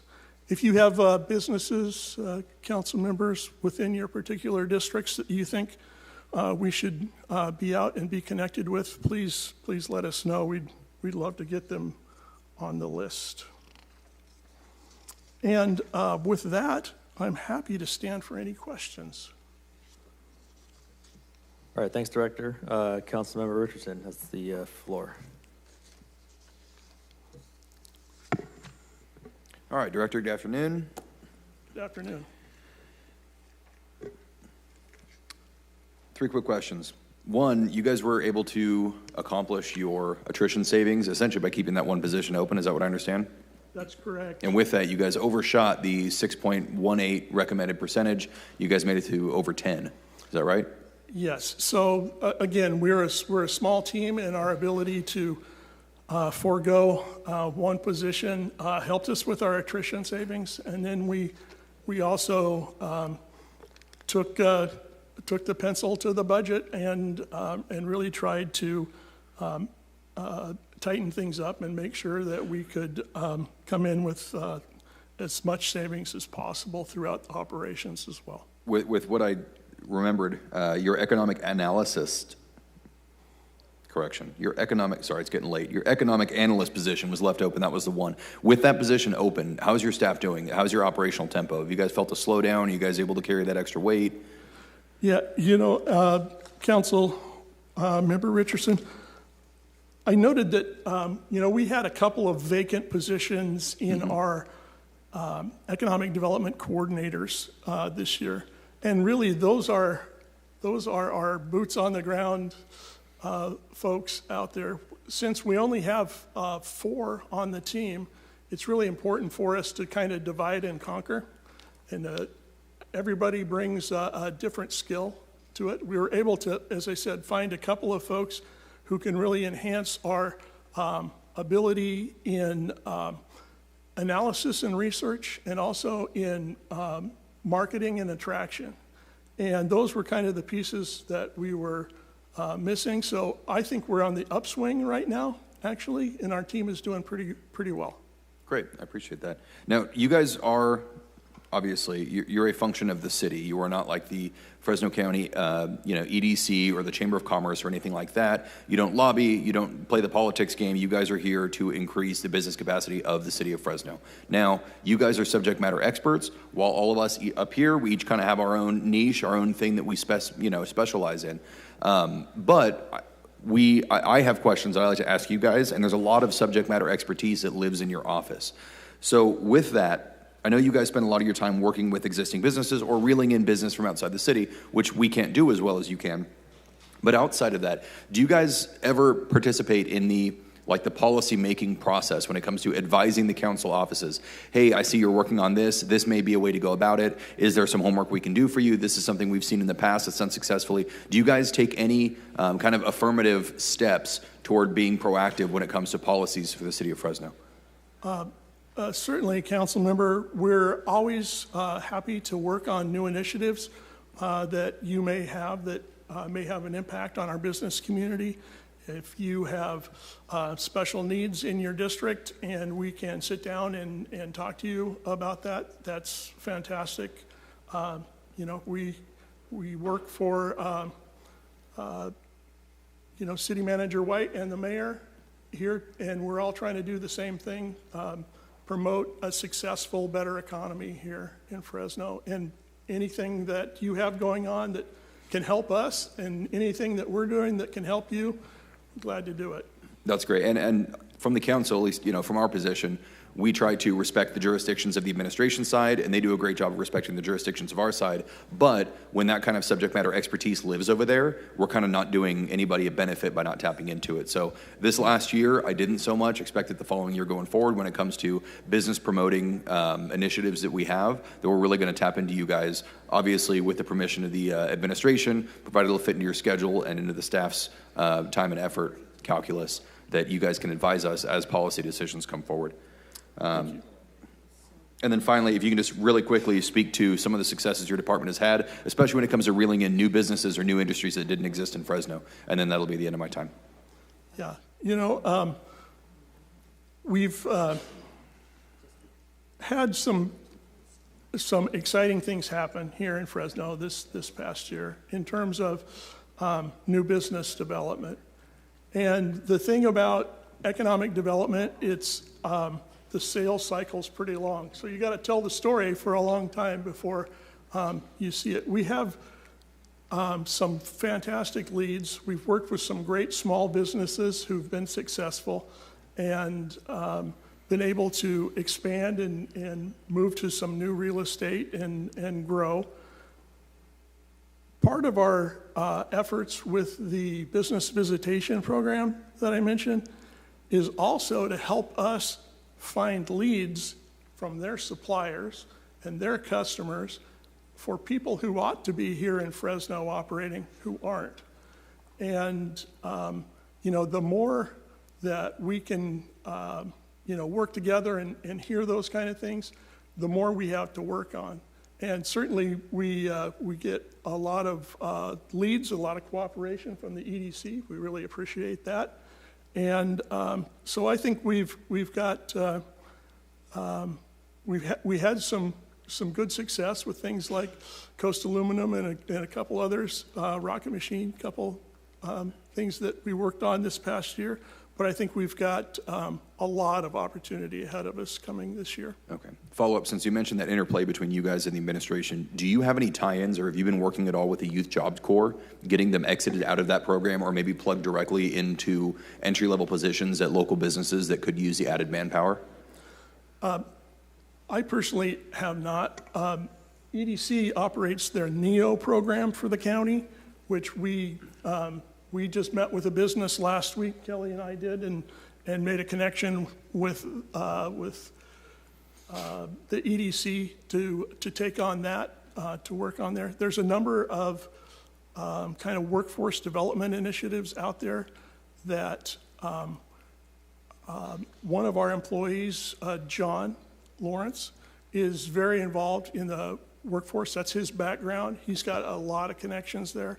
And so we try to support those kind of things where we have, but we haven't done anything for Job Corps that I'm aware of here That's in being my handled tenure. out of the personnel department. And I think TJ can speak more to that, Councilmember, about the Youth Job Corps, about how we go about trying to place them in outside employment. But yeah, economic development has not been part of that. Interesting. Okay, that's all I had. Thank you. Thank you. Councilmember Vang. Thank you very much, Council President. Good afternoon, Director Long. Good afternoon. Good afternoon. And I believe this department is the newest department in the city, and you've been here for a year plus? Yeah, I've just been here for a year. I'm not sure how long the department existed, but Several. Several. Been here a while. Kelly's been around. I guess the point is, I think you and I have the same amount of months here at City Hall, so, I think so, sir. we're in the same boat. But thank you very much for the presentation. I really appreciate it. And in particular, you highlighted the business outreach in 2026 and the potential outreaches in 2027 with the new business visitation program and the outreach for the businesses with roughly about 10 employees or more, the smaller end of the business scales and the medium. And so that is in the works, and also in collaboration with EDC. EDC is here. Thank you very much for being here. Again, the city is going outside of its means to collaborate with other organizations here in the city of Fresno and Fresno County to ensure and make sure that the city of Fresno is business friendly. And I don't have any questions for you, but in the spirit of my last question, I wanted to read from page B61, the Economic Development Department. It says, and I quote, "The mission of the Economic Development Department is to support the mayor's One Fresno inclusive economic development vision by increasing investment and job opportunities in Fresno, while enhancing the city's sense of place and quality of life. The department's overall goal to attract, retain, and grow businesses in Fresno helps generate property and sales taxes that are the city's main funding source to provide services to its residents," end quote. And I think that is an accurate description of your department's goal, and that is not only to attract business to the city of Fresno, but to assist them to maintain and to retain them as they grow. And so in that capacity, in that spirit, I'm hoping that my office will have an opportunity to work with your department. And you did mention that reaching out to you, I will take you on that, sir. So thank you very much for the presentation today. Thank you, Council Member. Thank you. That's all I have, Council President. Any other council members? I don't see anyone else punched up. All right, Director, appreciate the presentation. You mentioned the P-bids, the two in my district. When do we anticipate a conclusion to that, those processes, if you will? So, Mr. President, you know that we just had our public meetings for both Belmont and Blackstone to gauge interest. Right now, I think it's a question of looking at the support that we got and seeing if there is a cohesive group of property owners who are interested in taking that to the next step. And so we're working with the consultants on kind of a wrap-up report that we'll work with you on to see where we go for next steps. Great. So I want to pivot over to the trade shows and kind of us showing up and recruitment efforts. What's been the impact from those efforts so far? Are there additional resources you think could have made a difference? I mean, what's sort of your take? Mr. President, there's no shortage of industry trade shows around the country. It's a matter of us finding what makes sense for businesses who can operate here and the story that we tell. We attended the Silicon West show in Phoenix, And really that is a semiconductor kind of an event. We don't have illusions, at least I don't, that we would attract a large semiconductor fab plant here. They're multi-billion-dollar, multi-year decisions in that. But there is significant investment in the Bay Area and in San Diego, and now cropping up in Phoenix. And we could really find some leverage in the supply chain, whether it's suppliers for those or customers, because we're centrally located, and somebody could establish an operation here to serve a whole lot of that market. And those are the kind of stories that we need to hone down and tell. Sure.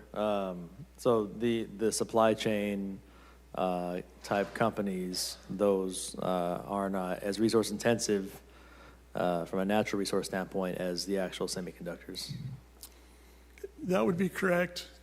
We're so centrally located to such a huge market in the West that we have opportunities here to serve markets that a lot of places just don't.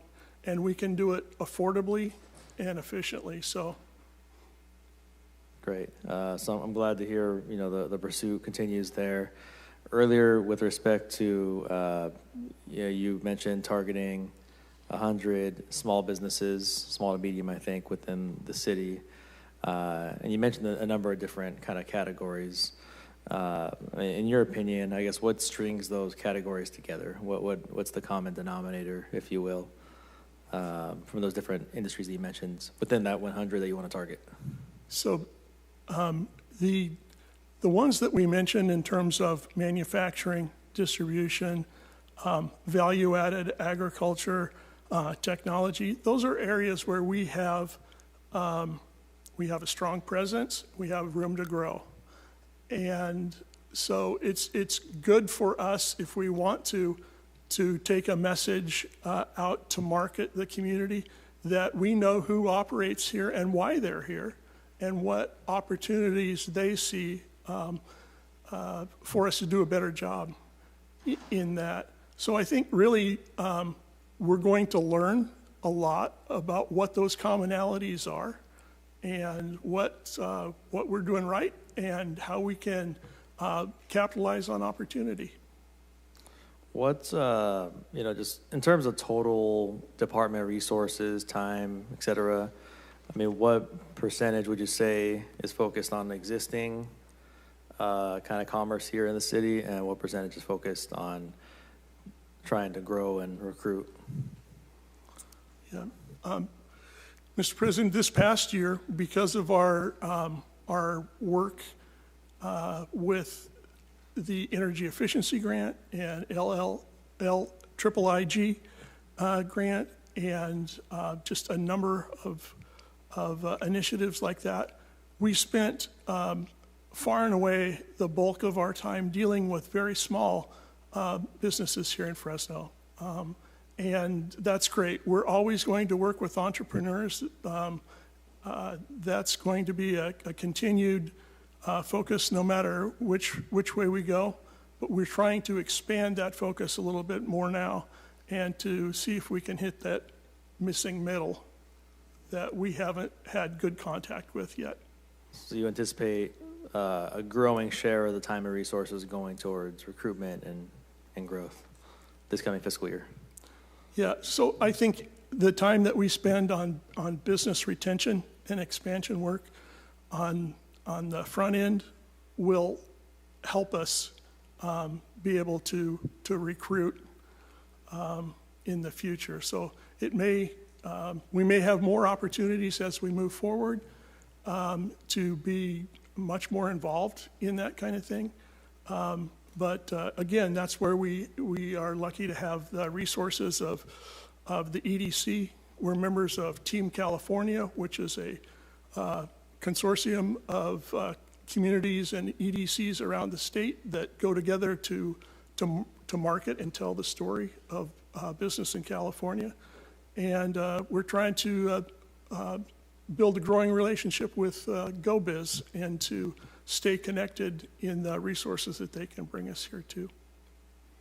Yeah, that you kind of, as you mentioned, kind of where the department's resources are going. That was my next question: has EDC and our other partners, have they been sort of making up for it? And to the best of my knowledge, in terms of following the day-to-day work of the department and our partners at the EDC, it does seem like that was sort of the division of labor, at least for this last fiscal year. Yeah, certainly. I don't think that any of us have the resources to go on our own, and so any place that we can partner and have others help us tell our story is all the better for us. Yeah. All right, Director. Well, I don't have additional questions. I would just, as I've always implored economic development, just encourage you to continue, stay focused in terms of the recruitment aspect and look at big picture. Again, what is sort of the export, the future of Fresno's exportable industries? What will ultimately be our anchor as time goes on and the economy here evolves, and what the employers look like. I think a solid exportable industry produces a lot of value. That's a good foundation for any, not city, but really more regional, but obviously we want to hear in the city, obviously. So I would implore you to kind of stay focused there and keep that lens as you're looking and navigating and recruiting for what that next big thing is. Thank you very much. Any additional comments or questions from council? Seeing none, you're off the hook, Director. We're going to go to public comment here on the Economic Development Department. Again, we did do kind of full public comment at the beginning of the day, but we'll do a 1 minute public comment on this department, each department as we go along. So if there's any additional thoughts or such that folks had, now's the time to provide additional public comment here on the Economic Development Department. Anyone from the public? Okay, seeing none, we'll go ahead and close that, and that'll conclude economic development. We've got a couple departments left to go, and so we're going to move on to planning and development.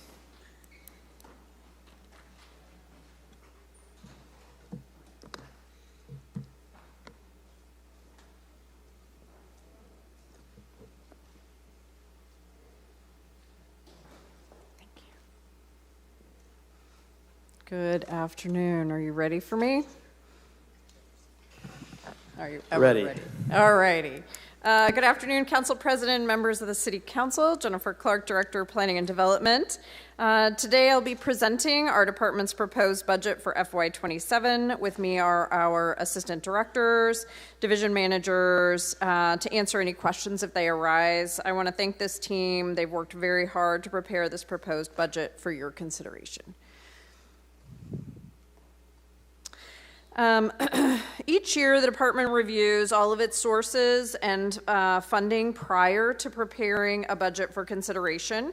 Over the past 5 budgets, there have been numerous federal and state grants which were one-time in nature related to COVID and the American Recovery Act. As these roll off, it may appear that the budget is shrinking. In addition to the $20 million for the Senior Center project originally budgeted in planning and development, it was moved to Parks Department. Our other grants are rolling off because they've concluded and we've successfully expended those dollars. However, all core services such as entitlement review, building permitting, housing and homeless programs will continue to be offered. There are no new positions being added, and the department is assuming a 7.5% attrition for the fiscal year. Approximately 30% of our funding for the department comes from the general fund in the areas of payments for services, grants, fees, and fines, along with an approximately $7 million citywide general fund support, which is about 5% of the total available funding for the department. The remaining 70% of the budget does come from federal, state, and local grants. No new positions are being added, but positions added in prior years are being made whole. So those that were a quarter or half position in prior years will now reflect a whole year in the budget. One position has been moved from our planning unit into our administration unit, and specifically that is for the implementation oversight of our housing element. Beginning in January 2027, the North Fulton parking garage will be fully operational. We're really excited about that. Capital Projects has done a great job bringing that to fruition. So it is necessary for us in our department to reflect the dollars that would be needed to operate the parking garage. So approximately $165,000 reflects the cost to provide security and janitorial services from January through June of 2027. Additionally, the department is proposing an increase in appropriations to replace and repair parking meters as needed throughout the year. And due to changes in management of our lots and garages, the department is proposing additional pay-on-foot kiosks, 2 at the Spiral Garage, 3 in the Underground Garage, and 1 at Congo to assist in the customer experience. Lastly, to improve the staff's accuracy in assessing built sites, the department will be adding an Esri product to the city's already existing mapping suite. This ensures that on-site detention basins for stormwater remain capable of retaining the correct amount of stormwater over the years. So we'll be going out using technology to assess and evaluate the volume of stormwater that can be held in those basins. And to improve accuracy and citation of the building code, the department will be utilizing a software program which analyzes the entire building code for conflicts and updated information.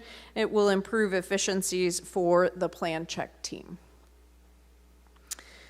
Here you can see a number of our probably most familiar grant programs. The department does have a lot of grants that we administer from the federal and from federal government as well as the state. These represent probably your most well-known grants that involve investment in our community, including neighborhood investment, housing investment, homeless housing, and homeless services investment. Other grants include our Brownfields program, which is not listed here.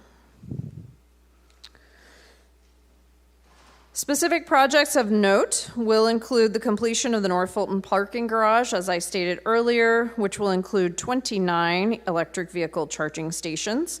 Funding for the construction of the project is budgeted in Capital Projects Department, while operations will occur in Planning and Development. We are also excited to enhance our mobile home repair program to include the option of replacement of mobile homes, which are not candidates for repair. This forgivable loan assistance allows for the purchase of new mobile homes. And our historic preservation continues to support investment in potential historic resources through the evaluation and assessment of properties in Chinatown. This will streamline the CEQA review and allow for more seamless renovation and restoration. Additionally, the city continues to offer the Historic Preservation Mitigation Fund for investment in specifically listed resources. Couple of examples in picture of the programs that we'll be implementing next year. One is the new North Fulton parking garage. It's a beautiful example of how we can invest in our downtown and still fit into the architecture of downtown. The mobile home repair program, a before and after example at the bottom. You can see new windows, new paint, and updated landscaping. And historic Preservation Mitigation Fund, where we assisted with funding to the homeowner who was replacing their roof. We continue to engage the public through community celebrations, education events, customer support, and outreach to special populations. A couple examples here are of our ADU outreach. Our ADU program continues to expand each year. As you know, we provide fully plan-checked plans for ADUs that any member of the public can come in and use for free, place it on their site.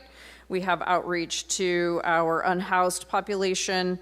We work hard to ensure that our customers have a good experience in downtown parking. And then historic preservation continues to be popular this year, especially with the America 250 events happening.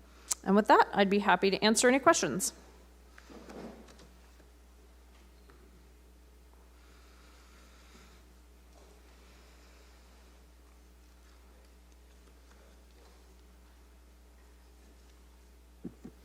All right, Director Clark, good afternoon. Good afternoon. Just a couple questions about the your budget in here. Your training budget dropped by a lot, from over 100,000 to under 40,000. What is there a change of personnel or something that explains that? So we looked, as I said, each year we evaluate our needs very carefully before we even present a budget, right? So we look at all of our resources. We look at the cycle of who needs to have updated certifications, who needs to receive continuing education units. And we have limited to only those that are required training. So the travel and education that's required for specific certifications for all of our positions. And so we were able to reduce that funding this year. Each year will be different in that amount on what is necessary for those certifications. Okay. Speaking of different, in 2024, your budget had $800 for materials and parts, equipment out of the general fund, and this year almost 140,000. Was there something else that fell under your department that explains that increase in? So as I stated, so the increase in replacement of parts for our parking meters so when we purchased our parking meters, they come with solar panel, a rechargeable battery. Over time, those have to be replaced. So we have an increase specifically for $86,600 for specific parts for meters, in addition to purchasing kiosks. But the primary parts piece is coming from our purchasing of new replacement parts for our meter, along with replacement parts for our kiosks. Okay, I appreciate that. So I guess the backside of that would be the big increase in parking meters over the years. We have over 2,000 parking meters, and if you recall, you recently approved a contract so that we had the ability to continue to purchase those parts from our meter company. We do have a little over 2,000 parking meters, so it would be somewhere in the neighborhood of $500 to $600 per meter if we replaced every single part. We don't anticipate doing that today, but we do know that those batteries are at their life's end, and so we need to replace those in this fiscal year so that you can actually read the meter when you're looking at it and you're in downtown. We didn't add a whole gaggle of parking meters, did we? No, we have not added parking meters. Thank you. All right. For the, we talked about that a couple days ago. You mentioned, and I noticed this was in one of your slides too, temporary ponding basins. Mm-hmm. Is that, I mean, I drive around and see ponding basins. I'm not familiar with any that are temporary. Can you just explain that a little more? Yeah, so until a neighborhood, a subdivision, a shopping center, until the permanent storm water facilities are constructed, water must be retained or detained on site. And so detention basins are required to be constructed and maintained by the property owner.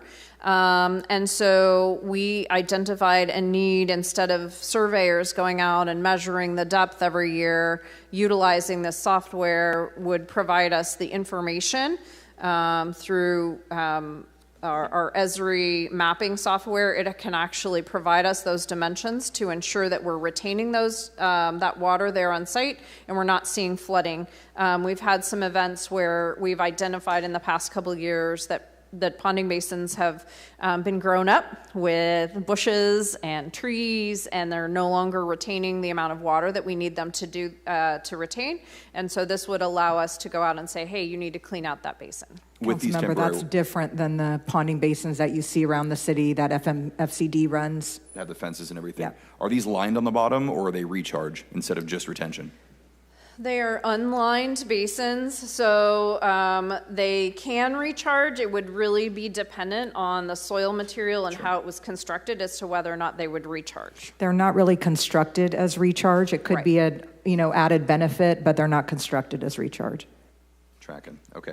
In the back of your budget, there's a bunch of national opioid items in there with a bunch of names after that. Can you just speak for those folks who took a cursory glance at the budget, what those mean, where that money comes from, where it goes? I'm going to let Mr. Sky handle that. And then actually, Director, the rest of the questions I have are for Assistant Director Sky. Good afternoon, Council Member Phil Sky, Assistant Director of the Plan and Development Department. Mayor has mentioned in prior budgets, and again, even as he presented this budget this year, that he has set aside funds from the National Opioid Settlement, which are funds that we receive, I don't know, annually, but I think it's more than I think we receive in terms of frequency, more than that. Specifically, these dollars, it's Mayor's intention in this budget to provide those funds to our department so that we can help facilitate ongoing shelter operations. Just for to add to that, I think we get about, Ruth, you may know, about $800,000 a year, I believe, from settlement dollars. Is that close? The number varies depending on how the settlements are actually coming through. If you just give me 1 second, I'll call up the spreadsheet and let you know how Looks much. like more than that. I see just one's over $1 million. Yeah. Council Member, the various accounts that you're looking at, it's either whether they were a manufacturer or a distributor, and the way that the litigation occurred is each one of those has its own settlement process, and so we have opted into participating in all of the settlements that you have noted in your in the budget book. So the intent was 3 years ago when we anticipated that HAP dollars might be going away for cities. We did not want to be put in a position where we didn't have funding to continue ongoing services at the shelters. So these were funds that we identified, set aside an account for that day when those HAP funds go away. We thought they were going away this last year, and so hopefully we will build up an account to where we're not going to have to shut down shelters all of a sudden and release people back to the street. So this is somewhat of our relief. And those funds have very specific requirements on how they can be utilized, and how we envision utilizing them fits within the eligibility requirements. Fantastic. The other two questions I had, since we're talking about shelters now, is on shelters and the unsheltered homeless population. So we heard from the Animal Center earlier. Is there any relationship between the shelters and the Animal Center as people check in with pets, in, of course, the shelters that do allow pets, for them to be, upon check-in, scanned, whether they're chipped, vaccinated, fixed, whatever else? That way they don't re-exit unaltered, as the Animal Center would put it. Yeah, it's a great question, Council Member. We do not, as was, I think, well discussed this morning with Director Torres, animals, the pets that folks bring into our shelters, they are their, property. They're also their companions. And so it is not a condition of participation in our shelter programs that they have to spay, neuter their animals. or microchip them. It's not a requirement. However, the relationship that you're asking about between us and the Animal Center is, as Director Torres has mentioned this morning, is something that we are really intending to lean into even more so this year. I will tell you that already, and what has been past practice and current practice, is that we provide those services by way of referral. Our shelter providers will provide transportation for the owner and their pets to the Animal Center or the referring agency to provide those services that you're asking about.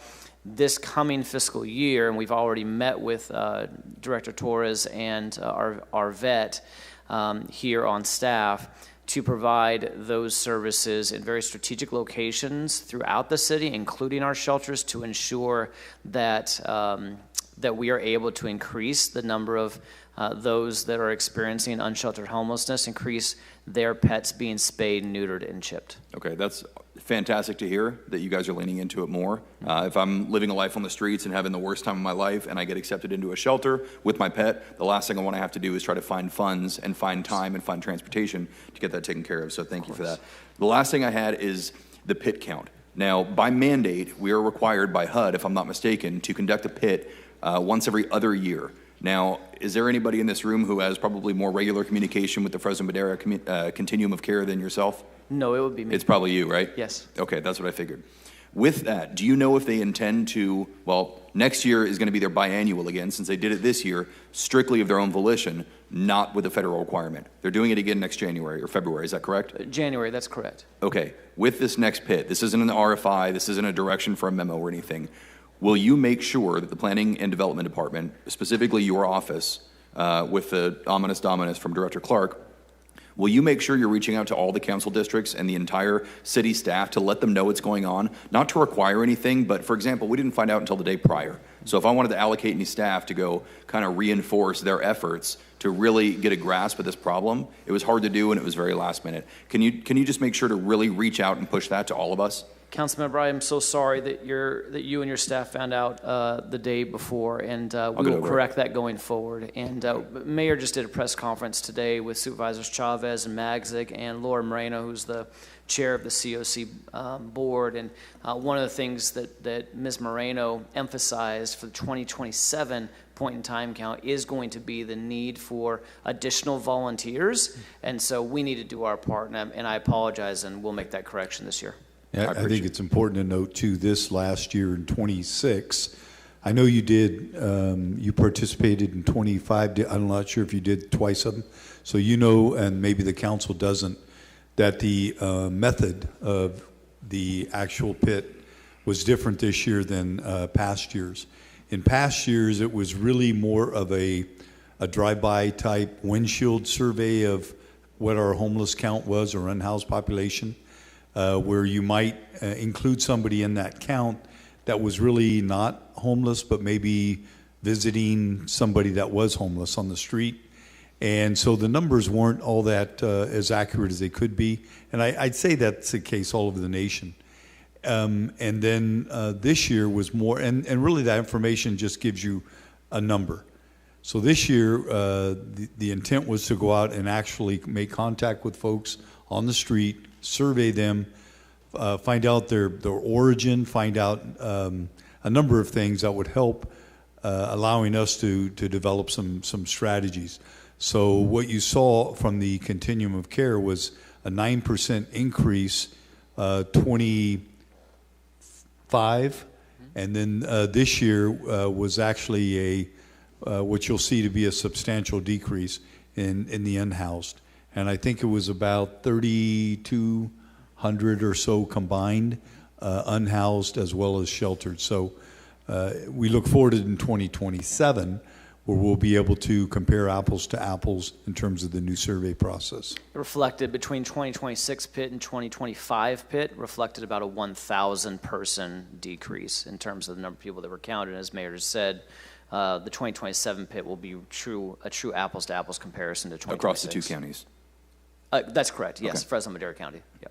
All the folks out there in the audience, 2027, January, start keeping your eyes peeled, be out there, wear something warm. If you're really passionate about it, like put your money where your mouth is. We'll see you out there. Okay, that's all I had. Thank you. Thank you. Councilmember Perea. Director, just to start off with, an RFI to see how many ADU permits were approved this current fiscal year that we are still in, how many were approved, broken down by plan type, and then how many were constructed, and then average time it took for to process an ADU application. And I will email that over to your folks. And then I just wanted to, I brought up ministerial the last go around, and we discussed what a potential new text amendment would look like. And we decided to keep it limited to neighborhood serving commercial uses, which would be like grocery stores, neighborhood health clinics, those types of uses. Mm-hmm. I'm always looking for how to do things quicker in our city. I think it'll be a good tool for economic development as well. And so it looks like to do a text amendment to allow more uses, more neighborhood serving uses allowed by right processed ministerially would be in the ballpark of around $200,000, but that would be assuming a mitigated neg deck would be required. We don't know yet what level of CEQA we'll have to do for this, and so I will just make a motion to capture the full amount, worst case scenario, which I believe was it 200,000? 205. 205, okay. I will make a motion to set aside 205,000 to complete the next neighborhood serving land use text amendment. We'll say ministerial text amendment. That is all. Thank you, Director. Thank you. Thank you, Council President. All right, Director, you and I for now. Great. Thank you. On the mobile home repair and replacement program, how long have we, I mean, that's relatively. So we've been doing mobile, go ahead, come on up.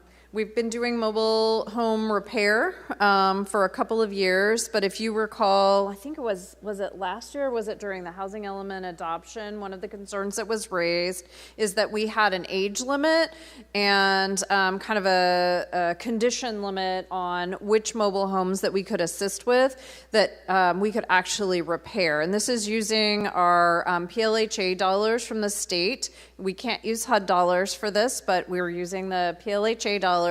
And so one of the things that was raised and we put forward in our housing element that you all approved was working with the state to say, hey, can we use these dollars to do replacement as well?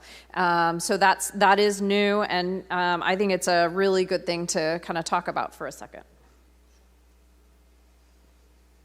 Yeah, Council President, we launched the replacement program, which is really just an iteration of the originally designed repair program just a few months ago, and we are currently processing some applications. And as Director Clark mentioned, it is designed for those mobile homes that are either beyond the program limits of the repair program, or and often those mobile homes that are older than 1980. They're in the manufactured housing industry. The standards for construction changed dramatically in 1980, and so any mobile home that is older than 1980 typically is just not constructed well, and so cannot really survive, kind of a full-blown rehab. And so what we do is we consider those for the replacement program. Yeah, under the repair component, what was the max amount someone could receive? $60,000. Okay, up to $60,000. And the replacement is, I mean. So yeah, we have two criteria. It's up to $100,000 or up to 60% of the replacement value. Got it. Has this program needed any advertising? I mean, what's the outreach look like? Yeah, we've been working really hard. I mean, again, we had some really significant lead time with the repair program, and so, we've been, on average, we've been canvassing 2 mobile home parks monthly. Our staff go out. They go, originally, I'll tell you, we learned some things. We first started by talking to The mobile home park managers learned that that wasn't adequate, that people in the park were not learning about the program, and so we started going door to door. And we've been doing that for about a year and a half. Once we got approval from the state of California to launch the replacement program, we just followed suit. And so when we go to mobile home parks to conduct outreach, we are advertising both programs. It's important that, I think, for the public's awareness, we say this when we are conducting outreach, really residents are not choosing between the programs. Really, they are just simply applying.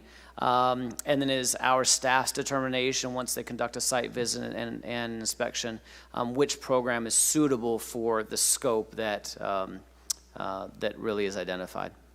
All right. Thanks, Phil. Appreciate the update. Sure. Oh, you want to piggyback on that? Sure. Go for it. Sorry, just a quick piggyback. As code enforcement goes around and they do their annual inspections of the mobile home parks, do you guys have any sort of tie-in, or are you maybe following with the canvassing at that time once they're coming through and saying, hey, there's water leaking here, or this insulation's insufficient, anything like that? Is there any, you guys work together on that? Well, so we don't conduct inspections. I mean, that is exclusively the city attorney's office responsibility, but they are well aware of our program, and they've been fantastic in sort of advertising and promoting the program where that's available. And I would just say, council member, I mean, needing to repair or replace a hot water heater is different than $60,000 in scope. So yeah. Thanks, Bill. Director, switching gears over to the parking division. What's the revenue being brought in by the parking division? Okay, so the revenue brought in by the parking division has increased dramatically over the last few years. Give me just a minute to pull that up so that I have it off the top of my head. Am I on the right? Is that because of the automation? No, I think it's really because of focus. So our parking manager has spent a lot of time really ensuring that our operational efficiencies are hitting our targets, right? So measuring and tracking metrics specifically as it relates to parking. So making sure that we're touching every meter a certain number of times a week, making sure that we're actually going out and getting to those requests for services through Fresno as quickly as possible. So in terms of parking, parking division, so our revenues have increased about $1 million over the past, over the FY25 actuals. We're proposing about $8.45 million in the FY27 submission versus $7.5 million in our 2025 collection.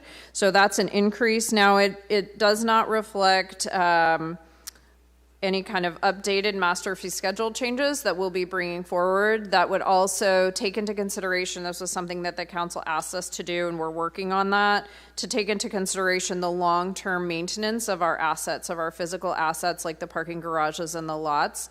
So we are working on that. We will be bringing that forward, but you can see that our parking revenues are continuing to increase, and our deficit between revenue and expenditures is continuing to shrink. So in 2025, we had about a $3 million deficit. So $7.5 million in income, $10.5 million in expenses, so about $3 million deficit that needed to be supported by the general fund. And we anticipate in FY27 that delta has shrunk to about $1.6 million. So we're really focusing on becoming net neutral. There have been a couple of years where we've been really close.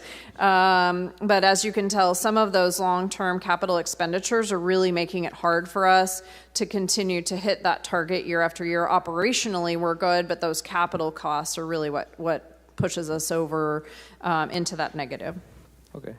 So the $1 million anticipated gap for this coming fiscal year, that's at the current master fee levels? So that's at our current master fee schedule levels. We anticipate bringing something forward later this summer. We haven't fully vetted it with budget, so we want to make sure that we're really looking at that cost and thinking holistically about parking, not just of our structures and lots and meters downtown, street parking, but also about our enforcement efforts, right? So we really have two big different arms of what happens. One is the response to concerns and complaints that come through Fresno and your offices, right? So something's happening out in neighborhoods, it's impacting people's daily lives, and that's our enforcement piece. And then downtown primarily is where we have lots and garages and meters, and that's more of a asset management, cost recovery piece. Yeah, when's the last time we had an overhaul on the master fee schedule? Because I mean, it's been a pretty long time. It's been about 5 years. I think it was right before our new parking manager came on, and so it's been about 5 years. That'll account for. I mean, it's at cost more or less. That is what we will present, but I think there will be opportunities for the council to think about potential kind of leverage points to help with investment in downtown, right? So we want to see housing downtown. So let's incentivize that instead of charging the full rate to someone to have a parking space downtown. If you're living downtown, that full cost may tip you over the point and you go, I can't afford to live downtown, right? And so we want to incentivize that. So there may be some points where we're not going to fully recoup true cost, but we're going to be able to present that to you as council to make that determination with some recommendations on how to incentivize businesses and residences downtown. Let me add, if I can, that part of the fact that we are building 2 garages downtown, Carnegie Library Garage plus the one on H, those garages were built for the purpose of accelerating housing. And so as we do have downtown housing, the South Stadium, the Helm Building, et cetera, it's going to be important for us to have reduced rates for those tenants. Otherwise, their projects will not pencil out. We've already had conversations with the developer. And I did want, Jennifer, if you could add what we projected conservatively for the Carnegie Library Garage in terms of revenue for FY27. That's Tuolumne, if you recall. I don't recall that off the top of my head, Okay. Mayor, sorry.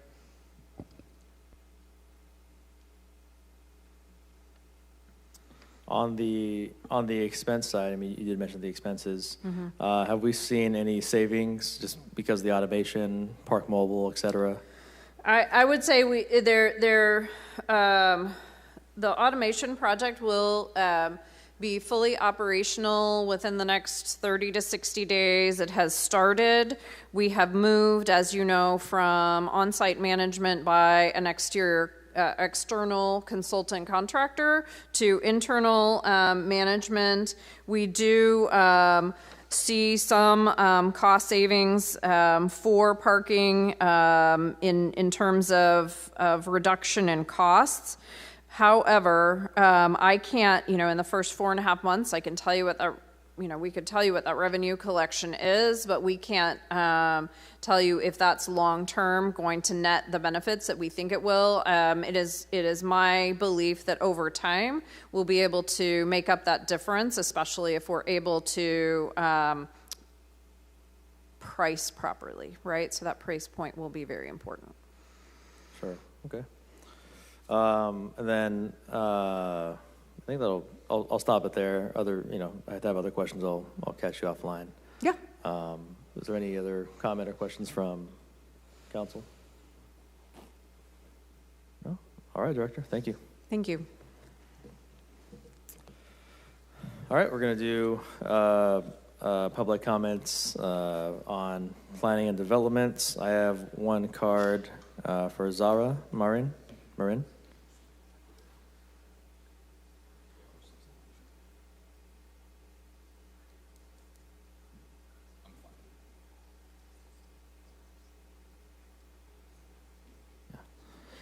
Okay, Zara's not here. Any additional public comment on planning and development? Please come forward. And it's not a lot. I want to express my deep gratitude to the department for all their work, especially in housing developments and programs and community outreach. Housing and shelter is the greatest need that will decrease homelessness, and we need to prioritize that free general funds where we can and get tiny homes. I want to uplift the requests of someone with lived experience at FMCOC for longer-term housing, transitional housing, longer-term shelter and transitional housing where we can find it. We need warming centers open through the cold months. If it's open twice and not during storms over the winter, and this connects people to services. We need water stations during the summer to keep people safe. I'd like to recommend storage units like San Diego for an house. In addition, the description of HART in the planning and community development budget is not accurate as long as police in HART harm our community members by discarding their belongings and arresting them and impeding process. Hope and other service providers can function and do the work on connecting people without police, and they are not accompanied by police and outreach. We need to. All right, I guess I'll continue that next time. Is there additional public comments with respect to planning and development? Come on down.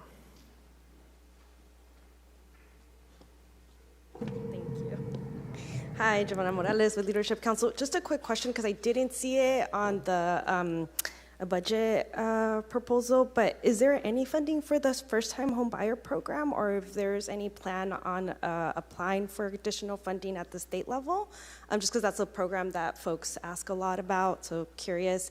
And then two, for the mobile home replacement program, I think residents are super happy that, the city invested and started this program, but I think a lot of them have tons of questions, so happy to work with the city to host like informational sessions, just because they do have a lot of questions, and I think it would just be easier to get through them together. But yeah, those were my only two questions. Thank you. Thank you. I'll ask staff if you could. Just for council, it's $1 million out of PLHA this coming year. And I think we have funded about $5 million in the last 4 years or so for first-time home buyer. Thank you. What's the average, distribution? Average award?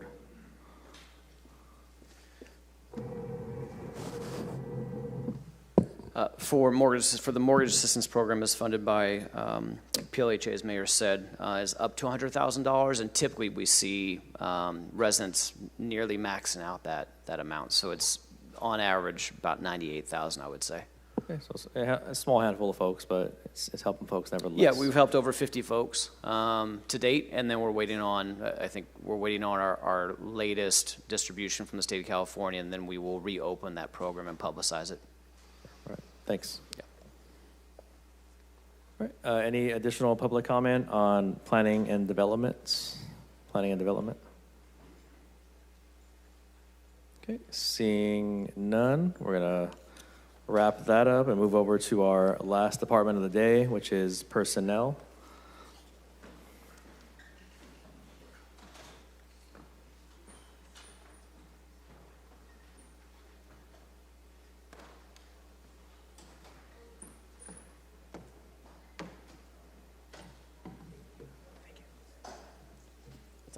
Yeah, I got it.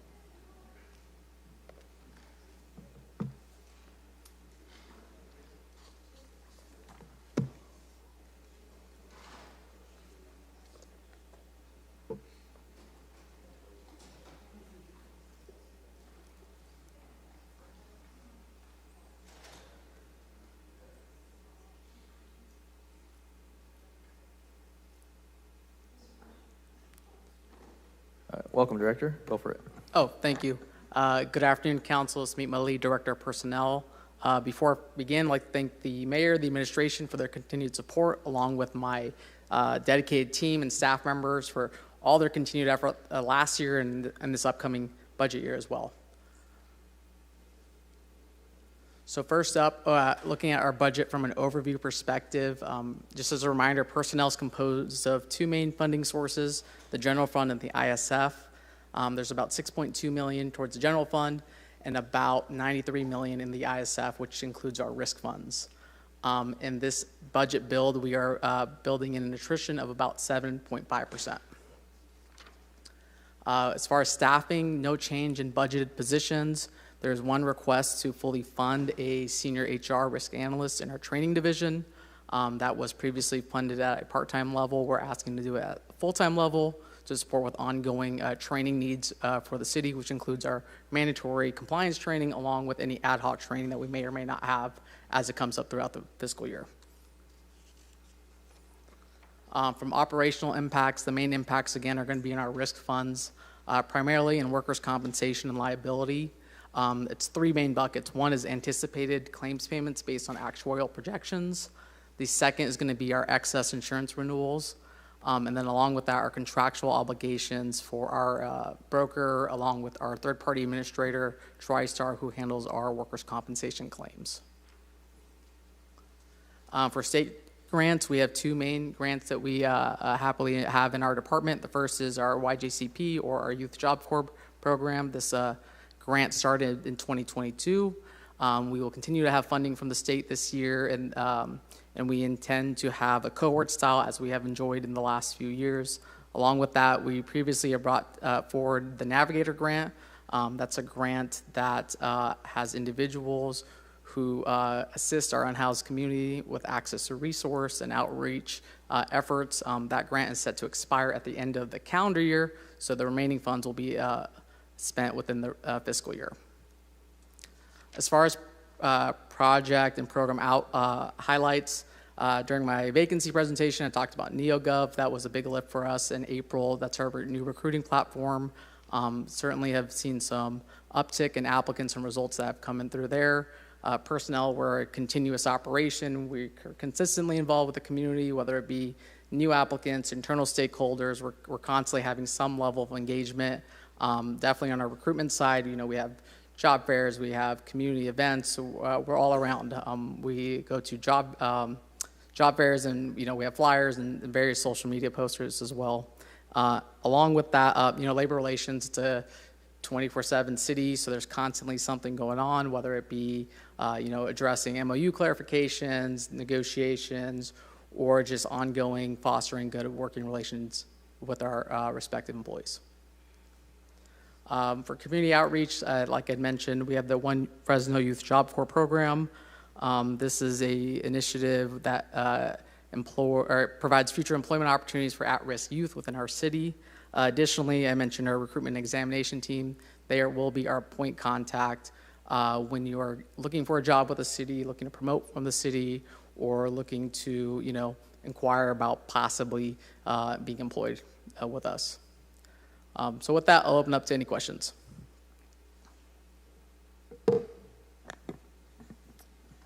Council, any takers? No one's punched up. Councilmember Richardson.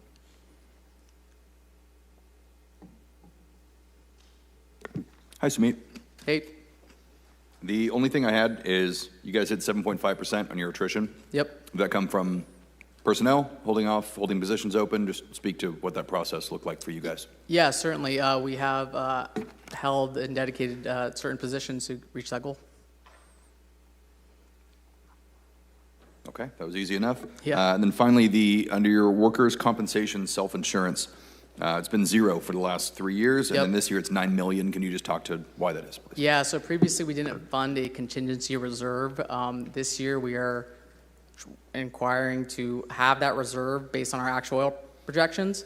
We're trying to be really conservative with what we anticipate we're going to spend in claims, and certainly, it's a guess into the future based on a whole bunch of math. So if we undershoot it, we want to have some leeway where we have a reserve that we can pull from to fund the account. Because as you know, those are contractual payments. Okay, I would imagine that also applies to the liability self-insurance fund, unemployment self-insurance, same concept. And probably just rolls over to the following year? Yeah, if we don't use it, it's there. Okay. Congratulations on the new baby in the personnel department. Yep. That's all I had. All right, council, anyone else? She's 2 now, by the way. What was Not that? your kid. You had another employee give birth a couple weeks ago. Yeah. I was just, Gotcha, for privacy's gotcha. sake, I was just saying congratulations to the department. We were all She's looking a at each other primate. like, I how got did like- he have a new baby and we don't know this? I got like 4 eye contacts. I was like, nope, we didn't add another one. Correction, I've got 14 more questions. See, that's how news stories get written. It's like, uh-oh. Too funny. All right. 2? All right, great. I think that's it for Cool. you for Thank now. you, everybody. Yeah, nice and easy. That was the quickest department, I think, so far. But we will take public comments on personnel services. I had one card submitted for Ariana.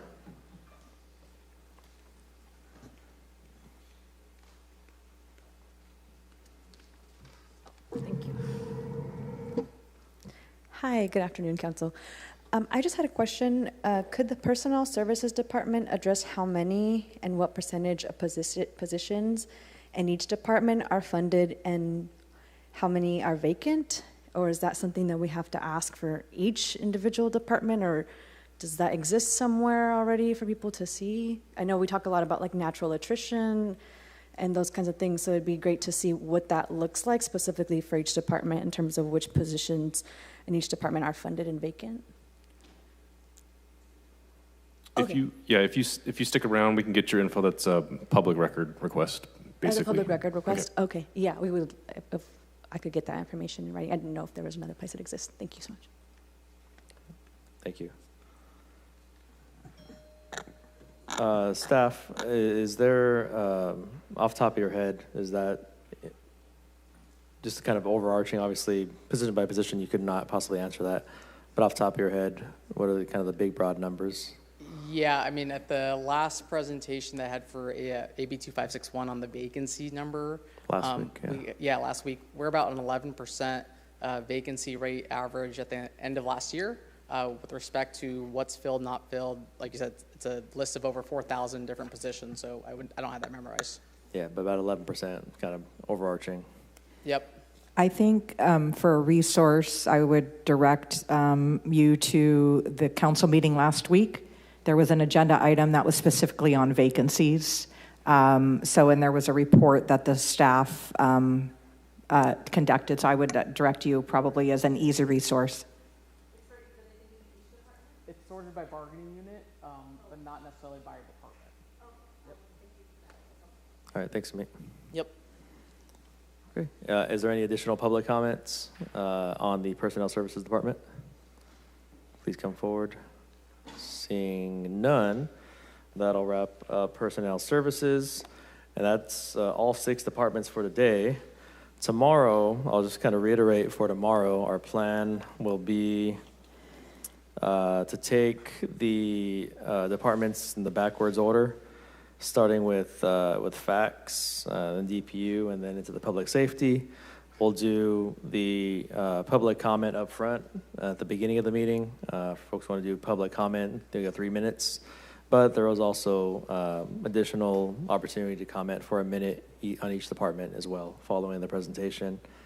Oh yes, almost forgot. Tomorrow we have a standing meeting that takes place on the Council President's Agenda Conference between the Council President, the city manager, the attorneys, the clerk.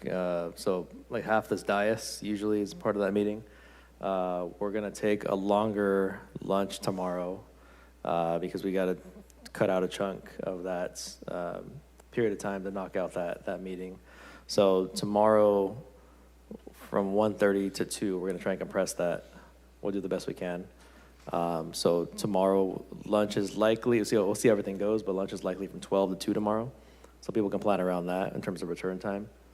That's what we're gonna aim for, so we can, you have the other agenda conference early in the morning, and we don't know how long the meeting will go, so we gotta try and squeeze that in. Yeah, for staff who's listening, agenda conference is at 8 tomorrow morning instead of 8:30. Yeah, and then we'll keep the 1:30 standing meeting, but compress it to 30 minutes. Any questions, council? Anybody? All right, great. Well, we'll see everybody tomorrow morning. Thank you.